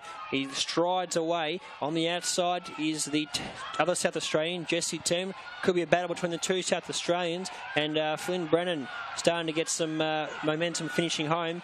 But a good win by the South Australian, Ernie Brown. And fast finishing on the outside, we had Michael Stingle and Jesse Tem, but a good win to Ernie Brown. One to watch in the future. Yep, a great consolation final there. The two South Australians right in the mix leading into the straight. We're going to switch to a replay and have a look at that. So as I said, halfway down the straight, the two South Australians were boxing on. It was Brown still leading the way, and flying home, Michael Stingle from Tasmania got up for second in front of Jesse Teme of South Australia. So we're going to cross down to a bit at the finish line for an interview. Just facing this way, Ernie. Okay, Ernie. So Ernie Brown in the 400-metre consolation final. What was it like just having that whole crowd, your home crowd, supporting you like that? Pretty good, yeah. How much family and friends do you have here in the grandstand? I think about 5. That's good. And what centre are you from here in South Australia? Pimpton, yeah. Yep. And what other events are you doing here at this competition? 800 and long jump. All right, all the best for that. And we'll wrap up and go up to Dean and Ollie. Cheers. Thanks a bit. And I'll tell you what, Ernie Brown, one to watch for the future. Nice, tall, skinny young chap. 61.01 he's run there. I reckon he's really one to watch for the future as he comes through the ranks. And results displayed on your screen. Michael Stingle, second from Tasmania, 101.43. And in third, Jesse Temi, the South Australian, 101.56. And Dean, you've got some news for us. Absolutely. We were keeping a quiet eye on the girls under 13 triple jump, and it really ended in spectacular fashion because we announced that Tamisha Clark jumped 11.76 in the 6th round of competition. But Amy Tyrrell had also jumped 11.76 in the 5th round of competition. So after the 6th round, they were tied on 11.76, and they had to go to a count back in that event. And Amy Tyrrell of Victoria had a second best performance of 11.72 ahead of Tamisha Clark's 11.51. So an unbelievable result in the triple jump. The gold medal going to Amy Tyrrell with 11.76. The silver medal going to Tamisha Clark of New South Wales with 11.76. And another big jump in third place, Abby Cripple of Victoria in 11.60. So an unbelievable, probably the best field event competition we've had so far today. Really close, competitors really bringing out their best in the last round. And we've had to go to a countback to decide the winner of that particular national championship event. We're now moving into the girls under 13 400-metre final, and the athletes are in the starters' hands. So away now in this girls under 13 400-metre final.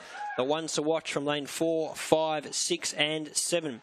So as they head into the back straight, looks like running well on the outside. Georgia Laban from Victoria running well. Caitlin Preston from New South Wales. 59.63 in the heats. Is starting to move onto the shoulder of the Victorian. Just behind her, Ellie Beer, the Queenslander. She's starting to get into her running. So going through 200. Looks like Laban on the outside from Victoria is in the lead. Just behind her is Preston. Ellie Beer from Queensland and Olivia Hastings. Didn't she look impressive in the heats? And she'll be coming home strong late.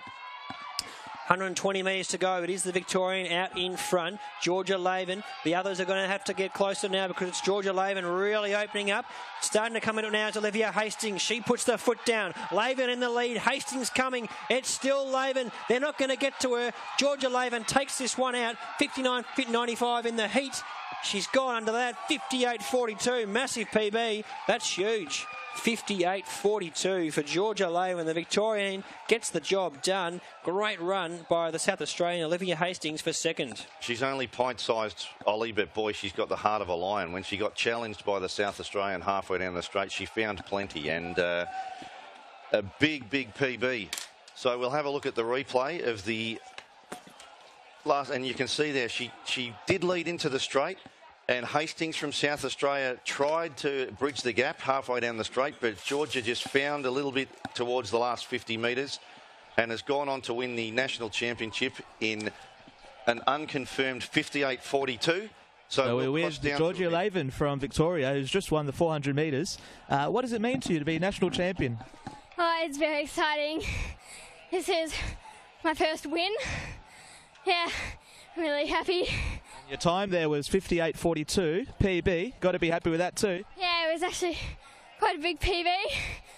Yeah. And is that your last event, or are you doing any more events for this competition? Nah, I've got the 800 later.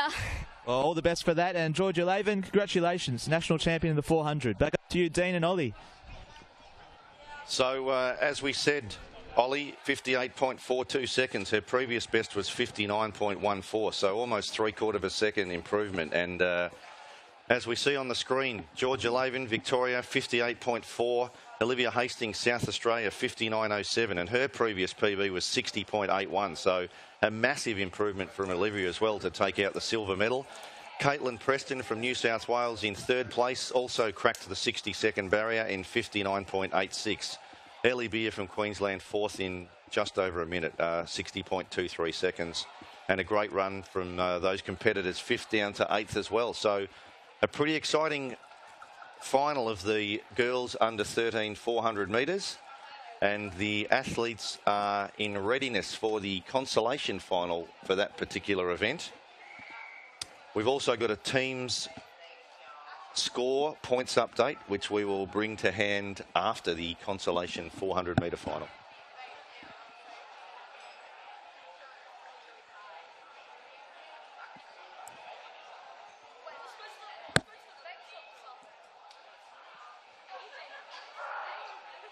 So away in this consolation final from the inside, Fletcher, Pert, Kingston, Barnett, Pitt and Wallace.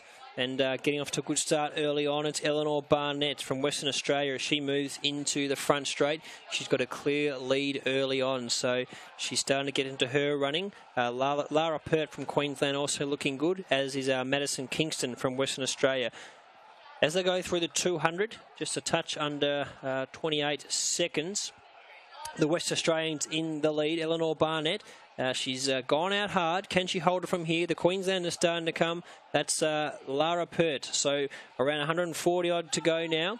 It's the West Australian in the lead, but it's starting to get hard. Lara Pert, the Queenslander, strides up, and she's about to go past the West Australian, who's really starting to feel the pinch. She went out hard, but she starts to dig deep as well. That's what we like to see. So straightening up, and the Queenslander, Lara Pert, time to run to perfection. The West Australian, gutsy run. Can she hold on for second? I think she might just do that, but they know that about our winner, the Queenslander, Lara Pert, 103.5 unofficially, 103.5. A good run there from Lara. Not quite her personal best, but enough to take out the consolation final. Ran a pretty conservative first 250. Looked good when she entered the straight. And we'll bring up the replay of the last bit of the race where she challenged for the lead and looked really strong. It was a great run from Eleanor Barnett as well. She went out pretty hard from Western Australia, but in the end it was Lara Pert from Queensland who really ran on in the straight and won pretty convincingly in the finish. And a good effort for her to win the consolation final. And we got Lara Pert, the 400 consolation final winner. Lara, well done on winning that. So where are you from in Queensland? Brisbane. Have you ever travelled out of Brisbane for a competition before? Yeah, I've gone to Canberra and Tasmania for national school sport. And what do you love about a competition like this? I mean, what does it mean to you to represent your state and be part of such a great team like Queensland? It's a great privilege, and it's really fun because you get to make lots of new friends, and it's just a really great experience. Well done, Lara, and get some rest now. We'll throw it back up to Dean and Ollie. Thanks a bit. Still plenty happening, and we see the official results there. Lara Pert from Queensland in 103.46. Eleanor Barnett, a gutsy run there. She went out hard from Western Australia in 104.55. And Bonnie Pitt from Tasmania got home for third in 104.98. So a good result there for Queensland. And the events keep ticking along today here at the ASICS Australian Little Athletics Championships. And we have an update on the point score after event. Okay, we are heading to the discus to have a look at competition throws. We're not sure what round it is at the discus, but I'll continue to read through the ASICS Australian Little Athletics Championship point scores. In 7th place after event 25 is Tasmania on 140.5 points. In 6th place is the Australian Capital Territory on 159.5 points. In 5th place is South Australia on 195 points. In 4th place is Western Australia on 225 points. In third place is Queensland on 231 points. In second place is Victoria on 251.5 points. And currently leading the Trevor Billingham Trophy with 268.5 points is New South Wales. So after 25 events, New South Wales leading Victoria by 17 points, with Queensland a further 20 points behind Victoria. So still plenty of events to go. So we now see on screen some of the discus.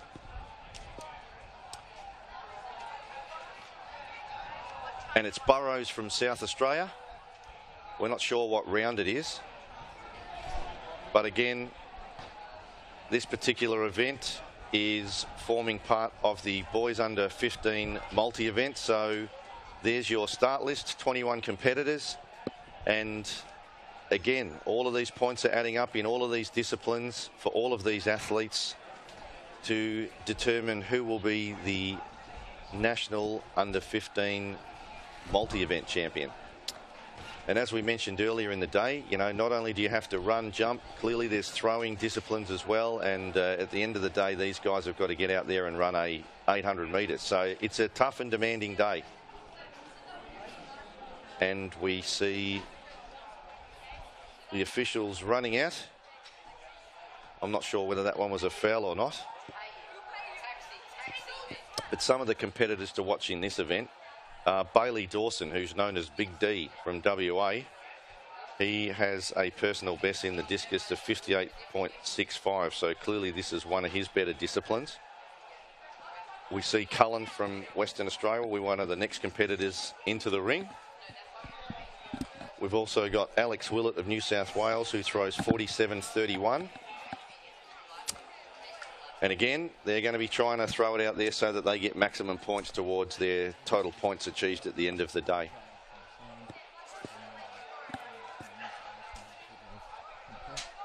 Still got plenty of action to come. Looking forward to the relays this afternoon, Dean. Really looking forward to seeing every state put forward their best relay team. And should be a cracker. And they're a really important part of the day from a team's perspective, Ollie, because the relays are worth double points. Okay. So it's pretty important for all the states to get it right. You know, you can have the 4 best runners, but if you don't get the changes right, or, you know, you've got those particular states that might not have the 4 best runners, but put all their changes together, they can get it done. And when it's for double points, we have seen it in previous years change the result at the end of the day. So absolutely looking forward to them, and they're a big part of the program at the end of the day. Yeah, we've got some walkers not far away, Dean. We've got the 1,500 metre walk, so we'll keep you posted when that event is underway, not too far away. The boys under 13 1,500 metre walk. And you know, Australia's been fairly dominant in the walks over recent years, more so the road walks than any of the track walks. But we've had Nathan Deeks initially, world record holder, plenty of medals in IAAF competition. We've also had Jared Talent. We remember back to Jane Saville, Kerry Jana Suxby. So we've got a really great record in walking from an Australian historic perspective as well.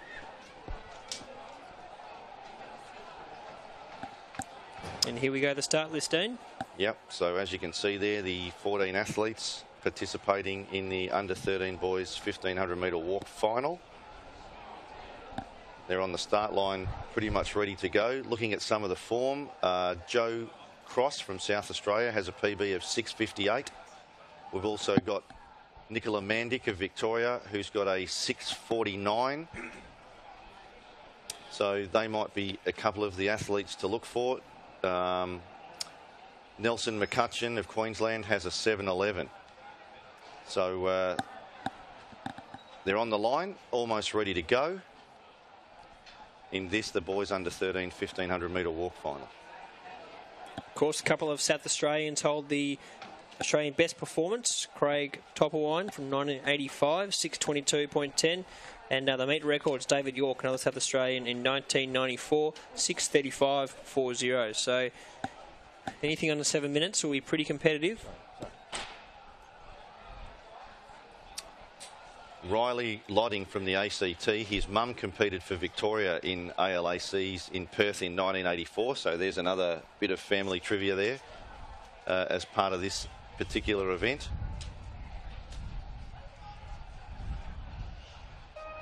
We've just got one of the athletes just checking some of the rules. And also, we mentioned Joe Cross earlier, but he is the third sibling to compete at ALACs in the 1500 metre walk in his family. Anna from Hobart did it in 2012. His sister Bethany in Melbourne in 2014, and now Nicola in Adelaide 2016. So they're away. 3 separate members of the family that have competed in this. So as we see, they are away in the boys under 13 walk, and it'll take them a little while to sort themselves out. But initially,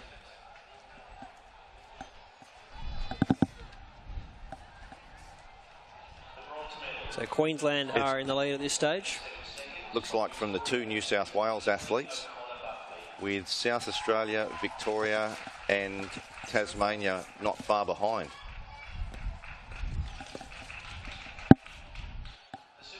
So just the 1500 metres for the youngsters to walk. Obviously the seniors get into the senior ranks. You're walking the likes of 20, 50 kilometres like Jared Talon, of course, now crowned correctly Olympic champion. And in the lead, it is Nelson McCutcheon from Queensland. So he's the man in the lead at this stage. In second place is Martin Leerberg from New South Wales. And in third place, it's Jack McKinnison from New South Wales. We've also got a little bit of a challenge from the South Australian, which is Noah Goldie by the looks of it. Oh, actually it's Joe Cross, sorry, who's just moved up into second place. Well, the South Australians, a rich history in this event, of course, both holding the meet and Australian best performance. So they'll do something right over here, the South Australian walkers.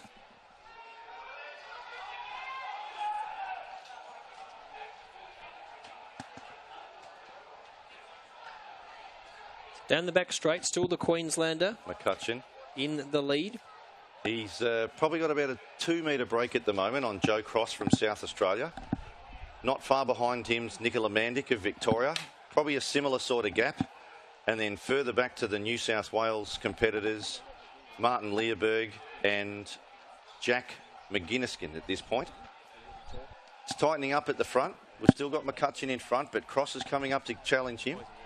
Not far behind Nicola Mandic as well, who's doing his best to work himself up onto that front pack as they come into the straight, and they'll come down to the line to get 2 laps to go. No, go right, track side, but go right on the edge. So it's Cross who challenges on the outside and comes into the front straight and takes the lead. McCutcheon's not too happy to hand it over at the moment on the inside, but it is Joe Cross who moves to the inside and has now got a comfortable little lead. He's probably moved 2 or 3 metres ahead. McCutcheon in second place, Mandic in third. He's just kept his eye on the lead. And very shortly, we're going to cross down to Abid, who's got an update. Abid, where are you? I'm trackside, boys. I'm right next to the action here at the walks. Fantastic. And we're seeing some future Jared talents and Claire talents, and Australian walking's in a really good state. So really excited to see the nationals here and see some of the best walkers in the country. No doubt about it. And have you spotted any superstars out there? Who's the one to watch in this race? Well, I'm actually watching all of them because I don't know how to walk myself. So that technique is something to behold. During the winter season in Little Athletics, we do road walks over long distance, and this is the summer culmination of their season on the track. So Little Athletes do walk on the road, and they do it on the track. So definitely admire how they do it. And Abid, what's the highlight been for you today? You've been out there in the thick of things. What's really taken your eye? My highlight has been just seeing some of these athletes getting PBs. They come all the way here. They work very hard. I work with the West Australian Association, so I get to see some of the background of what they do. And you really admire the people behind the scenes, the coaches, the team managers who lay the platform for these athletes to shine, and the officials. It needs a lot of people to come together to make championships like this happen. So well done to everyone, really. And which state's going to win a bid? Make a call. Which state is going to win? I'll say NSW looking pretty strong by all the amount of trackside interviews I have to do with the athletes from New South Wales. They're looking pretty good right now for the Trevor Billingham Trophy. No, fair call, a bid. We'll appreciate your input down there. We'll head back down to you shortly. But out there, it's Joe Cross in the lead, the local boy, South Australia. It'd be great to see one of the South Aussies take a gold medal here in front of his home crowd, and he's really starting to open up a good lead. The Victorian is in second, Nicola Mandic, and Joe Cross here is looking extremely smooth. He's got the hips moving, and he's getting the bell. So 1 lap to go. He's got around a 30-metre lead, and he's starting to extend. So the South Australian, Joe Cross, is looking good here. But the Victorian certainly won't be giving up, Dean. He's got plenty left in his tank as well. No, Nicola Mandic's been right on the pace since the start. He's while Cross has been able to open up probably about a 6 or 7 metre gap. It's certainly not over yet. Mandic's trying to bridge that gap, and not far back to McCutcheon from Queensland as well, who's been right in the mix since the start. So Joe Cross is coming up with 300 metres to go. He's put the pedal down. It's Nicola Mandic from Victoria in second place. The gap is probably a little bit wider in the past 100 metres. It's probably out to about 10 metres now. So Joe Cross is moving away pretty tidily. As they'd say in this event, he's showing a clean pair of heels. Mandic's going to have to find a little bit because McCutcheon's not done with yet and is working up to about a 6 metre gap for the silver medal, and further back to the two New South Wales athletes, probably about 60 metres behind at this point. About 180 metres to go, and it's still Joe Cross. He's holding the gap pretty well, and he's actually found a bit as they've gone down the back street and onto the bottom turn. This is big for South Australia, Dean. This is going to be a massive win for the South Aussies. I hope they get around him in the final straight, because this has been a pretty impressive effort by young Joe Cross. Absolutely. Let's bring the local lad across the line. He's now skipped away to at least a 10-metre lead. It's still tight for second and third, but Joe Cross has absolutely been magnificent over the last 600 metres. He's now in the front straight. He's smashed him. He's got about 80 metres to go. It's on for the silver. Mandic's getting tired, and McCutcheon's fast approaching him for the silver. It's going to be a battle between those two, but it's still Joe Cross coming down to the line. He's probably still got around about an 8 to 10 metre lead over Nick McCutcheon from Queensland and Mandic from Victoria in third place. But a great win from Joe Cross. That's the first of the locals today to pick up a gold. Second was Nelson McCutcheon from Queensland, and third was Nicola Mandic of Victoria. Great effort from those three guys, but there's one for the locals. Joe Cross, that's as professional as it gets. We'll hopefully get a bid down there to have a chat with the young man, Joe Cross, but that was super impressive. A PB of unofficially 6... I can't quite see the clock. So yeah, a great walk from Joe Cross. Just settled in early in the first 600 metres, worked his way up to Nelson McCutcheon from Queensland in the middle range of the race, took it up to the competitors with around about 600 metres to go, put the foot down at the bell and just gradually accelerated over the last lap, and was a comfortable winner in the finish. So a great effort from him, and no doubt we'll head down to a bib for an interview. Okay, so I'm with the athlete that crossed the line first, Joe Cross from South Australia. What does it feel like to win gold here in your home state? Oh, it was a pretty tough race. I'm just happy to get through in a new PB, and these two boys walked fantastically as well. So you made some new friends in your competitors too? Yeah, well, I've walked with both of them at previous juniors nationals, so I know both of them, so it's good to be able to walk with friends and them to win medals too.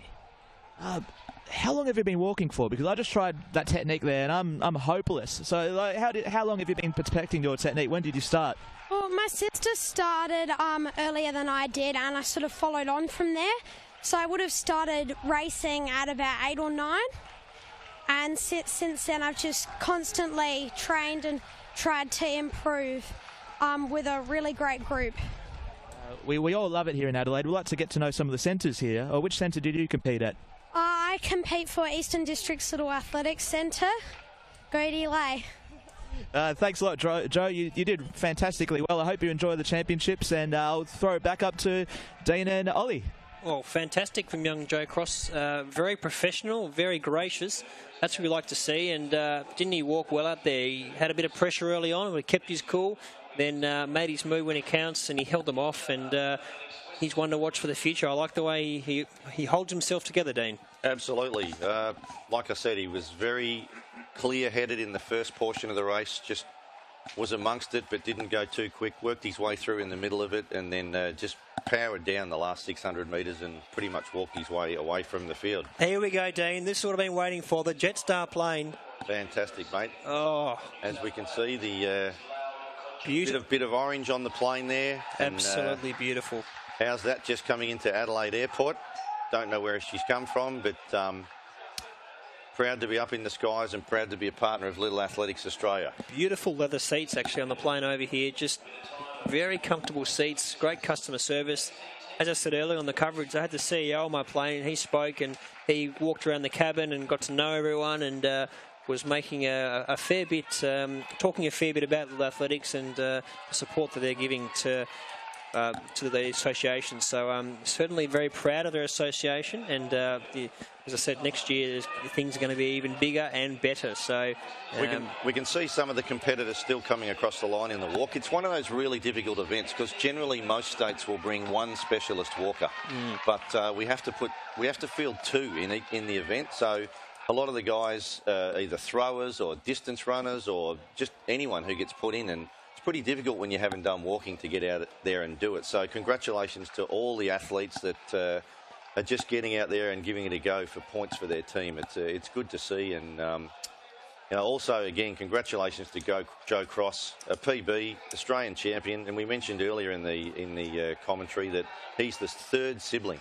in his family to compete in the walk. As I said, sister Anna in Hobart in 2012, sister Bethany in Melbourne in 2014, and now Joe, who is the national champion in 2016. So well done to the Cross family. Cheerio to them if they're watching or if they're here today. And it continues all day here at the ASICS 2016 Australian Little Athletics Championships. PBs continue to roll. We've had great competition, great field events, great track, and there's still plenty to come. So go grab a cup of tea or whatever, but don't go away because there's still lots of action to come. We will be heading to a break. Stay with us for the 2016 ASICS Little Athletics Championship.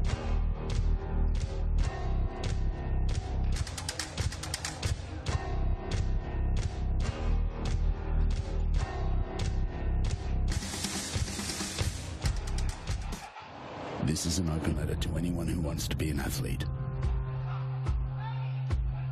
If you want it more than all-nighters, if you want it more than likes,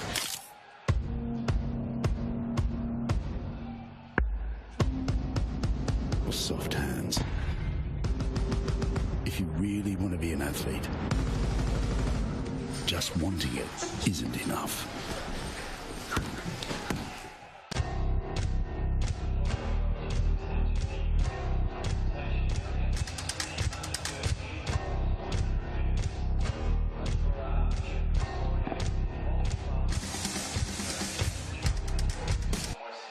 Welcome back. We're in the City of Churches, beautiful Adelaide. Absolutely beautiful conditions out here. We've got a couple of hours to go here today, so don't go anywhere. We're really getting to the action. Some stuff's really heating up. We've got the boys' long jump down there.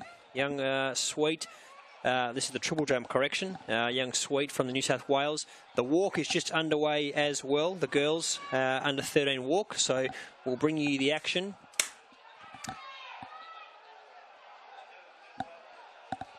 So in the lead in the girls' walk so far.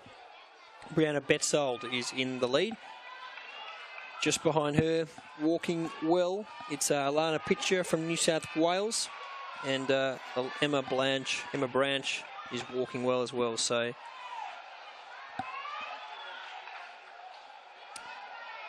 So the walkers, the meet record for this is 6:44.8. Michelle French, I actually know her personally. She's married to a good friend of mine, Luke's daughter. So she holds the meet record, 6:44.80, set in 1995. And the Australian best performance, 6:35.30. Shannon Jennings from 2006. So that's the time to beat. We saw the boys walking pretty quickly out there. So at this stage, it is the Queenslander in the lead, but she's about to get some company as one of the New South Wales athletes starts to go up to her shoulder. And it's Alana Pitcher, and she's made her way to the lead. So it's New South Wales in first, Queensland in second, and just behind her, it's Emma Blanche. So they're the three to watch early on. They've opened up quite a big lead. So these three are probably the likely three we're likely to see unless they've completely misjudged the pace. So Alana Pitcher, she's definitely one to watch from the Gosford Little Athletics Club in New South Wales. Her personal best is 6:58. So she's also competed at the Junior Youth Championships in Perth, where she won the under-14 3K race walk in March 2016.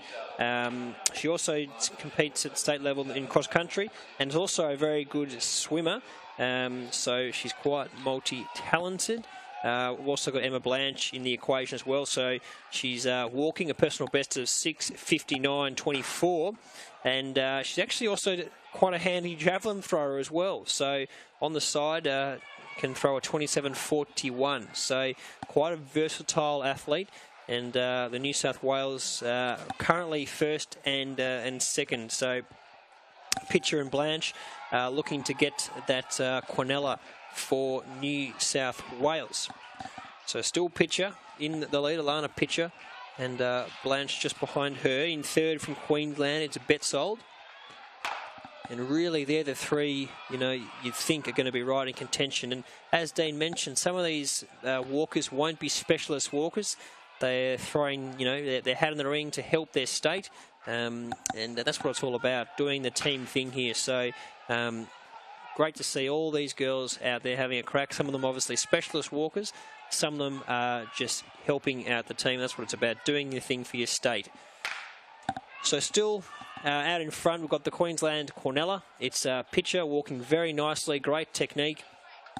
Looking for those heel contacts as well. Obviously, the heel has touched the ground first. So you can get disqualified, obviously, but hopefully we don't see any of these young females disqualified today. But Pitcher's looking pretty impressive out in front. Looks like a good technique. Hasn't received any cards that we've seen yet.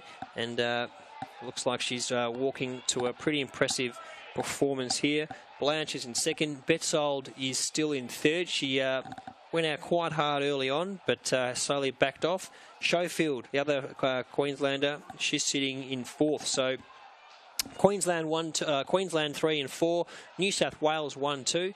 And behind them, you've got quite a gap to the rest. So Pitcher out in front. She gets the bell, 1 lap to go. She goes through at around 4 minutes 50. So, look, we could be on for quite a quick time here. As I said, the meet record is 6:44.80. The Australian best performance is 6:35.8. Pitcher's best performance is 6:58. So, we're certainly looking like we're going to be in the territory under 7 minutes. Can we see a record as we see the women's high jump? So congrats to Joe Cross on his bronze medal at I think Joe was a gold medalist, I thought, in the walk. But Joe Cross was truly outstanding effort. So Athletics SA getting around them. But around 250 metres to go. It's Pitcher out in front as the clock ticks over 5 minutes 40 now. So she's got around a minute to walk 200 metres. So really looking at 6:44.80. That is the meet record. Ticking over at 5:50 now. It's Lana Pitcher from New South Wales from the Gosford Little Athletics Centre. She's also a handy 1,500 metre runner. And as we mentioned, she's competed at the Junior Youth Championships in Perth, where she won the under-14 3K race walk in March 2016. So no surprises that Alana Pitcher is getting the job done here. And she's about to straighten up. And around 110 metres to walk. So the time we're watching here, 6:44.8. That is the meet record. I'm not sure if she's aware of where she's at. as the clock ticks over 6:23. I reckon she's in contention here if she can get to the finish line and potentially break Michelle French's meet record. 6:44.8 the time to watch as the clock ticks over 6:35. We've got 10 seconds for her to get over the finish line. Can Alana Pitcher do it? The clock's ticking at 6:40. I think she might do it. 6:43.87. That's a new meet record. It breaks Michelle French's record from 1995. 6:43.87 unofficially. And that is ultra impressive from Alana Pitcher from New South Wales, breaking the former record of 6:44.8. So a new ALAC record for Alana Pitcher, unofficially, 6:43.87. Fantastic. And we got the Quinella for New South Wales with her teammate, Emma Blanche, finishing in second place. And in third and fourth, we've got the Queensland double as well. So well done to the first four girls. We've still got all the athletes from the other states making their way around the venue at the moment. Yeah, ultra impressive from Alana Pitcher. That's, look, with 200 metres to go, it was looking touch and go, but she really stayed composed and kept her form together. And Abid, we're going to cross down to you now with the meet record holder. Yes, the meet record holder.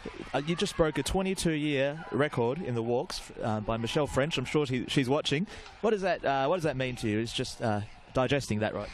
Yeah, I'm very shocked. Like, I was very nervous at the beginning, and I think I kind of surprised myself a bit. Yeah, but I've worked so hard for this. It's really paid off. So has everyone else. And which walkers do you look up to? Because we've got so many great walkers in Australian athletics. Yeah, well, my main is Jared Talent.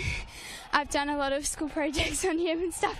But even Cheryl Webb, our manager for New South Wales, she's always been a inspiring person to me as well.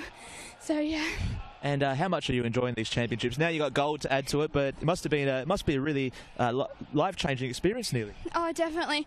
It's been so much fun, and all the atmosphere, and everyone's done so well. It's just been an amazing lifetime experience. We'll get you out of the sun, go into the shade. Congratulations, and we'll throw back to Dean and Ollie. Cheers a bit. Great to see the meet record holder down there. Alana Pitcher, well done. I believe it's the first meet record of the day. Obviously, maybe some field events have occurred and some meet records have happened, but fantastic effort. And here we go, the Little Athletics president, Little Athletics Australia. Thanks again to ASICS Australia for their support of the ASICS Australian Little Athletics Championships. That's fantastic. Got the president tweeting and thanking our sponsors. That's what it's all about. And ASICS have done a fantastic job. Every athlete here is in the ASICS kit, so you can see on the screen there our athlete from Tasmania finishing, and she's in the ASICS singlet, ASICS tights, and I think even the ASICS shoes. So well done to Grace Gillow of Tasmania finishing the walk, and well done to Derek Feinberg putting up that tweet and thanking ASICS, because it has really been great support from ASICS over an extended period of time to ensure that the ASICS Australian Little Athletics Championships are the pinnacle for our under-13 athletes, and the pinnacle event on the calendar for little athletics in Australia each and every year. And a great job done by South Australia here in Adelaide in 2016, and we look forward to stepping into the Sydney Olympic Park venue with the new blue tracks in 2017 as part of next year's event being staged in Sydney. So we can just see some of the athletes here. Willis and Codjo of New South Wales within the venue. We've just got a bit of a lull on the track at the moment, but there's still plenty of field events happening. We can see some action over at the shot put, and there's some action down at the jump pits. And it looks like the high jump's about to fire up. I think that's probably the under-13 high jump competition for girls. Where's Abid? We might cross down to you, Abid. What do you got for us, mate? Oh, I'm in the really plush seats here at the South Australian Athletics Stadium. Comfort for the fans is at an absolute maximum. So much better here. But it's really great to... I was talking about the family, the parents of the athletes who make it happen. I was speaking to Joe Cross earlier, who won the walks. Joe Cross's dad is with me. How proud are you? Yeah, very. He's had a terrific day. He works really hard, and it's just great to see him get the reward for it today. Do you coach him a little bit? You know, he's a walker. It's such a technical event. How do you support him as a little athletics parent? Well, Joe's older sisters are also really accomplished walkers, so I guess I've been around it a bit, but no, I'll leave it to the coach. He has good coaching and he's had good role models in his older sisters. And what was it like when he came up to you and said, I want to do little athletics? I mean, how did he get into the sport? Joe, at school, when he was really young, told us he was a really fast runner, and we didn't know whether to believe him or not, so we thought we'd take him out to Little Athletics, and you know, he's had his ups and downs and improvements, but he's just always loved it and got a lot out of it. So here with the family and friends today? Yeah, Joe's mum is one of the officials on some of the events, not his race obviously, and one of his sisters is volunteering and everyone else is cheering along. Tremendous. Thanks for your contribution you make to Little Athletics, and I hope you keep enjoying the championships. I'll sit back here and relax and throw it back up to Dean and Ollie. Thanks, Abid. So good to get in amongst some of the families and spectators here at South Australian Athletics Stadium as part of today's event. Good to hear that Mum's officiating, so she must have been pretty proud of her son winning that gold medal in the walk. And we've got some field event results that we'll read through. We just to make sure that everyone out there is up to date with some of the proceedings in the field events. We've got the boys under 13 discus was won by Lucas Rose of New South Wales with a throw of 48.98 metres. In second place was Phoenix Martin from New South Wales with a throw of 46.47 metres. And in third place was Nelson McCutcheon of Queensland in 45.01 metres. Fourth was Sefa Inavale of Queensland with 40.74 metres. So well done to those four athletes, and the Australian champion in the discus is Lucas Rose of New South Wales. We've also got the girls under 13 shot put results from earlier in the day, and Levante Suame from Queensland threw 13.14 metres to win the gold medal. The silver medal was won by Bella Fafoglia from New South Wales with a throw of 12.50 metres. And Diema Taganisia of New South Wales won the bronze medal with 11.62 metres. In fourth place was Anna Deakin from Queensland, and in fifth place was Hope Coretta of Victoria. So well done to those girls.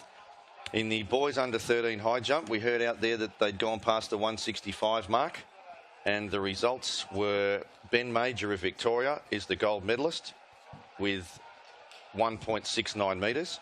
Sam Park from New South Wales was second with 167, and Jessie Tyndall of New South Wales was third with 160. But third, fifth and sixth all were 160, and there was a count back there. So equal third was Sam DeKalskis of South Australia.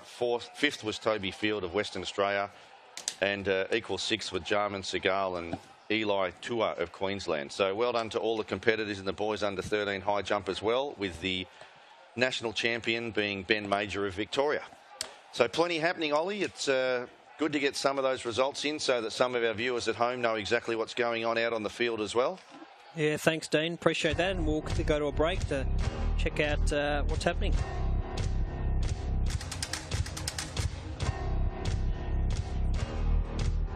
I've got the multi-event points score too, so... This is an open letter to anyone who wants to be an athlete. If you want it more than all-nighters, if you want it more than likes,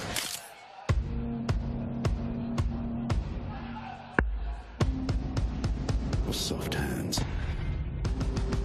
if you really want to be an athlete, just wanting it isn't enough.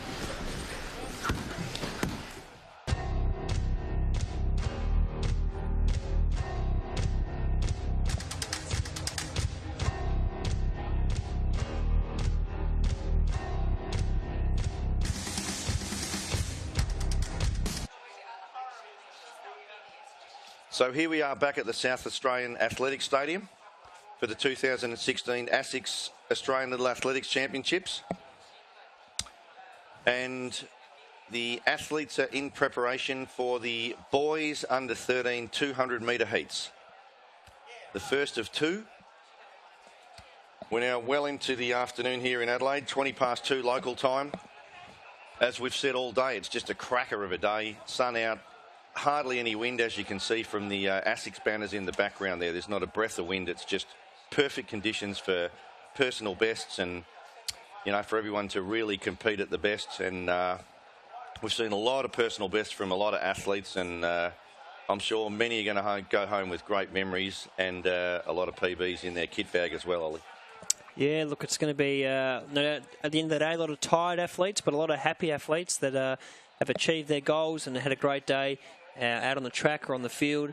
So no doubt there'll be a lot of kids who feel like they've achieved a lot today. And we'll head back to normal life at school on Tuesday, obviously with some great achievements. Got some 200-metre action coming up. Interesting to note here, the Australian best performance. James Gallagher, 22.76 for the under-13 boys, 200 metres. That's quite impressive. So I don't think we'll see any boys going that quick today, but obviously something to look forward to. And obviously in Australia at the moment, we're starting to see some great sprinters pop up. Alex Hartman, he won the Australian Championship in the 100 and 200 metres. He's been selected for Rio. And of course, you've got athletes like Trey Harding, Jack Hale, Aaron Clark, a few others on the up. And hopefully we'll see the next wave coming through here. But we're ready now for the first heat of the boys under 13 200 metres. 22, that's absolutely smoking, Ollie. It certainly is, especially for a 12-year-old boy.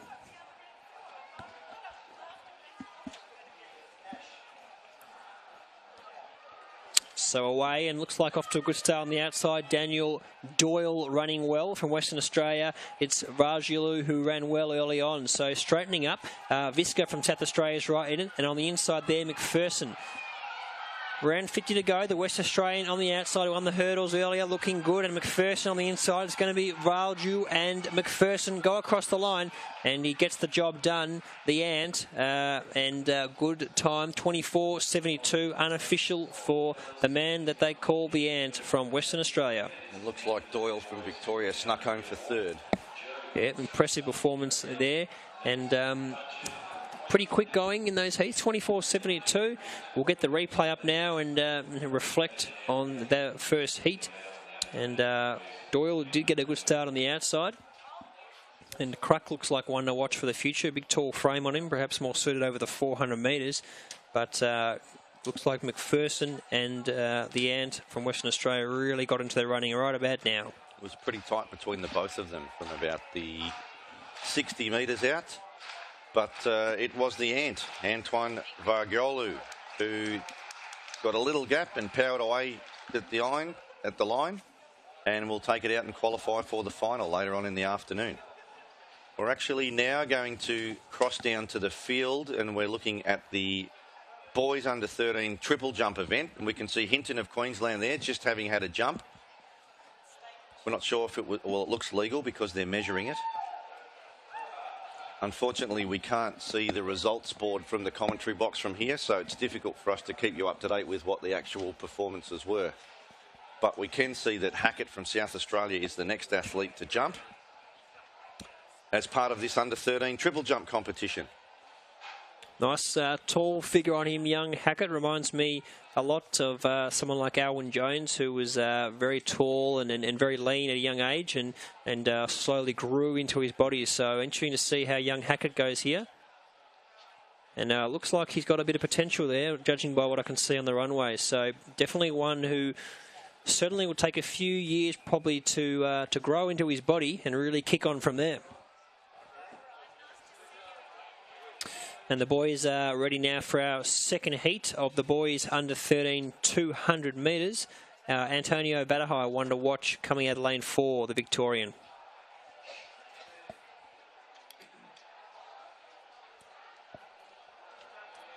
So away in the second heat of the boys under 13 200 metres. Off to a good start. Ollie Keegan's running well. And Vadahai not off to the best of starts. Liam McGuinness on the inside from Western Australia. He straightens up looking the goods with a great lead now. Vadahai starts to put the foot down and get into his running, as does Nicholas Thomas. But out in front, Liam McGuinness, he's going to take out this second heat. And just behind him, the Queenslander Nicholas Thomas switches off. And in third, Antonio Vadahai. The time unofficially 25.19 in our second heat of the boys under 13 200 metres.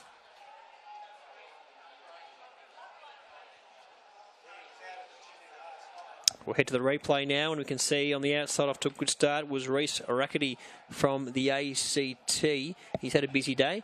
And look at the West Australian there. Liam McGuinness really put him away in that 50-metre part around the bend and straightened up and really ran away with lots of running.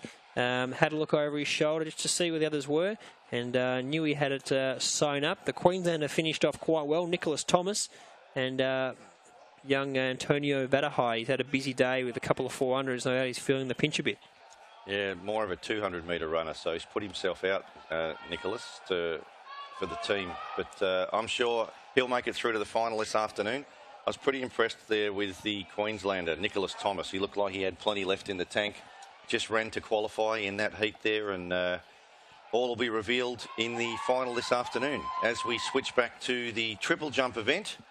Great job by O'Hanlon there in the TJ. Looked like he had a really great hop phase, so he looks like he's pretty excited, wants to see the measurement as quick as possible, and he's pumped, arms in the air. I dare say that's a personal best for young O'Hanlon. So just looking at some of the form leading into the triple jump, we had Dylan Cruck of Queensland with a personal best of 11.99. We had Loud Kodjo of New South Wales with a PB of 11.97. And we also had Keenan O'Hanlon, who you just saw there, with an 11.95. So, and there's the results of Heat 2 of the boys under 13 200 metres. Liam McGuinness of Western Australia in 25.17. Nicholas Thomas from Queensland with 25.56. And Antonio Batohi of Victoria with a 26.01. So well done to the lads in the second heat. And we will see this afternoon who's going to be the national 200 metre champion. Yeah, pretty close after that heat. So any one of those boys right in this, as we see the girls getting ready. We've got 2 heats coming up with the girls under 13 200 metres. And no doubt a few of the athletes starting to feel the pinch after a busy day on the track. Multiple field events or sprint or hurdles. So it's a testing day for these youngsters, but it's something that they love, and it's certainly doing it for their state. So interesting to see how some of them are feeling by the time the relays pop around.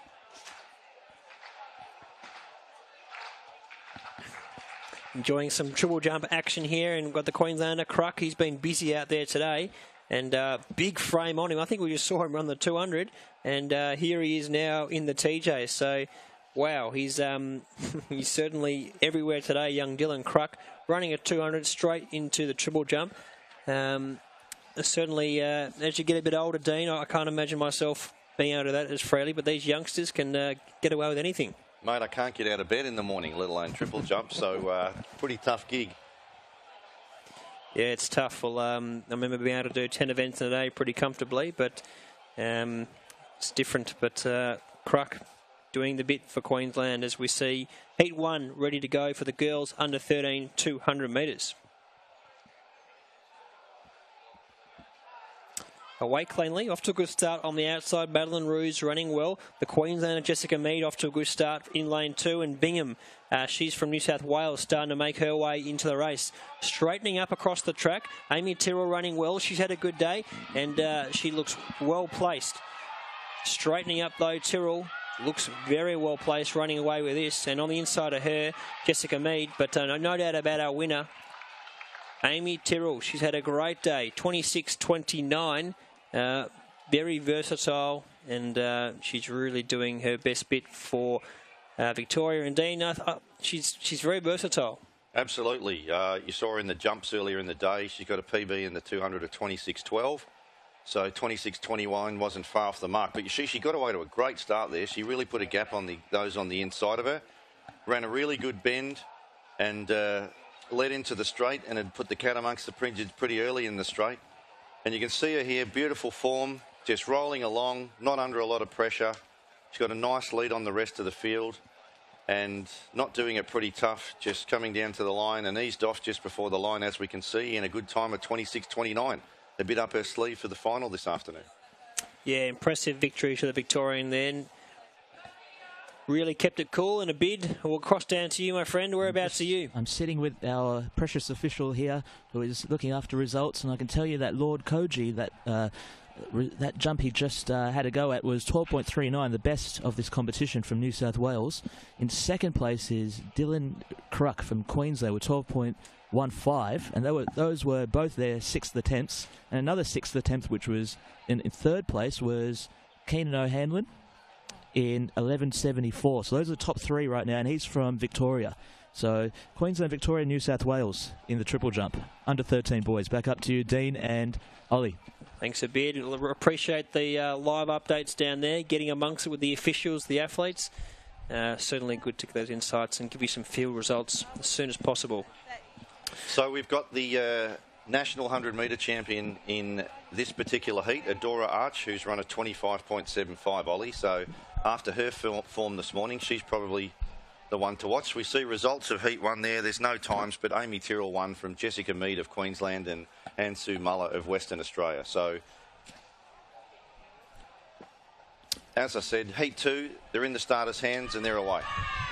So away in this second heat of the 200 metres, Maya Thomas got a good start on the outside from Queensland, and now Adora Arch starting to make her way into it. The West Australians running well, and that's Jordan Pretorius, but straightening up. Adora Arch really starting to get her move on here. Molly Farmer on the inside, she's right in there as well, and in fact Molly Farmer, I think, hit the lead. Farmer is going to be, and she takes the win over Adora Arch. So Molly Farmer here really showing some good toe, 26.21 the winning time. Be great to see another South Aussie salute here in the final, where she looks really well placed. Adora Arch maybe put her away early on, but no doubt when Molly Farmer hit that home straight, she really lengthened and got the job done in our second heat.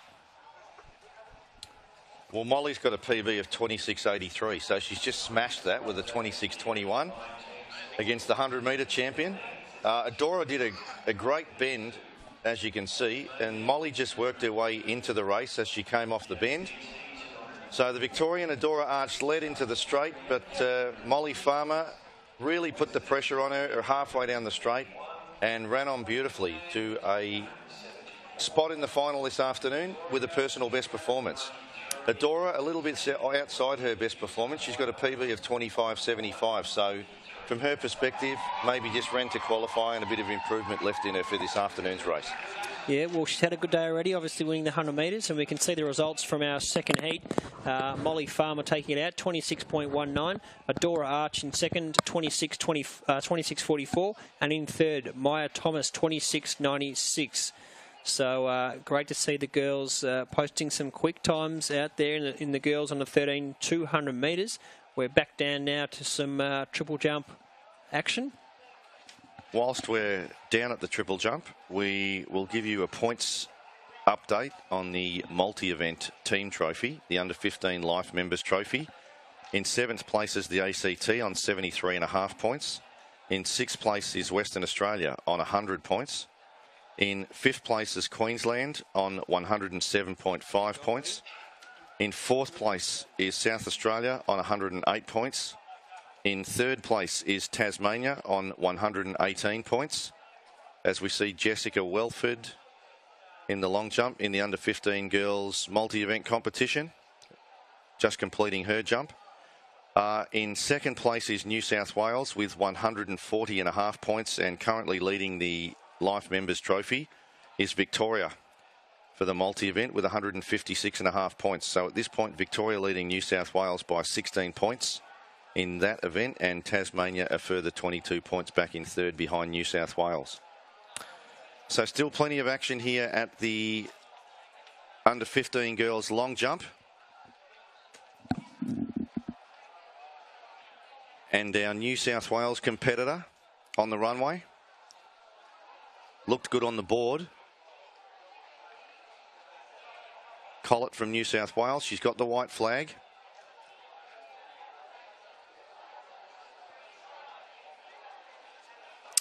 Awaiting eagerly around the officials to see if that's one of her better jumps for the day. Not too sure yet. We got the thumbs up, so clearly she's pretty happy with that. We've also got an update after event 32 of the Trevor Billingham Trophy, which is the overall trophy. 7th place is Tasmania on 202.5 points. 6th place is the Australian Capital Territory on 231.5 points. In 5th place is South Australia with 306 points. In 4th place is Western Australia with 331 points. In 3rd place at the moment is Queensland with 374 points. In 2nd place is Victoria with 393.5, and currently leading that particular points score is New South Wales with 433 points. So at this point, New South Wales are 40 points in front of Victoria, which is a pretty handy lead after 32 events. It's going to take some work from the Vics to pick up the New South Welshmen, and Victoria is currently leading Queensland by 19 or 18.5 points. So that's the situation and the state of affairs in the Trevor Billingham Trophy, the overall trophy at this point. As we can see, Kayla Elvish from Victoria on the runway in the girls under 15 multi-event long jump. She is a really good long jumper. She's finished a place in a lot of the Victorian state events. So this would be one of her better events as part of the multi-event disciplines. Yeah, good takeoff there, and should be one to watch as the day unfolds here in the multi-events. So the long jump obviously critical for points, and they're probably getting to that stage of the day where they're starting to feel the pinch a bit, and they all know what's ahead of them. Obviously the 800 metres is not too far away, so really important they keep composed, but they're also not getting too worried about the 800, because predominantly a lot of them will be power-based athletes. They'll obviously focus on the long jump, the sprint, the hurdles, one of the throws. Obviously 4 of the 5 of them are predominantly power-based, but you still need to obviously be somewhat aerobically fit to run a decent 800, because it is valuable points. So Dewena Gale from WA will be the next competitor on the runway. Very elegant on the runway. Nice long stride. Yeah, quite a short approach as well, so definitely one to watch for the future there. Really liked her approach, and some real superstars, really ones to watch for the future I've seen today. A few to black book as such, ones who are, you know, not going to be winning today, but certainly some athletes that in the next 2, 3, 4, 5 years will really start to develop physically and really start to be prominent. I guess the key is making sure that they stay in the sport, they love what they do. So that's the key, I think, for a lot of these athletes. Just keep them in it, keep them hungry, keep them enjoying it, and they'll keep coming back. And we see Jade Longstaff of Tasmania next up. She had a good day as well. I think she took out the one of the hurdle heats down the outside. She really stormed home, young Jade. So she's had a good day throughout this multi-event. She's got the white flag, so legal. And we've got some 800-metre events coming up very shortly, Dean. I know you're pretty excited to see them unfold. Absolutely. Love the distance races. Not that I don't. Everything's been fantastic, Dave. Love the sprints. There's been some great field events, but yeah, really looking forward to the 800s. They're just setting up the start and the track and the crossover, and they're straight out finals too. No heats of the 800, so it's all on the line. One race this afternoon. Really looking forward to how those pan out. We see 4:39 jump for Jade from Tasmania.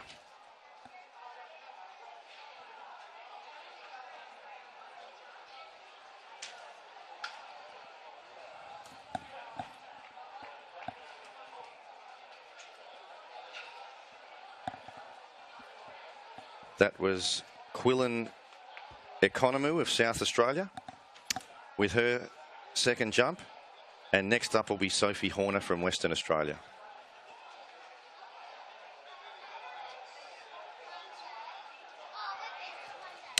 No track action at the moment, but we do have the under-13 girls high jump currently underway, and it looks like the height is currently at 1.40 metre. First attempt at 1.40 for a lot of those girls that are still in the competition.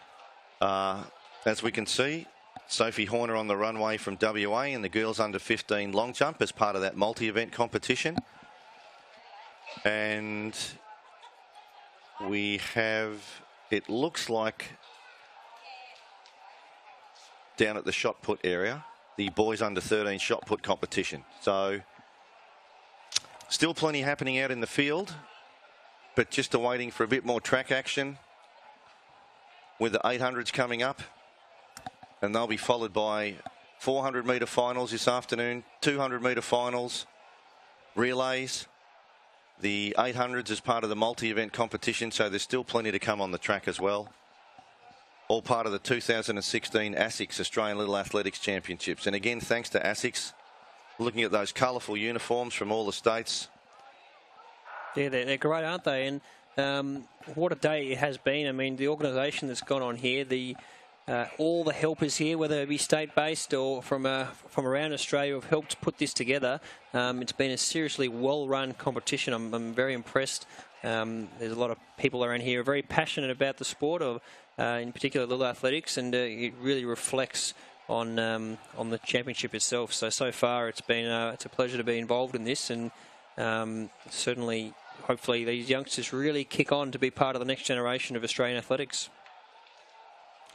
And the great thing is, at the end of the day, there's a bit of pomp and ceremony around the presentation of the cups, but most of the states then go off to a celebration dinner and a presentation night where, all the hard work's been done, the competition's finalised. They can all let their hair down a little bit, talk about the excitement of the day, just further bonding of friendships. You've seen on the tracksuits earlier in the day that all the athletes have swapped state badges with each other. They've just got mementos and giveaways. There's commemorative medals for every single athlete that's competed today, courtesy of Little Aths Australia and ASICS, that every single athlete gets to take something home, as well as those who are fortunate enough to win a gold, silver or bronze medal as part of the meet as well. So, it's really well run, and it's something that a lot of these athletes and families, to a degree, will treasure forever. So, again, it's just a great concept, given that it's a teams event, and well done to Little Aths Australia. It's been a really successful event over an extended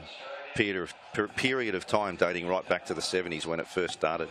Bars at 140 there, Dean, in the high jump, and the Queenslander is clear. That's Thomas of Queensland, clear at 140. You can see the athletes walking over for the 800-metre boys under 13 heats. I'm really looking forward to the action out there. We can see Thomas, the Queenslander, successful at that height, so they'll start ramping it up height-wise as the day goes on.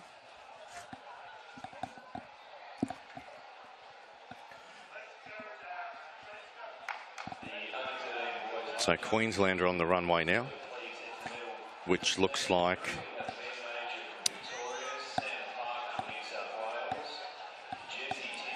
And Dean, I'm just been in conversation with Matt Beckenham, obviously, and I was talking about how some of the athletes today may not be the best today, but they are in the future. He just sent me a text. Melissa Breen, she won the Consolation final when she was younger, and also Lauren Wells was 8th in the under-15 multi. So obviously they've both got on to be Olympians. Melissa Breen is the Australian record holder in 11:11, and Lauren Wells has won numerous Australian championships and titles. So that's a lot of hope out there for all these athletes. If you haven't won today, there's a bright future if you keep at it and work hard.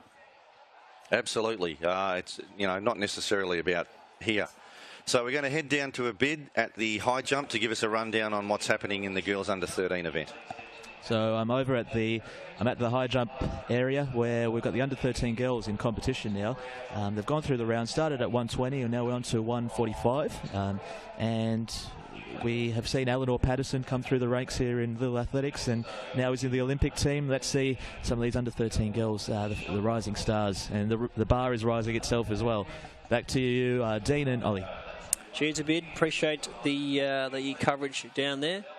Just to give a bit of a rundown on Eleanor Patterson, she was a little athlete at Leongatha Little Athletics Centre in Victoria, and I can remember her going through region and state events in Victoria, and then was fortunate enough to be chosen to compete in the World Juniors and World Youths, and became the world champion, and then's gone on to be the Commonwealth champion as well. So, there's just one of the stories of there's so many little athletes that have gone on to win world championships. Steve Hooker in the high jump, he was a little athlete at Box Hill Little Athletic Centre. There's Sally Pearson who's won gold. There's so many little athletes. Danny Samuels we mentioned earlier. Nathan Deeks was an ex-little athlete. There's that many of them that I couldn't name them. But Melissa Gainsford Taylor, ex-little athlete. There's just plenty of them. Yep. And it really is, if you look at the teams that have been chosen for youth and junior championships, and even the World Athletics Championships and Olympics teams at the moment, they are really brimful of ex-little athletes, and it really is the fielding ground at the moment for the future of Australian athletics. Yeah, and I reckon there's a couple of future Olympians out here today. I liked particularly William Barker. He took my eye on that 1500 metre victory. I think he's running at 800 metres soon, but he was quite breathtaking in that 1500 metres. The way he put them away within a couple of strides, really, and just his physique as well, really reminded me of Craig Mottram and one to watch. So hopefully there are a few Olympians out here, and hopefully, you know, they've got a lot of hard work ahead of them, but the reward will be obviously there at the end, as we see the cameramen loving what they do. Pretty cash, enjoying themselves down there, and loving it. He's got the Irish green on for those back home in Ireland that might be still watching. They're still watching. Hello back in Ireland. The emerald. Yeah, having a few quiet Guinness. So just going back to William Barker, and we'll give a bit of a rundown of the boys under 13, 800 metres that's about to hit the track. You are in for a treat because he's got a personal best of 2 minutes 7:03, which he ran at the 2016 Australian Junior Championships in Perth, of which he won. And he can hurdle. He can hurdle. He's programmed today as 800 metres, 1500 metres, and 80-metre hurdle. So it just shows you. You know, we've been saying it all day, but it just you've just got to fill spots where there's kind of voids in the team. And for an 1500 metre runner to step up and run an 80-metre hurdles, which is absolutely not his pet or preferred event, but you know he probably goes all right at it. So he's been placed in there today. He could be a great steeplechaser. If he could combine them, he could be a great 3,000-metre steeplechaser. Yeah, and look, he's from Queensland, and he's from the Arana Centre in Queensland. Just some of the other form. We've got Jacob Dabble from the ACT, who we saw go out hard in the 1500, and just, I don't think he quite got a medal. I think he might have finished 4th, but he's got a PB of 2:10.95 from the ACT, from the Ginninderra Centre in the ACT.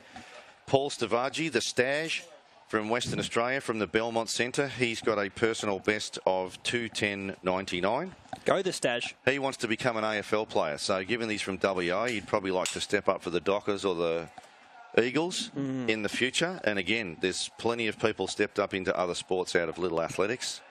We've also got Joshua Atkinson of New South Wales with a PB of 2:11, and Jackson Willis of New South Wales with a PB of 2:11.85 as well. So plenty of talent. Form.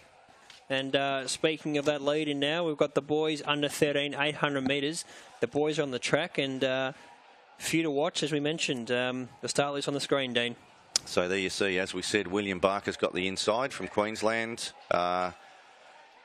Stavaji we spoke about. We also spoke about Jacob Dabble from the ACT that all ran the 1500 metres this morning. So it is going to be an interesting one. Be interesting to see whether they settle in over the first 200 or 300, or whether our man from Queensland goes for it and puts the pressure on him from the start of the race. Yeah, it's going to be an interesting battle. Also, like a bit of a smoky here, Ernie Brown really liked his run in the Consolation final, and just noticed he had a great stride on him. So I think he'll be well suited to the 800 metres. But look, William Barker, who really, I think, based on his 1500-metre run, he'll sit back off the speed and make his move and really wind up with about 120 to go. So they're just about ready, just working their way into their various lanes. Given that there's more than 8 competitors, and given that there's 14 competitors, they'll be sharing lanes for the first 100 metres before they cross in after the bend, and they'll sort themselves out. 2 laps of the track, boys under 13, 800 metres final here at the 2016 ASICS Australian Little Athletics Championships. William Barker in 1 from Queensland, the man to watch. And they're just about ready and in the starters' hands as we see some of the spectators enjoying the festivities here at the South Australia Athletic Stadium. Love and life. So here we go.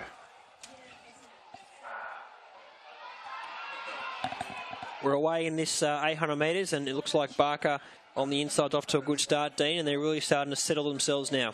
Yeah, it looks like one of the New South Wales athletes might be, or both of them actually, Atkinson and Willis. As they go through the crossover, will take up the running after 150 metres. Looks like our man William Barker's just settling back in 3rd or 4th place at the moment, but it's Dabble from the ACT who's moving up into 2nd place. We've also got from Western Australia, Stavaji, who's moved up and onto the pace.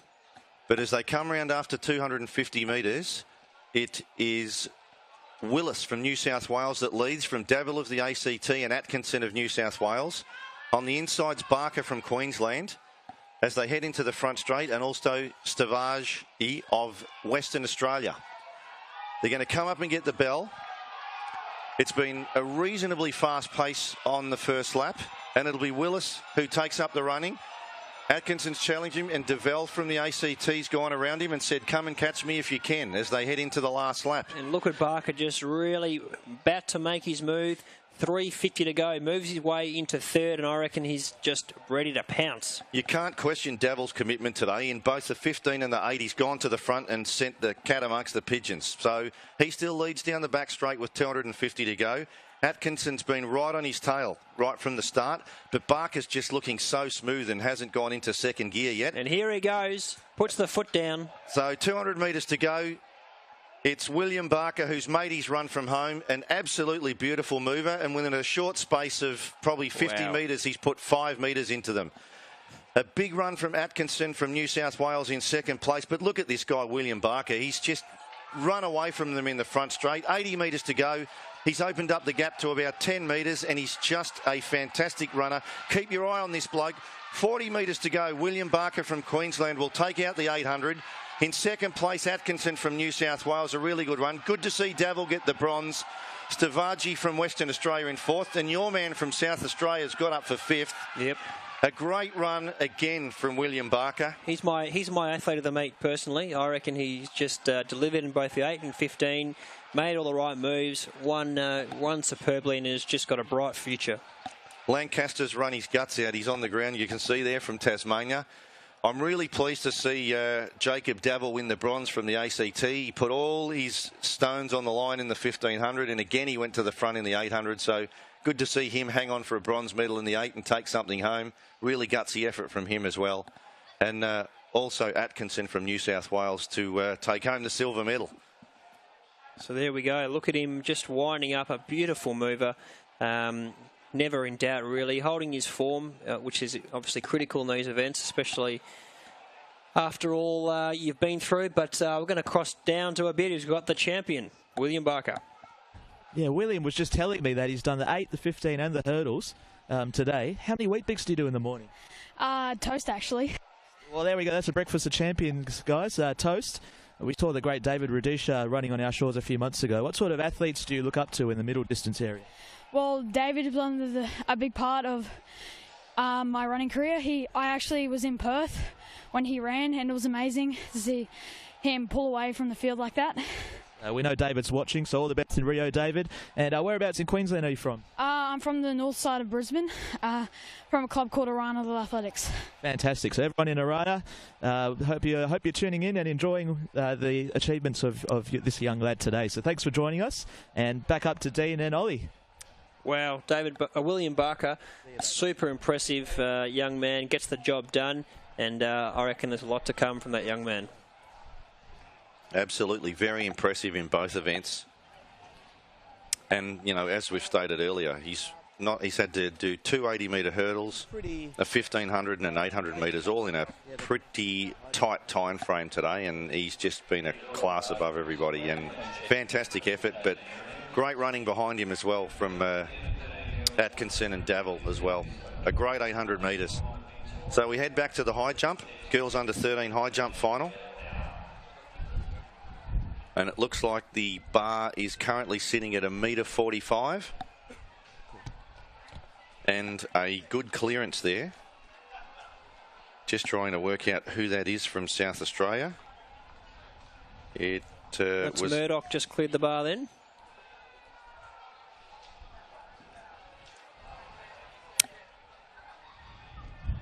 So next up's Holly Garrick from Victoria, and in she comes. Straight over.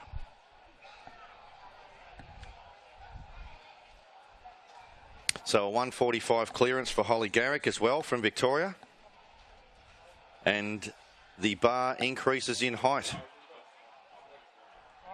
as we go throughout the girls under 13 high jump competition. So there's the boys under 13 800 metre final results. William Barker of Queensland in 2:10.10. Not a PB for him, but it's been a really big day. Joshua Atkinson from New South Wales second. And our man Davil from the ACT in third place. But on with you, Ollie. Pretty impressive performance from Barker today. He's, for mine, been one of the standouts of the carnival today. Super athlete of the meet for me, and super athlete to watch, hopefully many years to come. I've heard whispers there's a few high-profile coaches already looking at actually getting him involved in their setup. So he really is a superstar and moves well, as we're back at the high jump bar, still at 1.45 m.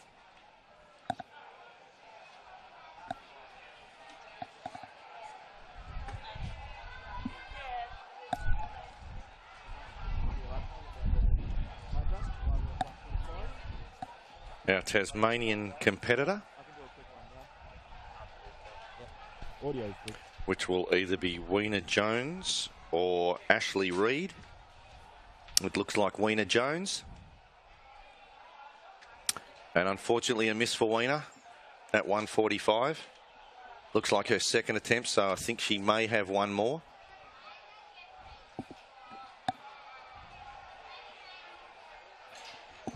Audio. And next up from Western Australia. Interview with who, sorry? With a clearance at 1.45. I think that's Sarah Burton, who's got a PB of 1.65. So she's got a little bit of a way to go until she hits her PB at this point. But here goes the other Tasmanian, which was Ashley Reid, and unfortunately she didn't have a clearance at 1.45 on her second jump. But both those girls from Tasmania with another opportunity with their third attempt to get over 1.45. We will cross to a bid down at the high jump for a report. Just so you know what's happening on your... Just so you know what's happening in the high jump at the moment, we've got a few athletes on their second attempt for 1.45, so we can jump to 1.50. I can tell you a bit about the conditions right now. It was pretty warm at midday, but now it's starting to cool down. We're getting a bit more of a headwind, and it's a lot more comfortable for our athletes. So maybe it's just us acclimatising, but it's a lot better than it was at midday. Back up to you, Dean and Ollie.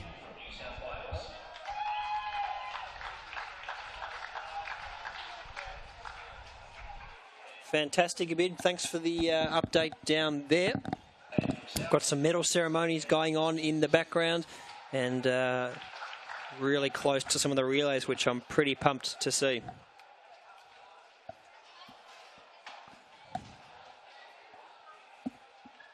Okay, so we've just got the Tasmanian competitors with their third attempt at 1.45. Unfortunately, Weena Jones didn't make the third attempt at 1.45, so she'll be eliminated from the competition. And her teammate will be taking her third and final attempt at 1.45 as well. And she's over. Well done. So she boxes on in the competition, and the bar will be raised from 1.45. Just looking at some of the competitors there that still remain in the competition at the girls under 13 high jump. We've got Wallace and Murdoch from South Australia. We've got Holly Garrick from Victoria. It looks like Kingston from Western Australia. All sitting under there just waiting for the next height. And it's getting exciting here on the track because the girls are getting ready for the 800 metre final. And just a bit of the form in the 800 metres. Our 400 metre champion, Georgia Lavin from Victoria, has a personal best of 2:14.50 after her 400 metre championship event this morning. Lara Pert from Queensland's got a personal best of 2:15. Madison Good of Western Australia, 2:17. And they are in the starters. And Sydney Burrell from New South Wales also has a 2:17. So away in the girls 800, Ollie. Yeah, fantastic. And, of course, the meet record here, 2:15.2, and the Australian best performance, 2:14.6, held by Georgie Clark, of course, one of Australia's great distance runners of all time. So they head down the back straight, and the pace is on early on, and we've got our New South Wales runner heading to the lead, and just behind her is the Victorian who's been in great form all day, Georgia Lavin. So she's sitting in second, and no doubt she'll be right in this in the finish. So they go through 200, and it's Burrell in the lead from New South Wales. So Sydney Burrell is in the lead. Lavin sits in second, and just behind them, heading back to third, is Nikita Moore from Queensland. Just behind her is another athlete from New South Wales, Sarah Pickering, and they're all starting to bunch up behind them, but out in front, it is Sydney Burrell really setting it up nicely for the Victorian, Georgia Lavin, Dean. So Burrell said, catch me if you can, and put the pressure on Lavin in the first lap. So Lavin's just sitting there quite comfortable at the moment as they come up and get the bell. 400 metres to run, to race in 2 at the moment. A big pack behind for the bronze medal. There's anyone in it of about 6 or 8 people for the bronze. But out in front, it's Burrell from New South Wales who's really put the cat amongst the pigeons in this 800 metre final. Lavin just sitting there biding her time and waiting for an opportunity to attack the lead. They've got 300 metres to run and it's still Burrell, but here comes Lavin from Victoria. She's making an effort down the back straight. Burrell's holding her out, though. She's making it hard for her to pass. This is going to be a great 800-metre final. Still 220 metres to run, and Burrell's still holding the inside running as they go to 200 metres. She's actually taken a little bit of a gap on Lavin and making it hard for her. She continues to take the lead with about 160 metres to run, Burrell. Lavin makes a second attempt as they go around the bend to try and take the lead. Racing 2, Burrell and Lavin. The Victorian comes up on her shoulder and goes to challenge her. Burrell still holding her off. She's run a fine race. Lavin kicks in the straight now with about 70 to go. She's opened up about a 1 metre gap, 2 metre gap, and she's going to run away with it. But what a great race it's been. Georgia Lavin's going to take the double 400 and 800 metres at the Australian Championships. A great run from Burrell from New South Wales. In third place from South Australia, it was Siebert, who I think did well this morning in the 1500 as well. But, hey, what a great run. Burrell would not let her take the lead from 300 metres out when Lavin challenged down the back straight. Held her. It took 3 goes pretty much until they entered the front straight for her to have an opportunity to challenge the lead. But she did kick away in champion form. Well, as we'll see in the replay shortly, Sydney Burrell really put it to the favourite probably, Georgia Lavin. She really put it to her, and then in the home straight, she just put them away. So the Victorian timed their run to perfection, but gutsy run by Sydney Burrell. Really respect that run, and we're about to head down now to a bid who's got the winner, Georgia Lavin from Victoria. So I'm with Georgia Lavin for the third interview that we're doing today. She's getting quite used to this now, getting quite media savvy. What was going through your mind towards the end of that race there? Well, I was just trying to stick on her for as long as I could. And then the last 120 kind of gave it everything I had. And, you know, with middle distance, what did you have for breakfast today? What's the breakfast of champions? Well, I actually just had butter toast. There we go. That's the second middle distance champion that said they had toast for breakfast. So that's a common thread there. And just talk about this whole experience now. You've got a couple of medals. You've got to have some excess baggage on your Jetstar flight. How are you going to look back on Adelaide now? It's definitely going to be a very positive and good experience. Quite happy to come away with 2 gold.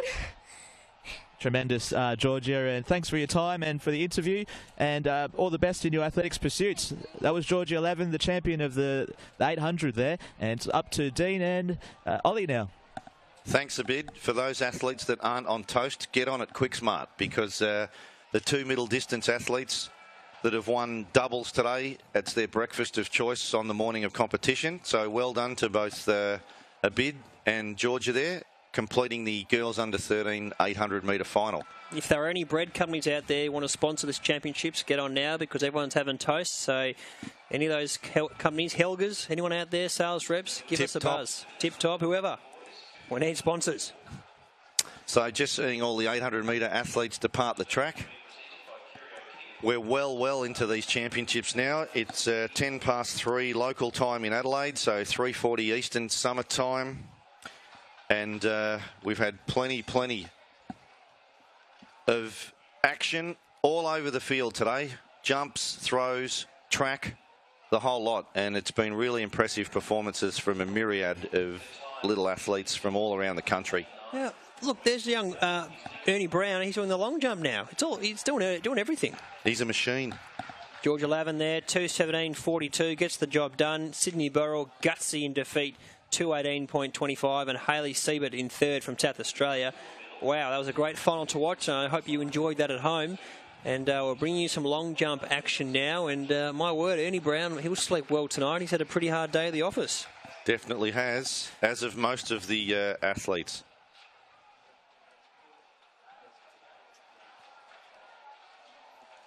Bars at 150 in the high jump, and the Queenslander is clear. Just reiterating the boys under 13 triple jump final earlier in the day. Lord Codjo of New South Wales, the gold medalist with 12.39 metres. Dylan Cruck of Queensland, the silver medalist with 12.15 metres. And Keenan O'Hanlon of Victoria, the bronze medalist with 11.74 metres. Fourth was Jackson Willis of New South Wales, and fifth was Kobe Hinton of Queensland. So well done the boys in the triple jump throughout the under 13 event here in Adelaide. So we're just panning in on the high jump there. It looks like you can see the little scoreboard next to the high jump bar. They're at 150 now, and it looks like the first attempt's at 150. Still looks like a lot of the girls haven't got tracksuits and things on, so must be a fair few competitors left in the competition at this point. And we have a New South Wales athlete on the runway at the minute. Just trying to find... That's young Clark. She's had a great day in the long and triple, and really one to watch for the future. As we know, her sister's really making her way through the ranks in the seniors. But long triple high, obviously a family of jumpers. So, and versatile in vertical and horizontal jumps, because her personal best for the high jump's 171. So wow. Good at both out and up. Yeah. Tamisha, very good. Other ones to look at in the final wash up here will be Sarah Burton from WA, who's got a personal best of 165. Tamsin Murdoch from South Australia's got a personal best of 161. Lily Worrell has a personal best from New South Wales of 157. So, you know, we've also got Helena Bishop of Queensland, who's got a personal best of 160. Mia Thomas of Queensland's got a PB of 159. So there's still plenty of action with the girls as the bar is raised. And I guess we'll pan into a bit later to see some of the action closer as to where they're at. But, you know, given those personal bests, there's probably still plenty of girls that are left in the competition. Yeah, hard to go. I mean, Clark's had a great day. Obviously, just lost that count back in the triple jump, but she's had a great day, and her third jumping event of the day. Hopefully she can finish off on a high. So into the home straight of the day as such. We've got the multi-eventers have got their 800 metres coming up.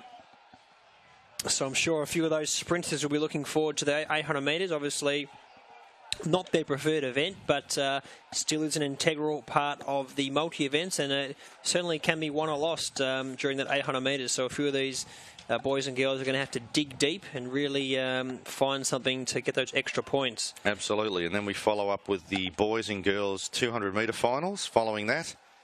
And as mentioned earlier in the day, they'll be followed up by the multi-event relays. It's the first time that points have been included for the relays for the multi-event trophy. And then the boys under 13 400 relay, 4x100 relay, and the girls under 13 4x100 relay. So still a fair bit of action to come on the track, Ollie. Certainly is, Dean. But getting close to the end. Don't go anywhere. Plenty of action. And again, a close-up there of ASICs, who have been long-term supporters of Australian Little Athletics. You know, the gear looks absolutely fantastic. Great for the athletes to take home as a memento. World-class sporting brand, and we're just really proud to have them as part of the National Championships and naming rights sponsor of the 2016 ASICS Australian Little Athletics Championships. Yeah, and they're sponsoring some of Australia's greats. Of course, Melissa Breen. I think Jess Trengove, of course, who's a local girl. She's sponsored by ASICS.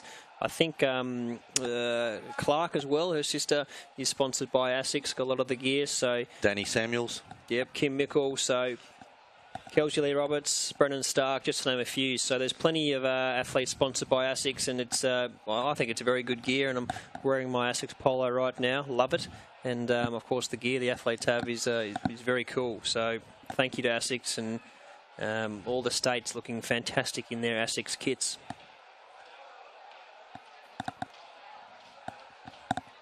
So I'm sure a lot of the sprinters and throwers won't be looking forward to the 800, but it's a big part of the overall point structure for this under 15 multi-event. And some of the bigger, stronger athletes have got to drag themselves around for 2 laps, but it could be the difference between them and their prospective best score at the end of the day. So 2 heats of this, I believe, given that we now have 21 athletes in the multi, and first heat is on the track. So we're away now in this multi-event, and the boys, some of them will be dreading this as they get away. Of course, this will be a bit touch slower than the likes of we saw earlier, the Queenslander who got the job done. But we'll certainly see some decent times, but nowhere near as quick as William Barker. So down the back straight, they're really starting to open up, about to go through that 200 metres, and the Queenslander is in the lead at this stage. That's young Lutter from Queensland, so he's in the lead, obviously getting into a good tempo so far. Lucas Lutter in the lead, leading the 2 New South Wales boys. And Aaron Lefrink. Lefrink's just behind them. Do you know much about his 800 metre pace, Dean? Well, he's certainly not a middle distance runner. As he's proven this morning, he's a really good sprinter, but I think he'll hang in there and run a reasonable 800. And if he's around the mark near anyone at the end of the race, you wouldn't want to be trying to outkick him. Certainly not. So it looks like Lucas Lutter, he's the one who's going to have the most to give, and perhaps the biggest aerobic base as well. And Lucas Lutter's got a PB in the 800 of 2:4:59, so clearly this is one of his better events. Well, there you go. So he's clearly, that's quicker time than, what was the winning time of the under 15 800 metres? Absolutely, yeah. So Lucas Lutter, clearly a specialist, and he's starting to run away from the other boys. The Tasmanian's starting to make a move now. He's had a good day. I think it's Jordan Cox making his way into second place. And our boy, the Victorian, has also had a good day. He's starting to make his way through, Aaron Lefrink. So with just through the 200 metres, about 150 to go. Lucas Lutter, clearly he's going to take this one out, the man to beat, with some great 800 metre form. And Lefrink is starting to loom up on the outside of the Tasmanian. So battles on for the minor placing, and of course every bit counts because it's all based on points. Absolutely. So Lutter, a clear leader, probably 30 metres, but as we said, Lefrink's going to finish with a sprint at the finish, given his sprinting background. Good run from Lutter, a 2:7:53 unofficial. Second's Aaron Lefrink from Victoria. Third is Cox from Tasmania, I think it was. I think it was Piebus or Cox, one of the 2 Tassie boys. And in 4th place from New South Wales, unfortunately we didn't get start lists for this, so apologies that we're a bit unsure of the names. But a great run from Lutter. 2:7, not quite his PB for 800 metres, but good points. As we look at the replay, he was well out in front for the majority of the race. Probably had a good 40-metre lead when he entered the straight. It's pretty hard all on your lonesome out there in front. We saw the battle as they came into the front straight on the corner there between Aaron Lefrink of Victoria and the competitor from New South Wales and Tasmania, Piebus. But a good win there for Lutter. Well clear of the other competitors, and good points for him in the 800 metres.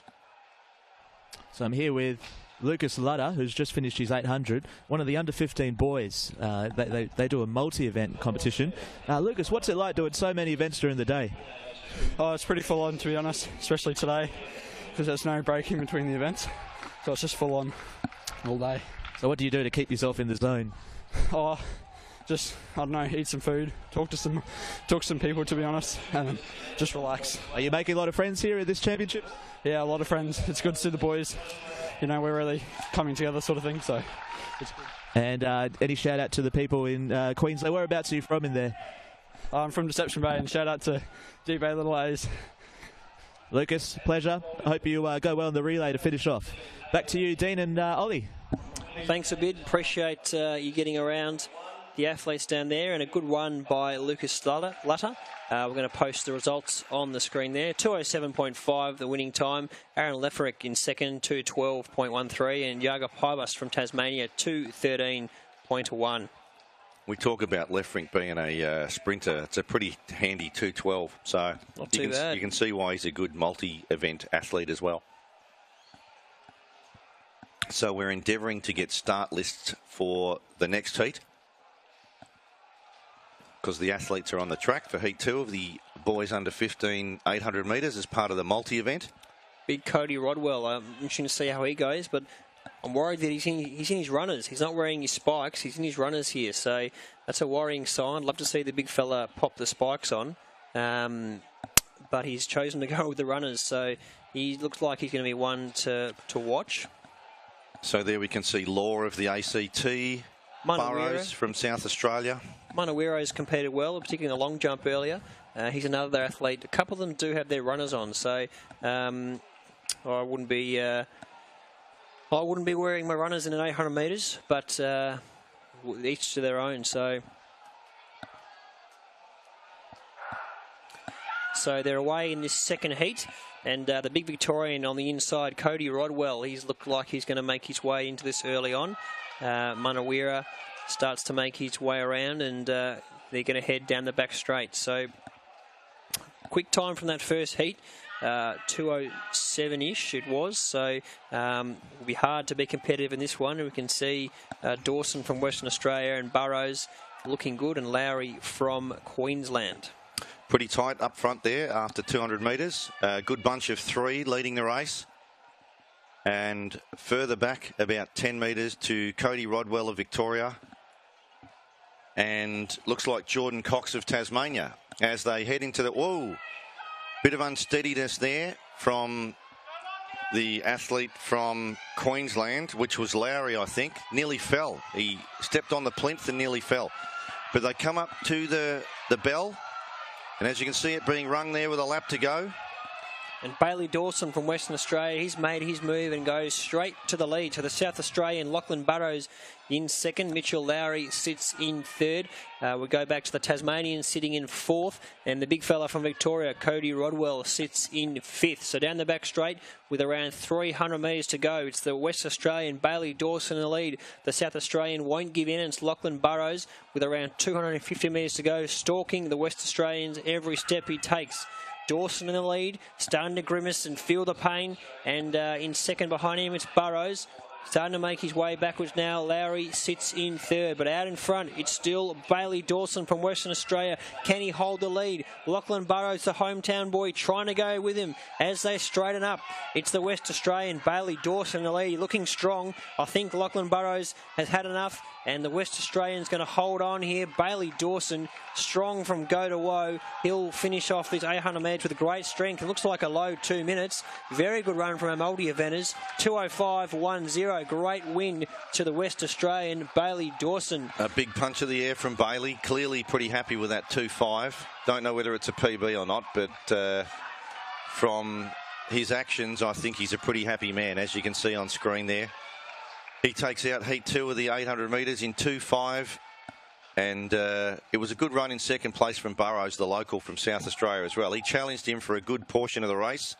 He just ran out of steam a little bit over the last 150 metres, but still a great run from him as well. And you can just see some of the athletes still crossing the line now. How important the 800 metres is. There's a really big gap between first and the tail enders in an 800 metres, but those points are just so important because it's the last event of competition, and it's just, you know, it could be either the difference or detrimental to your overall points as part of this event. So we see Law from the ACT there, pretty tired man. And as the boys come off the track, the girls come on. But we can see the final straight here of Heat 2. And it was Dawson from Western Australia who just kept powering away all the way to the line. Didn't give it up at all, right through the line, and just a punch of the air with his fist there. He's a really happy man. Burrows in second place from South Australia, and Lowry from Queensland in third. And Cox from Tasmania fourth. So 2:05.10, the unofficial time for that heat, and he really was a happy man. So what a great way to finish off his last event as part of the multi-event at the 2016 National Championships. A bid. Almost as fast at the end as at the start of the race there. How much work do you put into the 800? I don't do much work anymore, but I used to be an 800 runner myself back in 2014 when I did a 2:02 on this track. So I've been doing a little bit of distance work recently, but other than that, I haven't been doing much work for the 800, no. And this isn't your first ALAC, isn't it? No, I was part of the 2014 squad who did the 15 and 1500 metre walk. So how's this multi-event experience been for you? How's the body feeling? I'm pretty dead right now, yes, but when I first came into this thinking I would get a really good place, because my mother said to me that I had a really high chance of winning, so I just took it out as hard as I could and made sure I did the best races I could. Bailey, well done. We'll throw it back up to Dean and Ollie. Thanks a bit. We've got the under 15 girls multi-event 800 metres on the track now. We'll see if we can bring you some action. I can tell that it's Jess Welford from Victoria that's leading in this first heat. She's a really good 800 metre runner. It's actually one of her better disciplines external of the multi-event. She's got a personal best of 2:13.41 at the Australian Junior Championships this year, where she finished 6th, and she's showing them a clean pair of heels at the moment as they turn into the front straight with 500 metres to run. In second place is Queensland, and unfortunately we don't have the start list for this event, so we're not sure who that athlete is at the moment. But as they go to the bell, it's Jessica Welford leading. She goes through in about 67 seconds through the 400. In second place from Queensland is Sauter, and third from ACT is Cruz. So it's Welford from Sauter and Cruz in this first heat of the girls under 15 800 metres. 300 metres to run for Jess Welford. She's got a pretty handy gap of about 20 metres at this point. Sauter from Queensland in second place with about a further 6 or 8 metre lead on Cruz from the ACT. So Jess Welford still powering down the back straight. She gets to the 200 metre mark. She's got to give it everything here to get maximum points in this multi-event. Athletes are pretty tired after a big day of competition, but every point counts. So it's still Jess Welford from Victoria with a really handy lead now. It's probably a good 25, 30 metres ahead of Sauter of Queensland. Further back in third is Cruz of the ACT, who's getting pretty tight at this point, and the bunch are catching her. But, you know, as they head down this final straight, Jess Welford really pushing for the line, trying to get every second out of herself and every point. And it's a good win for her in 2:22.15. In second place from Queensland is Sauter, and it looks like the Western Australian Horner has got up for third. So a good run from the girls, who were way back in the pack after the first three cleared out, but they've come home and kicked home and got extra points in a good finish for a lot of those athletes. Great going there, and no doubt a relief for some of these athletes to finish off the multi-event. You know, 5 events can take its toll. They'll be absolutely spent, but hopefully for these athletes it's worth it. They've had a great day, enjoying it on the track, hopefully some personal bests, and they've come away feeling like they've achieved a lot. The bad news for some of them is that 4 of the 6 have got to run a relay. Oh, no. So, you know, there's 3 girls, 3 boys, but we do have an under-15 relay coming up. So just for the multi-event, isn't it? Just for the multi-event, for the team's championship trophy. So a few of them have still got to back up and run a 4x100 in a minute. Well, you get that on the big jobs, so that's just the way it is. And we'll kick on, but certainly exciting times ahead. And a bid, you've got a winner down there. Yes, we've got a very tired Jess Welford. What's your favourite event in the multi-event competition? Long jump. Yeah. How did you go in that one? Good. I got a PB. So. Did you PB in all of the multis you've done so far? I think 4 out of the 5. That's 80%. That's an A+. So it's been an A+ ALAC for you. How's the whole experience been as well? Really fun. Yeah. Did you do under 13 ALAC? No. Okay, so this has been fantastic. Which centre are you from in Victoria? Mentone. Jess, I know you're pretty tired. Thanks very much for your time. Back to you, Dean and Ollie. Thanks a bit. Appreciate that, and great to see her getting 4 PBs out of 5 events. And we turn our attention now to the second heat as we look on the screen just before we get to the next one. The results: Jessica Welford 2:22.12. Kaja Suter was in second, 2:27.31, and Sophie Horner from Western Australia 2:33.19. So that's your top three there, and of course all valuable points for those N multi scores. We'll see if we can get you final results as we see the second heat of the multi-event 800 metres on the track, and we'll do our best to bring you some names.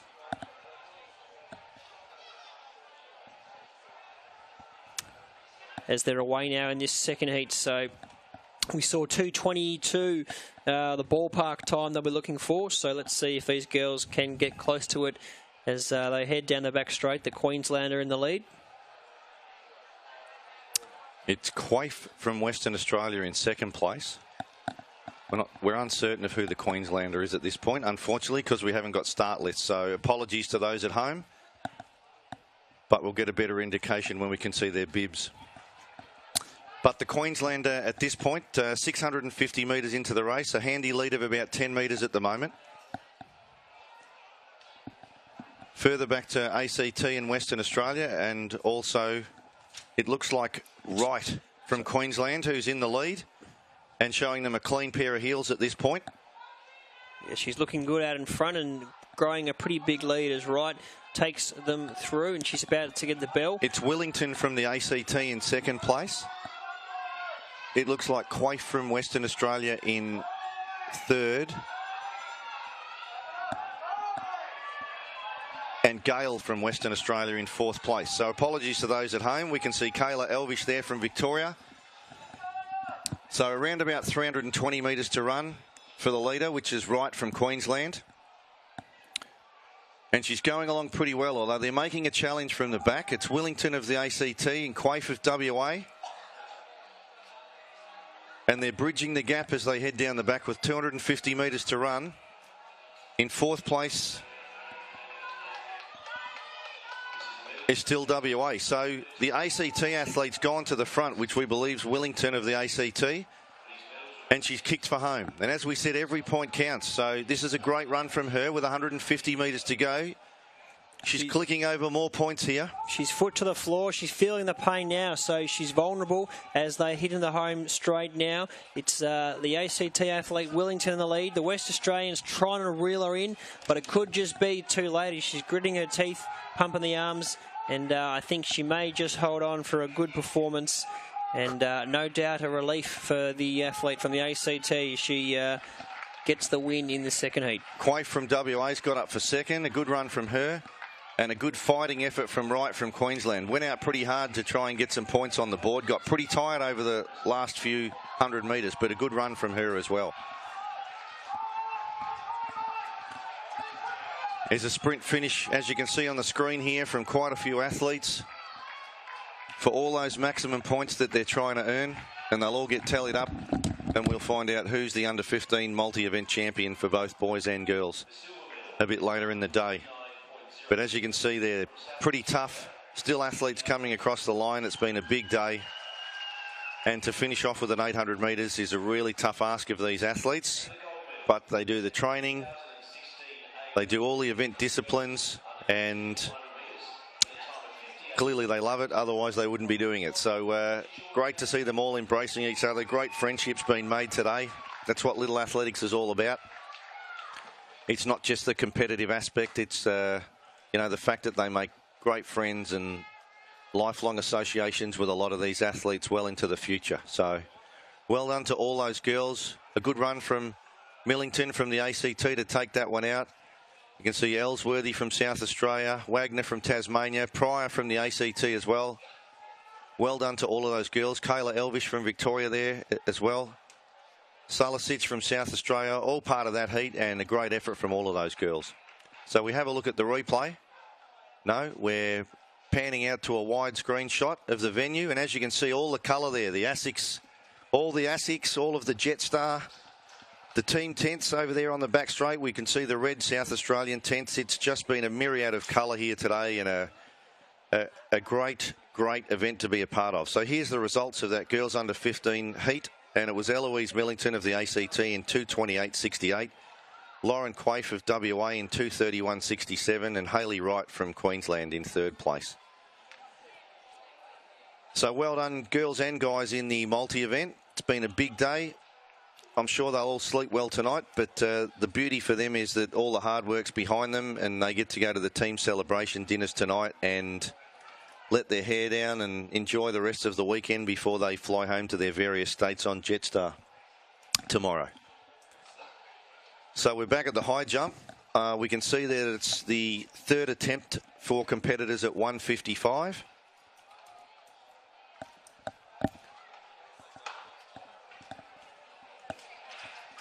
And I think it's Murdoch, our South Australian competitor. Yep. Murdoch on the runway in the high jump. Gets the red flag, unfortunately. So unfortunately she'll be eliminated from the competition, given that this is the third round. But it is hotting up because the bar's slowly been creeping up. We saw 140 earlier, 45, 50. We're now going from 55, most likely to 60. So still plenty of athletes there. Happy, waves. Hi, Mum. Great to see they're enjoying the experience. Certainly what it's all about, Dean. No doubt after this they'll head off somewhere and reflect on what's been a great day and hopefully, indulge in whatever and just really reflect and celebrate with their teammates on what's been a great day. And whoever wins, obviously, is going to be even happier. But obviously, it's not about winning. It's about the participation, enjoying yourselves and what comes with it. Dean, you've got an update for us from under boys under 13 shot put. Yeah, we didn't see much of this, unfortunately, but the final results of the boys under 13 shot put, and Phoenix Martin from New South Wales was the Australian champion with a put of 14.22 metres. In second place was Lucas Rose from New South Wales with a put of 13.74 metres. The bronze went to Mitchell DeMann of Victoria with a performance of 13.56 metres. In fourth place was Etienne Rousseau of Western Australia, and in fifth place was Ben Major of Victoria. So well done to those guys, and your Australian champion for 2016 is Phoenix Martin of New South Wales. So we can see there the bar's gone up to 157 from 155. And we will delve further into the competition. It looks like, I think that was Tamisha Clark heading to the runway for an attempt at 157. Certainly is, and we just saw some family love in the crowd. Everyone's here. Everyone's in quite large groups as well. You can see everyone coming down with friends or family. So really making a day of it here at this superb stadium. Really has been a great day of athletics, and really looking forward to the next half an hour, 40 minutes or so. Some of the relays and of course the final presentations, seeing who's come out on top.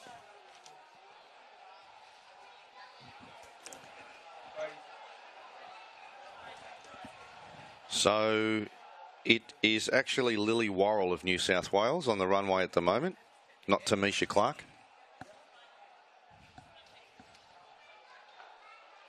Just some more shots of people in attendance here enjoying both the weather and the competition. So here she goes, Lily Worrell of New South Wales. The officials just checking the height is correct before we have our first attempts at 157 as part of the girls under 13 high jump final today.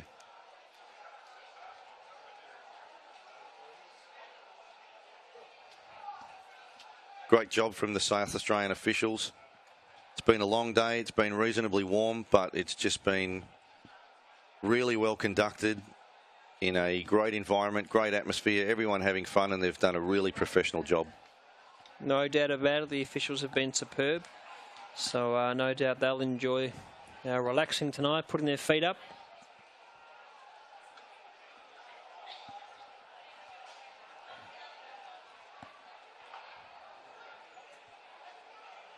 You can see our camera crew getting right up in the thick of things down to the high jump.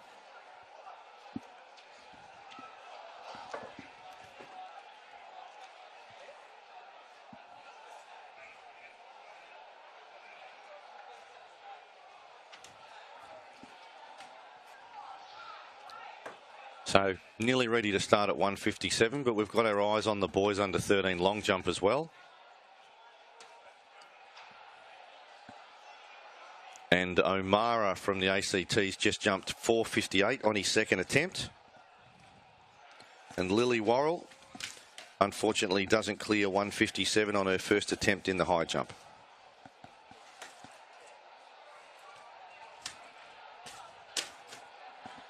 So our Queensland athlete taking her first attempt at 157.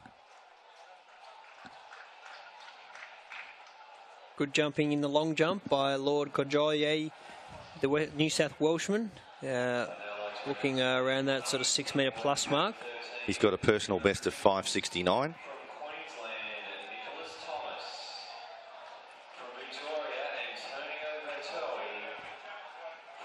We're not too far away from our boys under 13 200 metre final. We'll bring you that action very shortly. Really keen to have a look at the 200 final because I think there was a few foxing in the heats just running for qualification purposes. I think it could be a pretty close final result.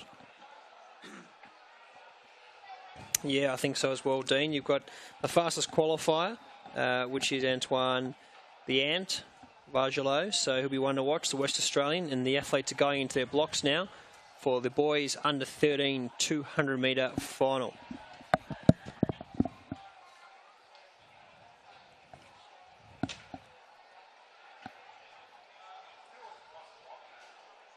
So away in this 200 metre final, and Viagaloo, the West Australian, off to a good start. Running well on the outside, it's McPherson, and Marin on the outside from the ACT.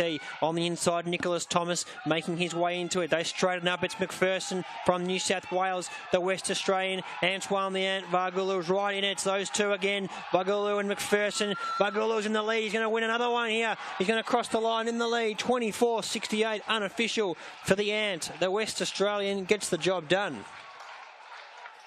He's a pretty happy man. Yeah, Antoine Vargaloo, apologies if I'm not pronouncing it correctly. Good win there in the under 13 boys, 200 metres. Looked good around the bend and really launched off it. It was a great battle between himself and Jai McPherson, but the West Australian backs up his hurdle win with a good 200 metre win. How's his day? He starts with a fall in the heat of the hurdles. He comes out and wins the hurdles final, and then just backs it up with a brilliant performance in the 200 metres. So we have a look at the replay here. The two Western Australians really put the cat amongst the pigeons round the bend. They had a great bend and put themselves right in the race. Although the New South Welshman was giving it a great run out there, which was McPherson. So it was pretty much a race in two at the moment between McPherson and Vargaloo. And the Western Australian, in a great performance, has hung on to win in a pretty handy time of 24.68 unofficially. So well done to him. He's now a dual national champion, both the 200 metres and the 80 metre hurdles earlier in the day. We'll cross down to a bid for an interview with the winner. I'm here with Antoine Vargeloo from the Belmont Centre in Western Australia. You've won a couple of gold medals now. Which one have you enjoyed the most? Which race was your favourite? 80 metre hurdles. 80 metre hurdles, yes. And I was talking to a good friend of mine, Usain Bolt. He said that the 200 was his favourite. What do you prefer out of the 2 and the 1? 100. Yes, and what about this whole event, the ALAC Championships? How's it been for you? Great. How did you get the nickname the Ant? Singing out on the ground. All right, there we go. That's the background to Ollie's favourite nickname here at the ALACs, and it's back up to you guys, Dean and Ollie. Thanks, Abid. So, dual champion, the Ant. Not sure he's too keen on the 200 metres. Clearly he likes the hurdles and the shorter distance, the 100 metres. But a great win to him. We can see there he won in 24.67 seconds. In second place, Jai McPherson from New South Wales in 24.75.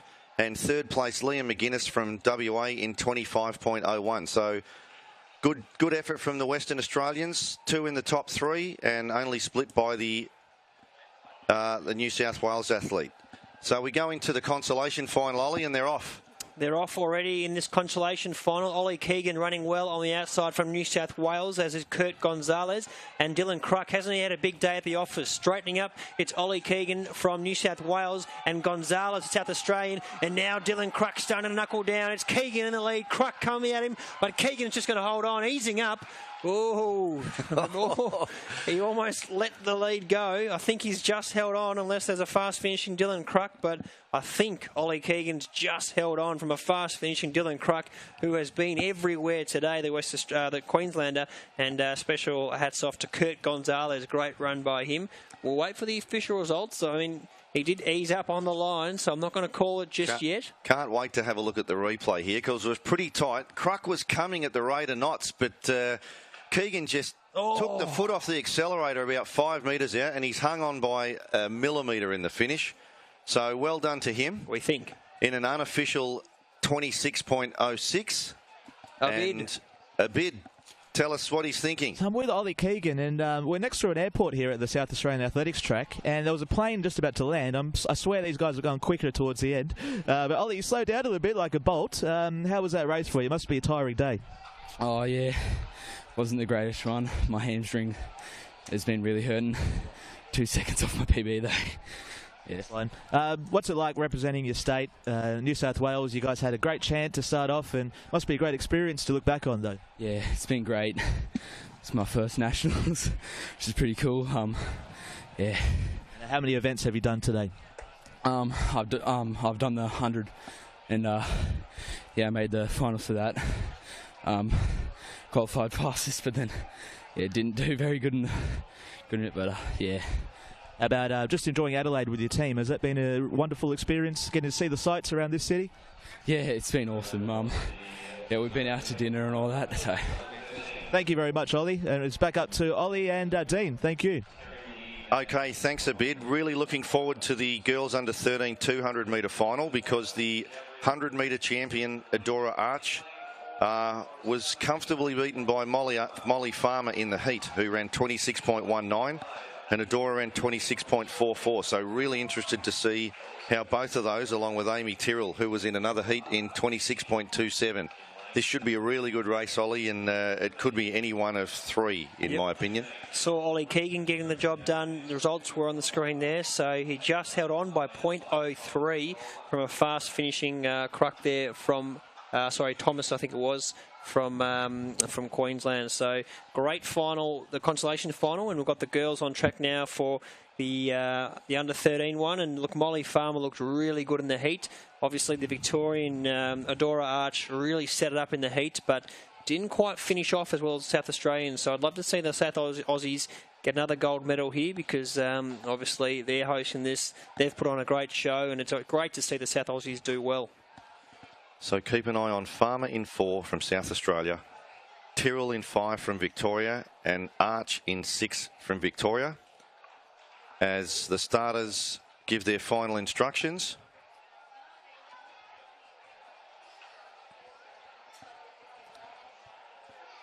Hoping this will be a really good final, this one. Yeah, no doubt about it, Dean. I think it will be. And yeah, Molly Farmer the one to watch, but Adora Arch, she might find a bit. You know, she's a seasoned campaigner. She knows how to get the job done, as she has today already. So we're not going to write her off. Maya Thomas on the outside, just getting her blocks sorted for this final. Molly Farmer ran a huge PB in the heat. She had a previous personal best of 26.83 and ran a 26.19 in the heat, whereas Adora ran a 26.44 from Victoria, and her personal best is 25.75. So whether she's got a little bit left in reserve, we'll know in about a minute. Yeah, interesting times ahead. Looking forward to seeing how this unfolds. And I think one of our last individual events of the day, if I'm not mistaken, Dean, before we head to the relays. Absolutely, yep. We've got the multi-event relays followed by the under 13 relays. So starting to wind up what's been a long day, but this is going to be a classic for the last individual event, and they're in the starters' hands.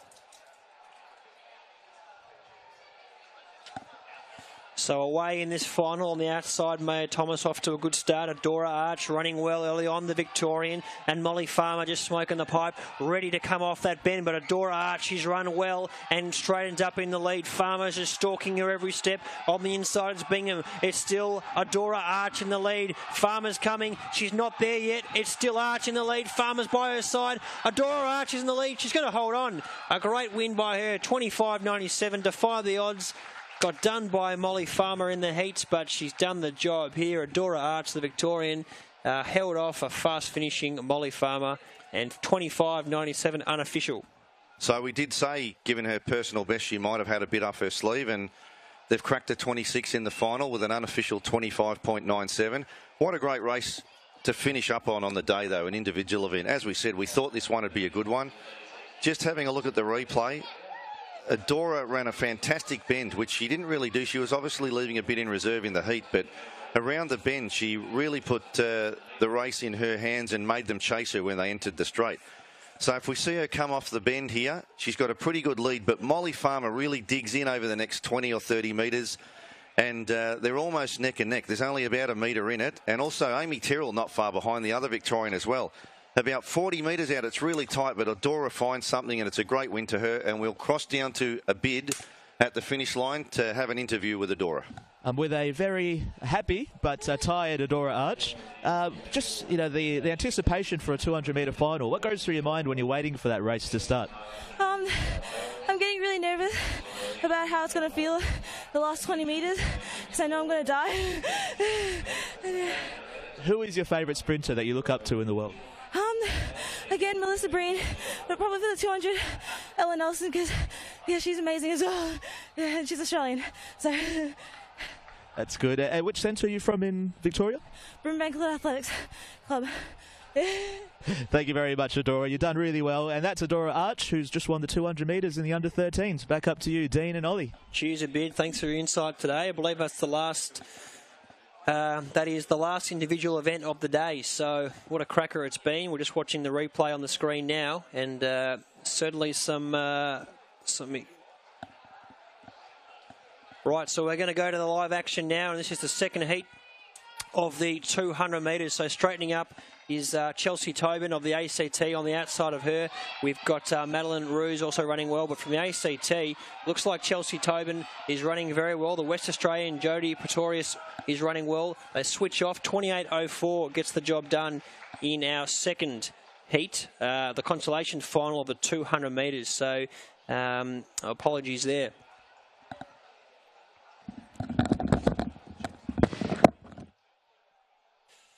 So those girls, 28.04 unofficially in our Consolation final of the 200 metres. That will be the final track individual event of the day before we cross to some relays. So great running there. We'll see if we can get the winner down with a bid, and that was Pretorius, the West Australian, Jordan Pretorius. And she looks like she's relieved. The day's running is almost done. She might have a few relays and a bid. You've got the winner down there with you. With Jordan Pretorius, who's just won the Consolation 200 final. You're very tired, but how has this whole experience been, getting to represent your state? It's been good. Lots of fun. Yeah. How many events have you done today? I've done hurdles, 100 and 200. Do you have any family friends that have come over to Adelaide to support you as well? Yeah, my mum, dad and grandma. Tremendous. Thank you very much for your time, Jordan. And it's back up to you, Dean and Ollie. We've just finished the individual events. Let's bring on the relays now. Fantastic a bit. Pretty excited for these relays. Plenty of action still on in the field before we do get to those relays. So exciting. Still another half hour or so before we get to those relays, and the field events underway as we speak.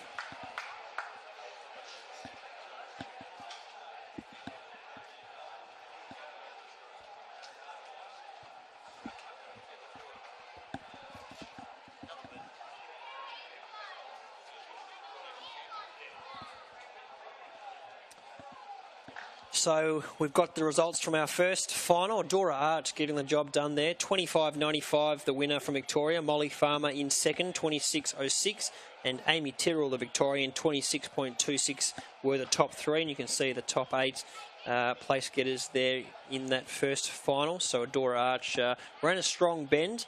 Had a fast finishing Molly Farmer chasing her down. I think another PB for Molly Farmer, 26.06. But unfortunately, Adora Arch was a bit too impressive in that 200-metre final. So no doubt those girls are happy with their performances, particularly Adora Arch. Probably mentioned she's more of a 100-metre runner than a 200-metre runner. She spoke about how the last 20 metres or so do get a bit too tight. And there's the result from our Consolation final. Jordan Pretorius 28.02 was the winning time, Western Australia. Chelsea Tobin in second place from the ACT, 28.09. And Yasmin Tethridge from the ACT, 28.76 the time. So some good results there from the under-13 girls. They wrap up and we turn our attention to the long jump. And we can see one of our ACT athletes, Marinan, having a jump in what will be towards the final stages of the long jump. And great, still fantastic conditions out here at the championships. The wind's almost died down a bit more actually, so it'd be perfect to get out there and run a 400 at the moment. Beautiful track, and the officials still working tirelessly hard, as we can see them on the screen there, pushing the blocks. And of course these officials are doing it for the love of it, not because they're getting paid or anything. They do it for the love of it, so obviously couldn't happen without these officials.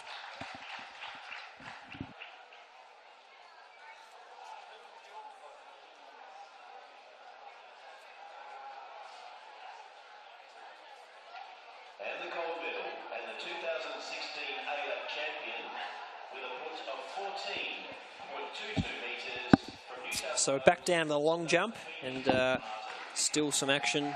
Last jump was 5.05 from the ACT athlete.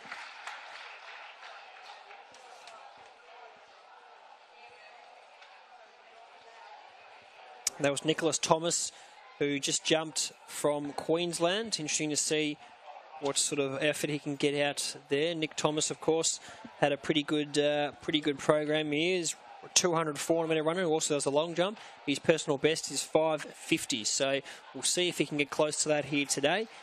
He jumped that in 2016, just a couple of months ago. Just jumped 5.23 for Nick Thomas. So Nick Thomas in his third round jump, 5.23. That'll put him in contention. And we've got the boy from Tasmania on the runway next. That's Bryce Archer. An interesting landing from the young Tasmanian. But Nick Thomas, he's had a good day at the office. He's only started with athletics a couple of years ago. Enjoys the sport a lot and has recently joined the Ashgrove Rangers Athletics Club. And started participating in athletics events as well in the senior ranks. So he won a state gold medal in the 200-metre hurdles this year. Massive fan of Usain Bolt and Greg Rutherford. Great guy, Greg Rutherford. Actually had the pleasure of hanging out with him while he was in Canberra. So came down and did some training for 6 weeks with another British athlete, Andrew Steele. So Greg Rutherford, one of the greats, and of course Olympic champion, world champion, one of the all-time greats. So he's no doubt doing quite well here. Next up, got one of our New South Wales athletes. Looks like Jai McPherson. He's had a very busy day. Happy with that jump, and so's the crowd. Very interested to see the reading of this one. He's had a great day at the office, young Jai McPherson, sprinting well around the traps and putting everything on the line. And I believe we've got a bid down there. Bid, where are you, my friend? Yeah, the team tent at the moment. And there's a lot of colour and atmosphere. Some of the athletes have come towards the end of their competition now. We're getting ready for the team relays. And we got Canberra, we got ACT, Victoria, and the Tasmania team is here, all three of them. And there's a couple of medals here. There's some pretty happy faces. Have you all had fun, guys? Yes, yeah, and how about that's also, we all love little athletics, eh? Yeah, well done, that's good. And let's see who can actually sing the team song loudest. All right, on the count of 3. 1, 2, 3. Let's go. All right, Tasmania, off you go.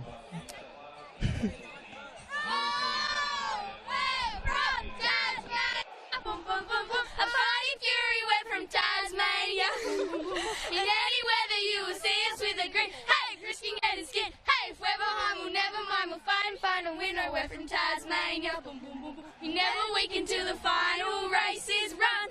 Like Tasmanians of old, we'll win all the gold. Oh, we're from Tassie. Yellow and green. They definitely got it done there. Now, I think Victorians are getting ready now, getting mobilised. Let's listen to the Vics now. Do the Vics do it better? Hashtag. Let's see if that's real. Come on. 1, 2, and 3. Oh!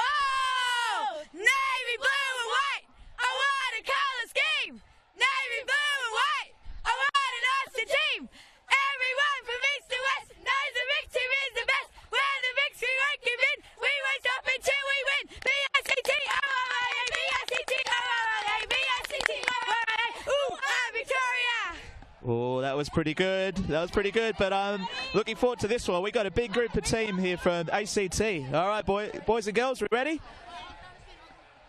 We're ACT! We'll perform! Awesome, lethal like a storm! Just like lightning, Roman base! ACT will win the race! On the field and on the track! We will put you at the back! We've got power, we've got might! ACT will fight for back! ACT! ACT! Okay, I'm pretty sure you can see what's brewing here at the ASICS tents. And, we got WA that really want to do their team song. A bit, I want to see you getting involved as well, dancing with the teams. Yeah, I will do. WA are the reigning champions, and last year they sung it loudest I've ever heard it. So let's see if they can match that. Okay, 3, 2, 1, WA. Hey, what do you say? We're the team from WA. Watch out, everyone ready or not. We're the team that's hot and hot. Prepare yourself, you're about to see the best in human history. Look out, watch out, here we come. The West team is number 1. Hey, what do you say? We're the team from WA. Go WA! All right, South Australia, the hosts, have just heard that song, and now they want to have a bit of a rendition of what they can provide. So let's hear it. South Australia, are we ready? All right, we got 3 seconds. 3, 2, 1, let's go. I say, are we ready? Yes, we are ready! I say, are we ready? Yes, we are ready! 1, 2, 3, go! Team us everybody fight! On the day we're gonna we're ready! Look at these, we're gonna build! S.A. we will win! S.A. we're giving! We're together! Do it! Beat the rest! Go S.A. So on that note, I think we are ready to throw it back to Dean and Ollie up in the comfortable commentary suite. Thank you, Abid. Great to get down there amongst the teams, and great to see the passion amongst them all. If I had to vote, I'd probably vote for South Australia personally. I'm not sure about you guys, but a lot of passion in there, and no doubt a lot of passion here hosting their own championships. We'll cross to a break. We'll catch you shortly.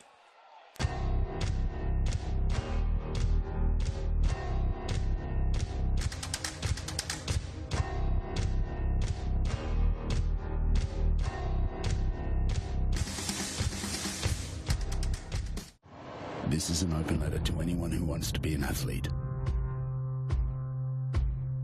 If you want it more than all-nighters, if you want it more than likes,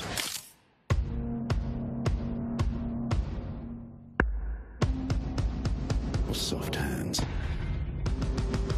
if you really want to be an athlete, just wanting it isn't enough.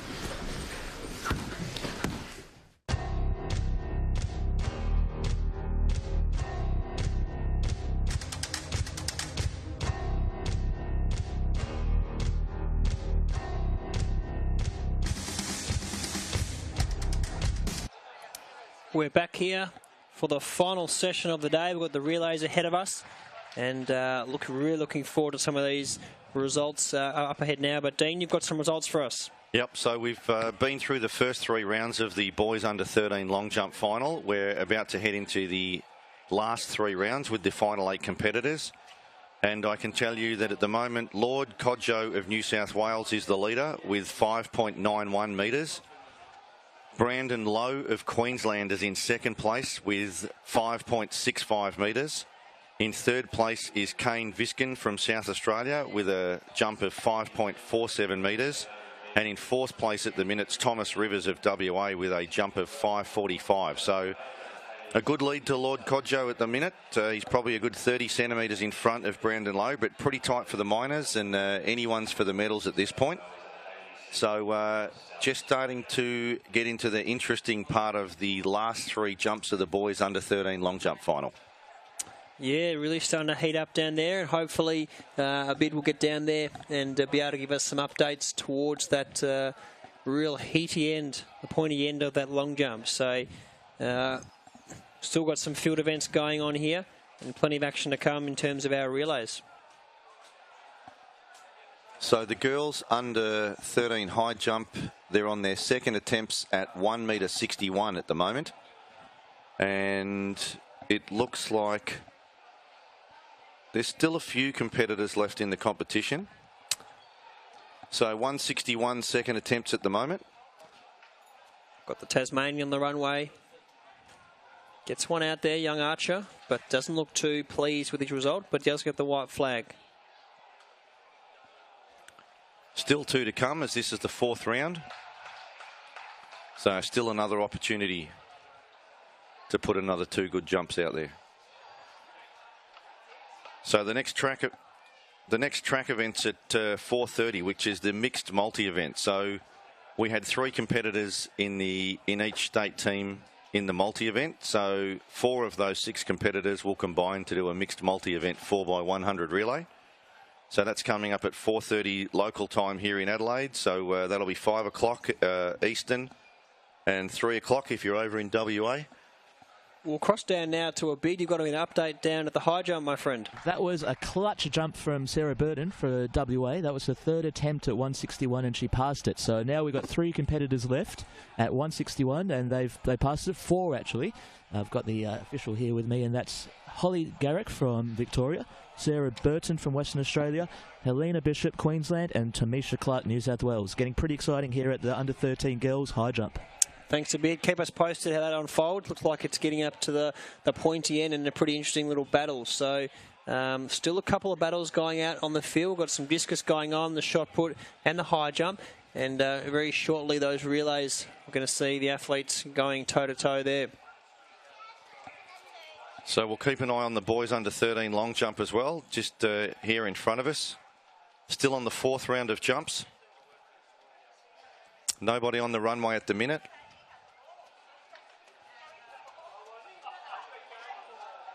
But we'll reflect, Dean, on the beautiful serenity of Adelaide, and the sun is out, the sky looks superb, and what a day it's been weather-wise, and what a day it's been of athletics, of course. Some fantastic results, left, right and centre, and of course some pretty gutsy efforts as well. I think a few athletes have really put themselves on the line, really put themselves in the mix, and maybe just fallen short, but very gutsy to see the West Australian in the long jump on the board. Young Rivers from WA, but didn't quite get in the position he wanted to be in. Yep, so still nearly 22 degrees here in Adelaide. Weather's just been stunning. We couldn't have asked for better weather. Again, you keep looking at the teardrop banners and the flags, and there really isn't much wind at all. And what has been a crosswind. So athletes have been absolutely blessed, and we have had so many personal bests in, and we've only been focusing on, a lot of the athletes at the front of the field. I'm sure there are hundreds of PBs for athletes right across the whole event this weekend. So congratulations, because it's a really long season. Little athletics starts in October and here we are in April, and it's a really long time to keep yourself ahead of the game and fit and peaking for an event like this, given that you had to run state championships almost a month ago. So it's a credit to all the team managers from all around the country, the development officers, the coaches, who are all playing an integral part of preparing these athletes for these championships. And there'll be some great stories. There'll also be some disappointments for athletes that didn't quite achieve what they wanted to do today. But in the whole, it's just been a fantastic day of athletics right across jumps, throws and on the track today. And we really do have some interesting and some good times ahead with some of the athletes that have put some really, really great performances on the board that'll no doubt play a big role in athletics in the future. So we can just see the cups on screen. The one on the far right is the Life Members Trophy, which is for the under 15 multi event. That's the Dick Healy, which is between ACT and Tasmania. The one to the left of that, the smaller one, is the Life Members Trophy, which is presented for the teams event as part of the under 15 multi-event championship.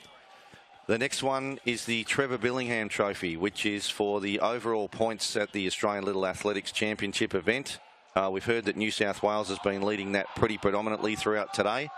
And that one there is the Alan Triscott Trophy, which is the handicap points. So to give you a bit of a rundown, say New South Wales were on 600 points at the end of the day, but they had to give Tasmania a 100-point start. Well, that's how it works. There's a particular points handicap allocated to each state, and everyone's a chance to win that based on handicap points. And WA cleaned up with both of those trophies on the left last year. They won the overall trophy and the handicap points on home soil, and was the first time in their history that they'd won the Trevor Billingham Trophy. So it was really, really special for them at the end of the day, not only to host the event, but to take away the two big trophies as far as they're concerned. So who will win them today? We'll know probably in around about an hour. But throughout the day, New South Wales has been the front runner for the Trevor Billingham Trophy. And it seems pretty close. There's been some great performances across the board in the multi-event, so it'll be interesting to see which athletes performed really well in the multi and which state will pick up the team trophy. Yep, a lot ahead of us, Dean. A lot of unknowns. Obviously looking forward to seeing those multi-event results, see who obviously was the best performed across the 5 events. And of course, the relays ahead, double points are going to make a big difference to the final standings. We see the long jump. So our leader, Lord Kodje. Our leader, Lord Kodjo, with his 4th jump of the competition. His best performance currently was a 5.91 to this point. So he's the current leader of the competition with a jump of 5.91. So that was his 4th jump. Yeah, he's been jumping well today, also running well, and looks poised to take the gold medal here. And that was a 5.71 from Lord. So he's been very consistent all day. And that 5.71, the current second place is 5.65. So he's had some pretty big ones.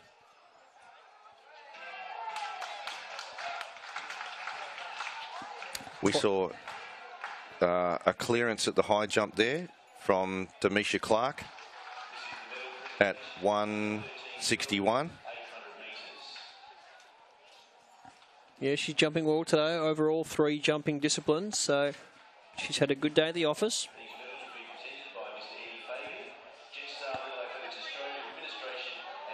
And we've now got the Victorian.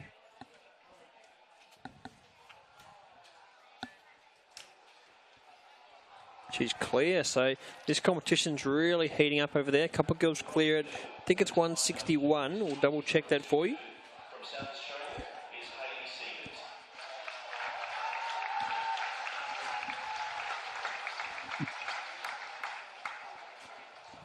So still plenty happening in the field. It's a little quiet on the track at the minute, but we've got a Hanlon of Victoria on the runway. Oh, sorry, it's Poulter.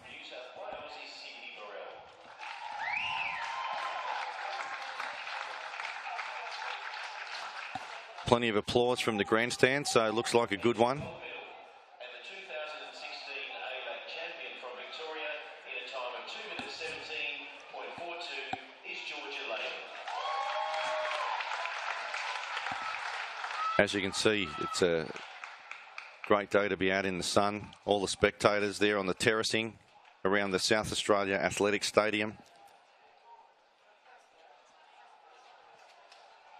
It's Tay Clark there watching her sister, who's performing well in the women's high jump and has had a good day across all the jumps. But it's going to be a great battle here in this women's high jump. The bar's actually at $1.63 at present, so the West Australian about to have her 3rd and final attempt at 163. And if she stays in this, it'll be very interesting, but unfortunately she's out. So interesting to see what height they go to next.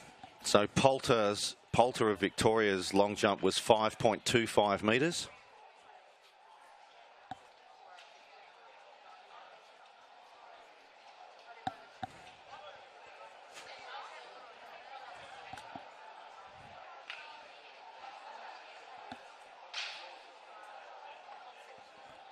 And we just had Thomas of Queensland have his 5th jump, and unfortunately that was a foul.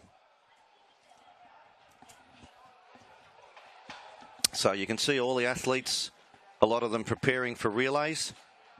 We've got 3 relays to come, a under 15 mixed multi-event relay, the under 13 girls 4x100 melee, and the under 13 boys 4x100 relay. Reminding everybody that hasn't been listening all day, the 2 under-13 relay events are worth double points for the overall trophy. And it's the first time in the history that the relays have been included in the points for the under-15 multi-event trophy. So still important to get out there and get it all right, because trophies can be won and lost on the last event in the relays. So good luck to all the states. Hopefully they put it all together. There's some tired athletes, done a lot of events today, but still a bit of work to do until the end of the program. No doubt, Dean. And just a note for all those watching at home, we'll be doing closing script and end the live stream at the end of competition. Closing ceremony highlights and presentations will be posted on social media within 30 minutes after the completion of those. So if you are waiting for those closing and the ceremony highlights, they will be posted. Just bear with us as we do post them within 30 minutes or so after the end of the live stream. So Visca from South Australia on his 5th jump.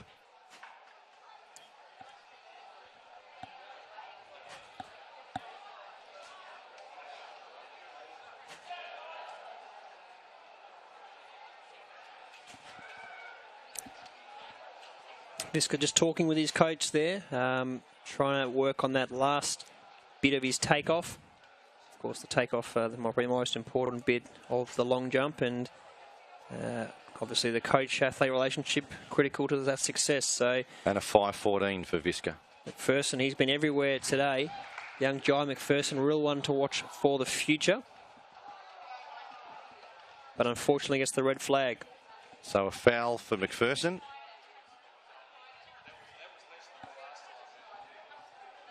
Bit of a buzz growing around that high jump over there. A lot of people enjoying the sun, getting amongst it. So I think we're down to 2 athletes. The bar's at 165 for those at home. The bar and the high jumps at 165.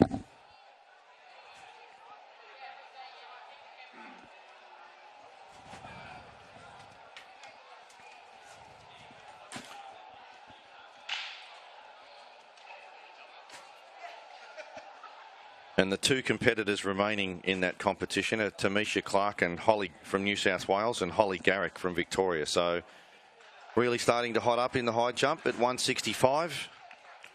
2 competitors remaining. So we just had Brandon Lowe from Queensland with his 5th attempt. He's currently 2nd in the competition with a jump of 5.65.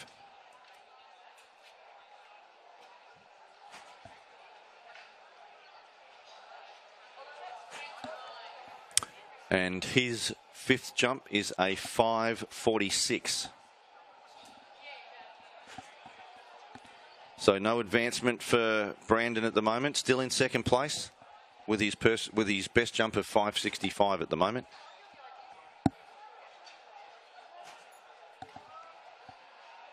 And we've got the leader on the runway, Lord Kodjo, who's currently jumped 5.91.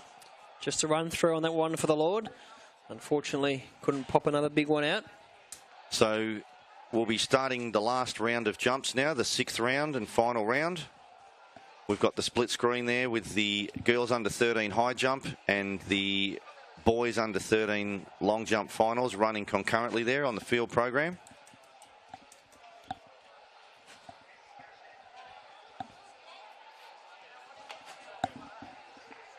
We're starting to see some of the girls come out to Marshall for the mixed relay event. Not too far away from that. So good to see Archer get a good jump. We're going to cross down now to a bib. What's the update down there? We've had a fantastic discus under-13 girls competition, and I can say we've got a pending ABP, which stands for Australian Best Performance, and that is from Levanti Suemai from Queensland. The former ABP was 50.12 in 2009 by Taylor Sengel from New South Wales, and this Levanti has got 51.79, so that's still to be proved, but this is what's on the results sheet at the moment. Diama Taganesia from New South Wales has got 44.61 in 2nd place, and in 3rd place, Bella Fafoglia from New South Wales with 40.41. I've said for the 3rd time today, 40 seems to be the magic number here in the throws. Back up to you guys. Thanks, Abib. And Dean, we spoke about her in the pre-show when we came to introduce the show, she's produced the goods. She has. Like, the Australian record was set in 2009 by Taylor Sengal from New South Wales, which was 50.12 metres. But Levante actually broke that at the State Track and Field Championships in New South Wales with a throw of 50.27. And she's come out again today and thrown 51.79 metres and broken it again. So she's in amazing form. That's 2 Australian best performances within a month. It's gone from 50.12 to 50.27 to 51.79. So a great throw there from Levante Suamai, and a gold medal for Queensland in the girls under 13 discus event. And as we said earlier in the program, she's actually coached by her dad, Junior Suamai. So congratulations to him and her. What a great working relationship for the two of those. It's good to see a father-daughter combination coming up with the goods today. She also competed at the Australian Championships in Sydney last year for the first time and won 3 gold medals in the shot, the hammer and the discus. So another one of those athletes that we need to keep an eye on in the future. I think she's going to be a great prospect for Australia, and clearly her efforts today just been fantastic, especially in the discus. And we do see here that she's one of 6, and they're all athletes, and they're all watching the ALAC live from home in Marsden, Queensland today. So a cheerio to all of the Suamai family. Hope you've enjoyed the telecast, and congratulations to Levante on a pending Australian best performance in the discus of 51.79 metres. Yeah, fantastic effort. That's what we like to see. And no doubt she's one to watch for the future. So not too far away from our next event, which is the mixed multi-event 4x100 metre relay. So all these athletes in this relay will have contested the multi-event today. So they've already done 5 events, ranging from the 100 metres or 200 metres up to the 800. So they're all probably quite fatigued and probably looking forward to an early night tonight. But one last event, doing it for their state. So as Dean mentioned, double points up for grabs here. And a good way to finish the championship for these guys. Hopefully getting some more points for their state as we edge closer and closer to that final decision where they're going to announce some of those trophies and who goes home with what. So very important that these multi-eventers, although they might be feeling pretty heavy in the legs, they push through and really ensure that they put their best foot forward. So we've got the mixed 4x100 metre relay up now, shortly followed by the boys under 13 4x100 metres, which will be shortly followed by the girls under 13 4x100 metres. So they're on the track. In this event, we're going to have New South Wales in lane 2, Western Australia in 3, Tasmania in 4, ACT in 5, South Australia in 6, Victoria in 7, and Queensland will be in lane 8. So that's your start list. And the starter is calling the athletes, and we're in the starter's hands now. We don't really have any form, Ollie, so I doubt would the multi-eventers have done some baton changes or not? Absolutely. I think a lot of them would have participated in their state relay championships in their home states. So, yeah, it's highly likely that all of them would have had some form of relay changing. So they're away, and don't forget this is a mixed relay. So off to a good start early on. Looks like Western Australia and Tasmania are off to a very good start with their 2 runners down to the back straight. So down the back straight, Tasmania with the lead. South Australia starting to make up for some ground, as is New South Wales on the inside, and the ACT look prominent. And Victoria are starting to really make their move. Got a strong runner running the 3rd leg for them, Aaron Leferick. He is absolutely flying. We saw him fly in the 100 metres today. And Victoria are putting out a massive lead now. And they're going to straighten up with an absolutely humongous lead. The Victorians are going to absolutely romp it in here. New South Wales in 2nd with Queensland on the outside. Western Australia putting a late bid to come for 2nd. And Victoria 46.69 unofficially, a great win. And they have won by a good 20 or so metres. Western Australia ran a gallant 2nd. And I think Queensland might have got up for 3rd, Ollie, on the line ahead of New South Wales. Yeah, great go by Queensland. So the Vics will be very excited about that. They really put them away with Aaron Lefenick's 3rd leg run, and he really put them away. So probably the decisive factor in their win was that third leg, and the Vics got it done. I think both second and third legs. Cody Rodwell ran a great second down the back straight and really put them in a good position. As you can see here, the change from Cody to Aaron. They were probably in front at the second changeover, and as we know, Aaron's a really, really good sprinter, and boy, did they gap the field on the third leg. And it's really hard to judge with, you know, males and females on various legs, but when we went into the last change, Victoria had a 20-metre lead, so it was pretty much wrapped up there. But the run for the minors was really interesting here because it was close between WA and New South Wales, but if you watch Queensland just flash home on the outside here, I think they've got up for third, just ahead of New South Wales. So it'll be Victoria, WA, Queensland and New South Wales at 46.69 for Victoria. And we'll cross down to a bib for an interview with the Victorian team. And she was the anchor runner for the 4x100 multi-unisex team. How was that? How did you get chosen to be the anchor runner? I think because I'm the shortest, so it kind of worked out. And yeah, I was last. How much training did you guys do to perfect it? We did a bit of training. Yeah. And just reflecting on the whole multi-event experience for you now, how was that here in Adelaide for you? Yeah, it was really good, really fun. Yeah. All right, thanks very much for that, Jess. And over to Dean and Ollie as we get ready for the 4x1. Thanks, Abid. So a good win to Victoria there. We're now closing in on the two final events, the under 13 4x100 relays for both girls and boys. Starting to get pretty late in the afternoon here in Adelaide. It's 25 past 4. It's been a long day. A lot of people have been here since the early hours of the morning, 6, 7 a.m. A lot of officials, delegates and, you know, state board members and CEOs and VIPs and all the parents and family, even the teams. It's been a really early start and a pretty long day. So, you know, they've probably been here 11 odd hours. But we haven't missed any of the action. There's been some brilliant athletics at the 2016 ASICS Australian Little Athletics Championships, but we are winding it up and getting closer and closer to finding out who's won the major trophies as part of this competition.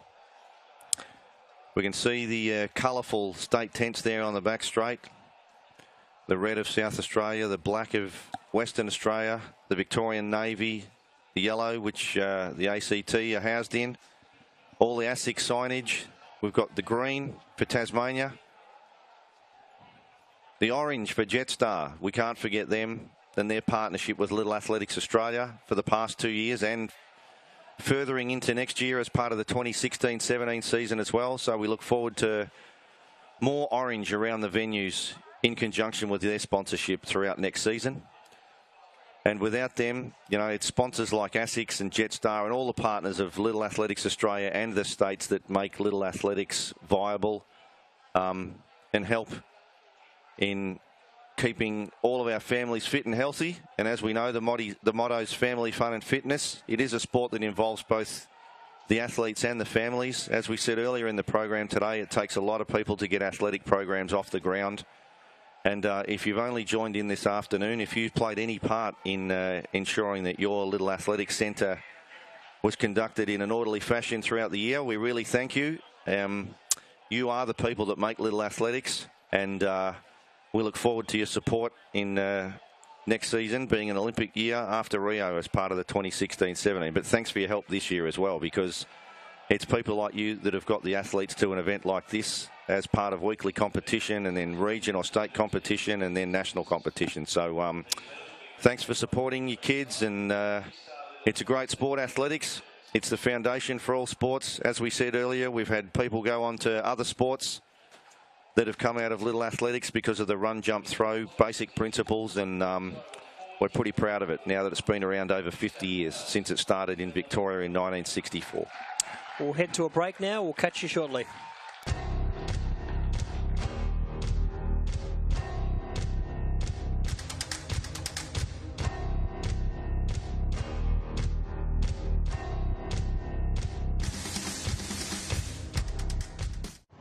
This is an open letter to anyone who wants to be an athlete.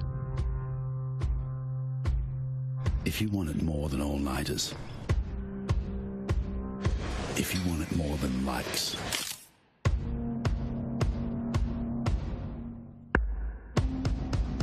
or soft hands, if you really want to be an athlete. Just wanting it isn't enough.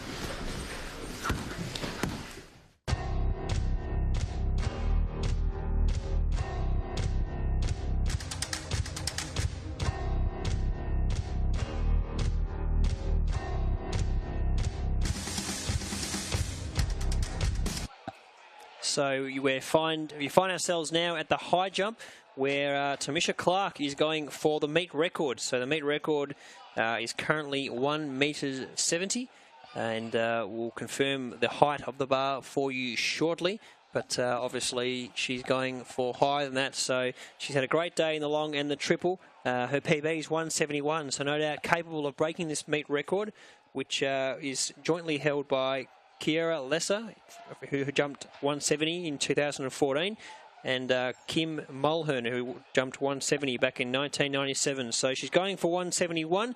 Her personal best is that, and she's currently sitting in 4th in Australia in the under-18s with that jump. So she's quite a talented athlete, and as we mentioned earlier, pretty talented family of jumpers. Her sisters here supporting her. So it'll be interesting to see how Tamisha Clark can go here with her first attempt not too far away, with the bar at 1 metre 71. So we've got this to wrap up, and shortly after this we've got our 2 relays, and then we're going to conclude things down a bit. Myself and Dean will give you a bit of wrap up, and then it'll be a goodbye from us, and hopefully see you again next year for the live stream. We'll be held in Sydney. So it's been a fantastic day. It'd be great if we could finish off with a meet record here from Tamisha Clark. As I said, had a great day from New South Wales, part of the Port Hacking Centre in Little Athletics. And she's also a very talented netballer. She played at the rep level for the past 3 years. And as I said, her sister Tay Leah competes for Australia at the Youth Olympics, and has won a silver medal at the Youth Olympics in the triple jump. So some good jumping genes in the Clark girls, as we see her right about now to have her first attempt for a meet record with the bar at 1 metre 71.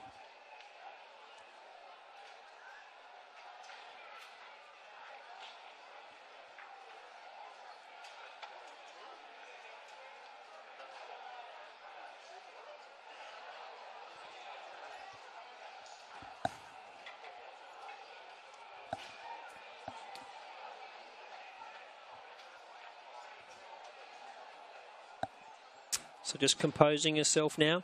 She's ready for her first attempt with the bar at 1 metre 71. The crowd really gathering around to see if she can clear this height. And not quite at her first attempt.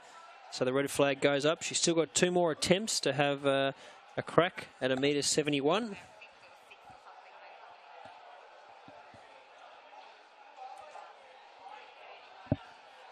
So Tamisha Clark, coached by Alex Stewart and Nicole Bogeyman. So quite an impressive stable they're starting to build. Brandon Stark, of course, trains with Alex Stewart. Very impressive high jumper. Loves the ASICS gear as well. So interesting to see if Tamisha Clark... I've got the live stream crew on television just looking forward. They've had a long day, those guys. Have been here since very early, setting up and done a great job bringing you the action from every single angle. And hopefully we can see a clear into the metre 71. A second attempt coming up for Tamisha Clark.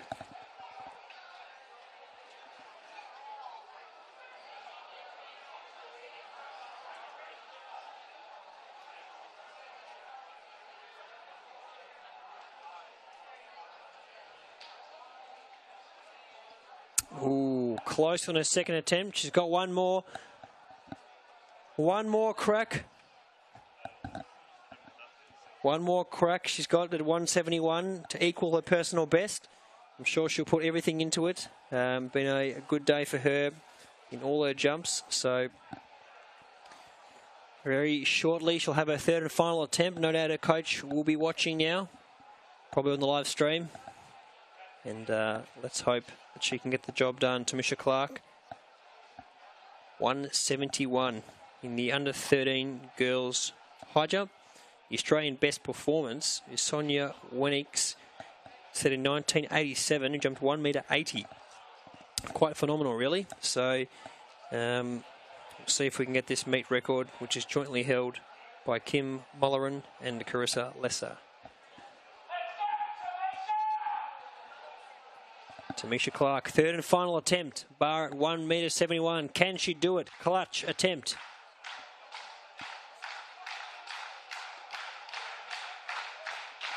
Crowd getting behind her. Don't tell me. She's done it! Oh, she's over. She is over. The crowd get behind her, and she has broken the meet record. 171 she's cleared. She had a bit more of a spring in her step, and she got the job done there in her third and final attempt. So the sky's the limit. Let's hope they pop it up to 1 metre 73 or 74 for the next attempt.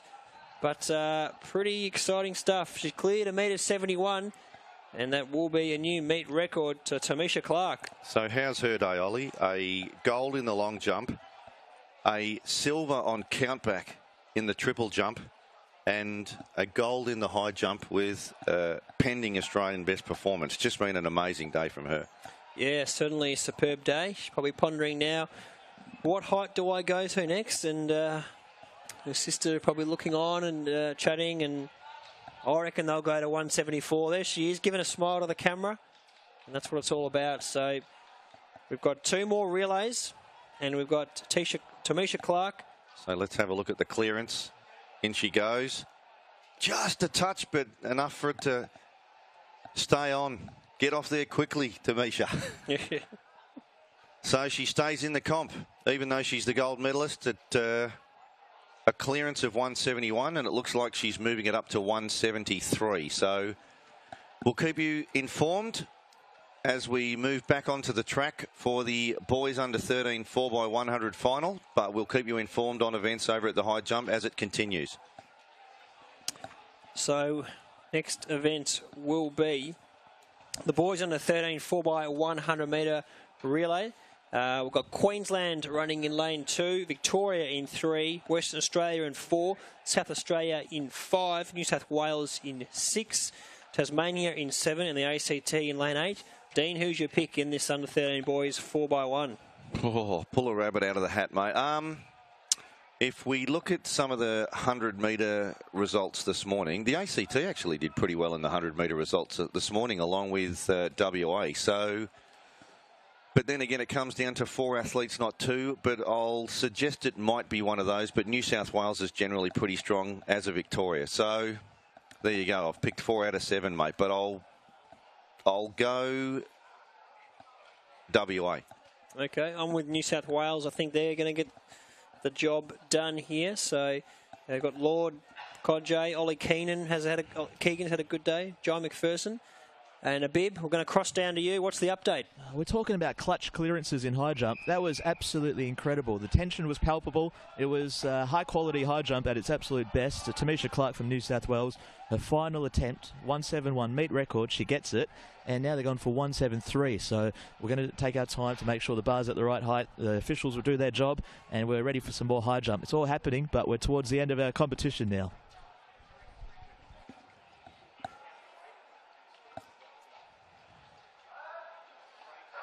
Away cleanly the first time of asking, off to a good start on the outsides. New South Wales and Queensland. Western Australia running well, and Victoria with some work to do. Western Australia look like they're going to change in the lead. The changes are crucial. Tasmania with some issues, as did the ACT. And look at South Australia go down the back straight. New South Wales running well, and the Victorians starting to wind up as they head into the second change. New South Wales probably with a slight lead. The Victorians change well. The Victorians change very well. New South Wales drop back. Tasmania on the outside. Western Australia with the work to do, but at the moment it's Victoria. Victoria going to straighten up if they get a close and clean change. They do. They're in the lead. New South Wales chasing in Queensland, but Victoria are going to take out the under 13 boys 4x1. Queensland are going to take second, New South Wales third, and Western Australia fourth. 48.19 in the boys under 13 4x100 metre relay. Valuable double points, Dean Paulen. What a magnificent second change by Victoria. They were probably 5 metres off the pace and came out of the second change 2 or 3 metres in front. It was an unbelievable change, and it changed the complex of the race. So just shows you the importance of relay changes. But Yeah, a great race. New South Wales and Western Australia started off really well, but just that change was incredible. If we get a replay of that and see them going into it and coming out of it, just changed the whole race. And Dean, before that, we both bet against them. You went WA, went New South Wales. Well, there you go. I've gone against home source. So here you can see, like, you know, it was just brilliant, and they ran out of it perfectly, and they've got that inside running, and they took up the lead and said, catch us if you can, Victoria. So from here, they had New South Wales and Queensland had to run them down. And again, another really good change, the fourth one, as they come into the last 100 metres. It's pretty tight for second and third here between Queensland and New South Wales. Victoria hanging on, no problems. And Queensland hang on for the silver and New South Wales the bronze. So we'll cross down to a bid to the winners of the 4x1 Victoria. I'm starting to feel like a Victorian now. The amount of Victorian athletes and that I've spoken to, especially in the relays. What's the secret to your relays? Who's your coach in the Victorian team? Not sure, actually. We got 3 coaches or 4 coaches, I think, all helping us out at the same time. Many hands make light work there. So you did the anchor run. How many relays have you been in? Do you do it often in the state relays? State relays, club relays, and all that kind of stuff. Good. See, it doesn't just happen overnight. And let's look back on this event. This was a penultimate race, the second last one. How do you look back on this ALAC Championships? It's been great. Fantastic experience with the team and seeing all the other states. It's been great. Thanks a lot, Hamish, and have a safe trip back to Victoria. I'll throw it back up to you for the second last time, to Dean and Ollie. So really important points there for Victoria. Double points in the relays. Victoria take it out from Queensland and New South Wales, and you know, some of those double points could be the difference at the end of the day in terms of the overall trophies. So pretty much only 2 events remaining here. The continuation of the girls under 13 high jump final. We recently saw Tamisha Clark clear 171 on her 3rd attempt, which was fantastic, and the bar is just being checked now for her 1st attempt at 173. So the officials getting it all right. And on the track, we'll be having the final event of the day, which will be the girls under 13 4x100 metres final. So there she is, just waiting for the officials to make sure that that 173 is all good. And she's going to head out and have a crack at it.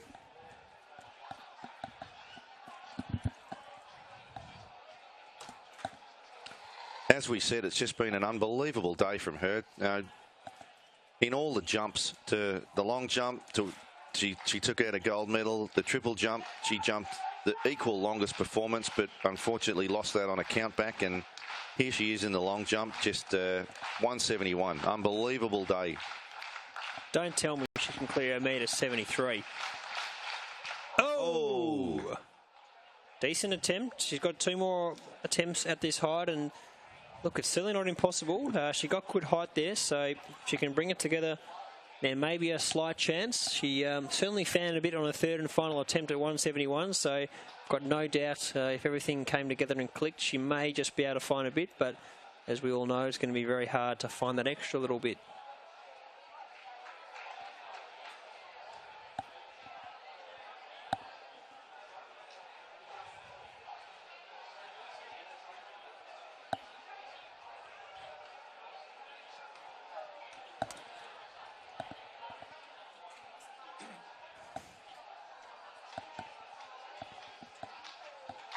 So 2nd attempt at a metre 71. Crowd really getting behind her now. She's focused. She's poised. Can she do it? Metre 73. Oh! So 2nd attempt at a metre 73. 1 more attempt. She's looking pretty happy with herself. Probably happy with her day's work. She knows she's got the win. Can she top it off by a big personal best? Because her PB is 171 before today, so she equalled it. But a 173 would really top things off. As you see the cameraman really getting up there and getting around Tamisha Clark. She's currently sitting 4th in Australia as an under 18. So we're up in high velocity here, Ollie. Indeed. No, it's certainly impressive. She's about to have her 3rd attempt, and the girls are about ready for the under 13 4x100 metre relay. Now, So, I'm telling you right off the cuff, I'm not going against Victoria in this one. no. All right, well, she's going for a third and final attempt. For those watching at home, get behind her.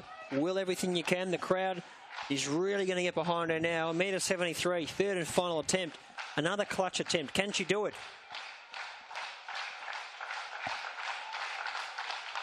Oh! Gee, that was a close one.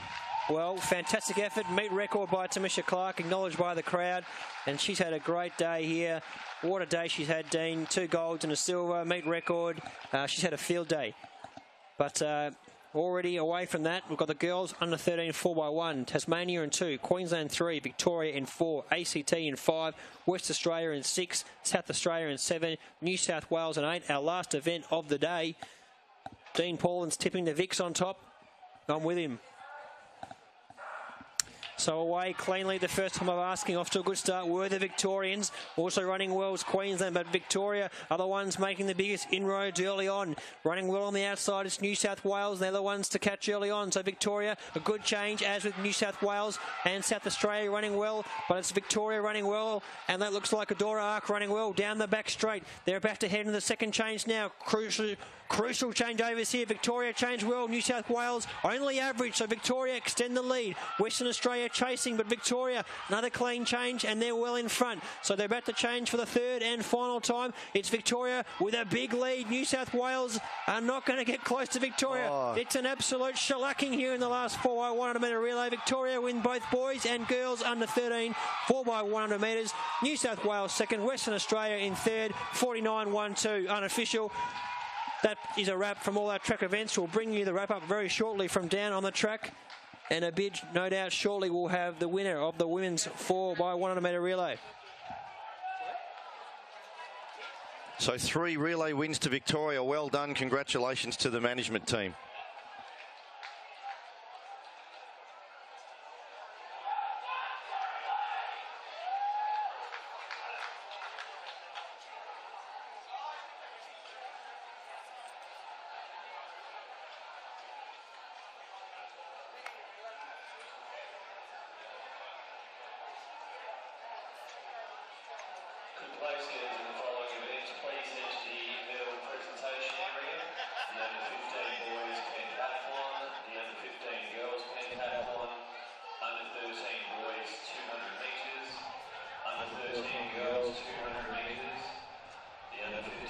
So I'm speaking to Holly Garrick. We've just had the final event of the under-13 girls 4x100 metre relay. And Holly, what was that like for you?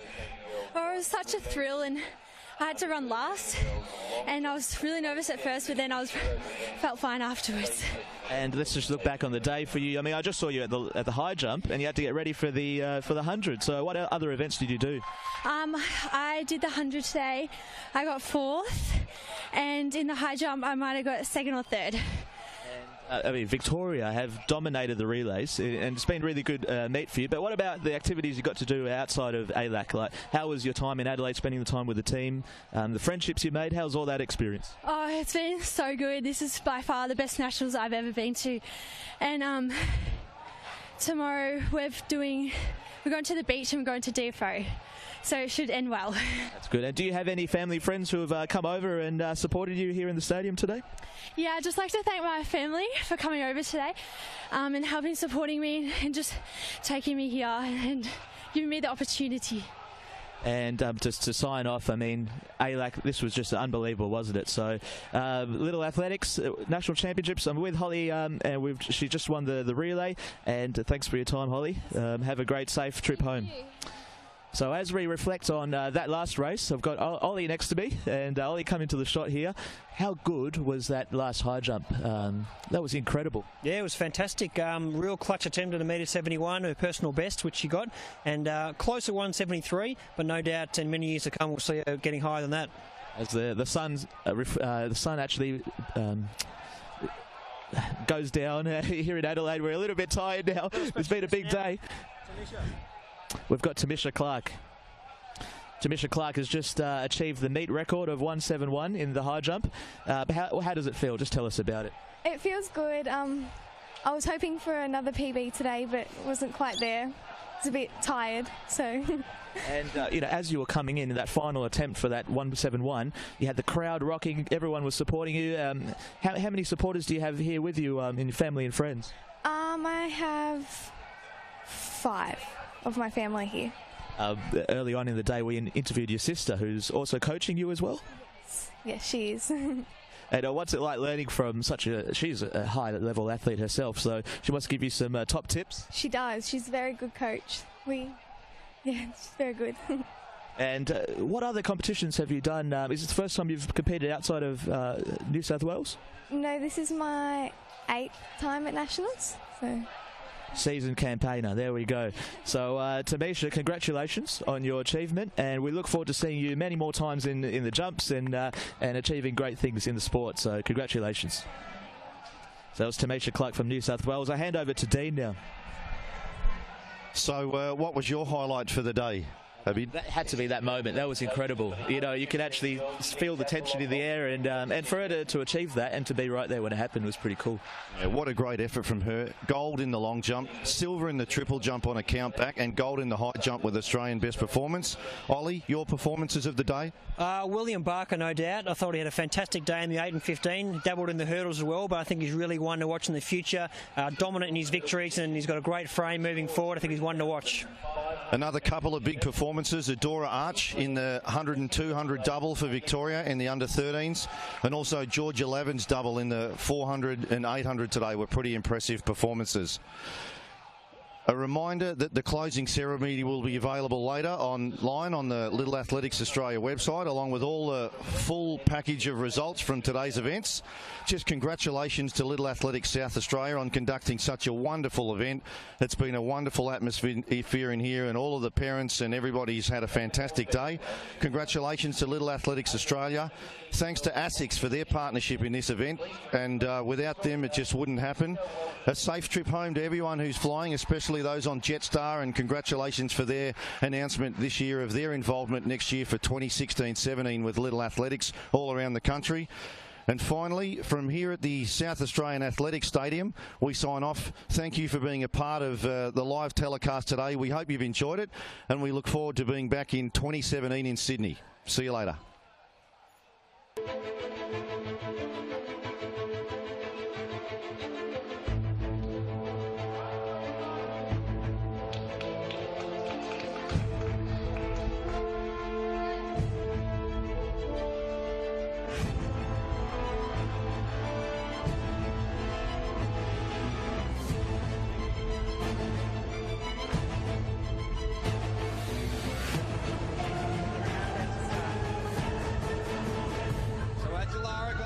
Starts on his outside that Bill Kahn.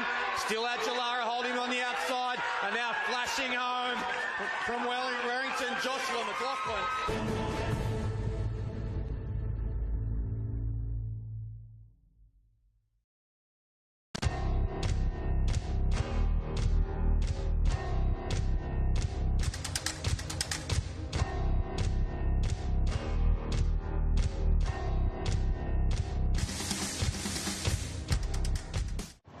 This is an open letter to anyone who wants to be an athlete.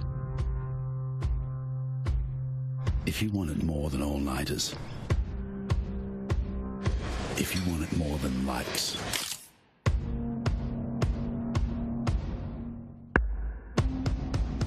or soft hands, if you really want to be an athlete, just wanting it isn't enough.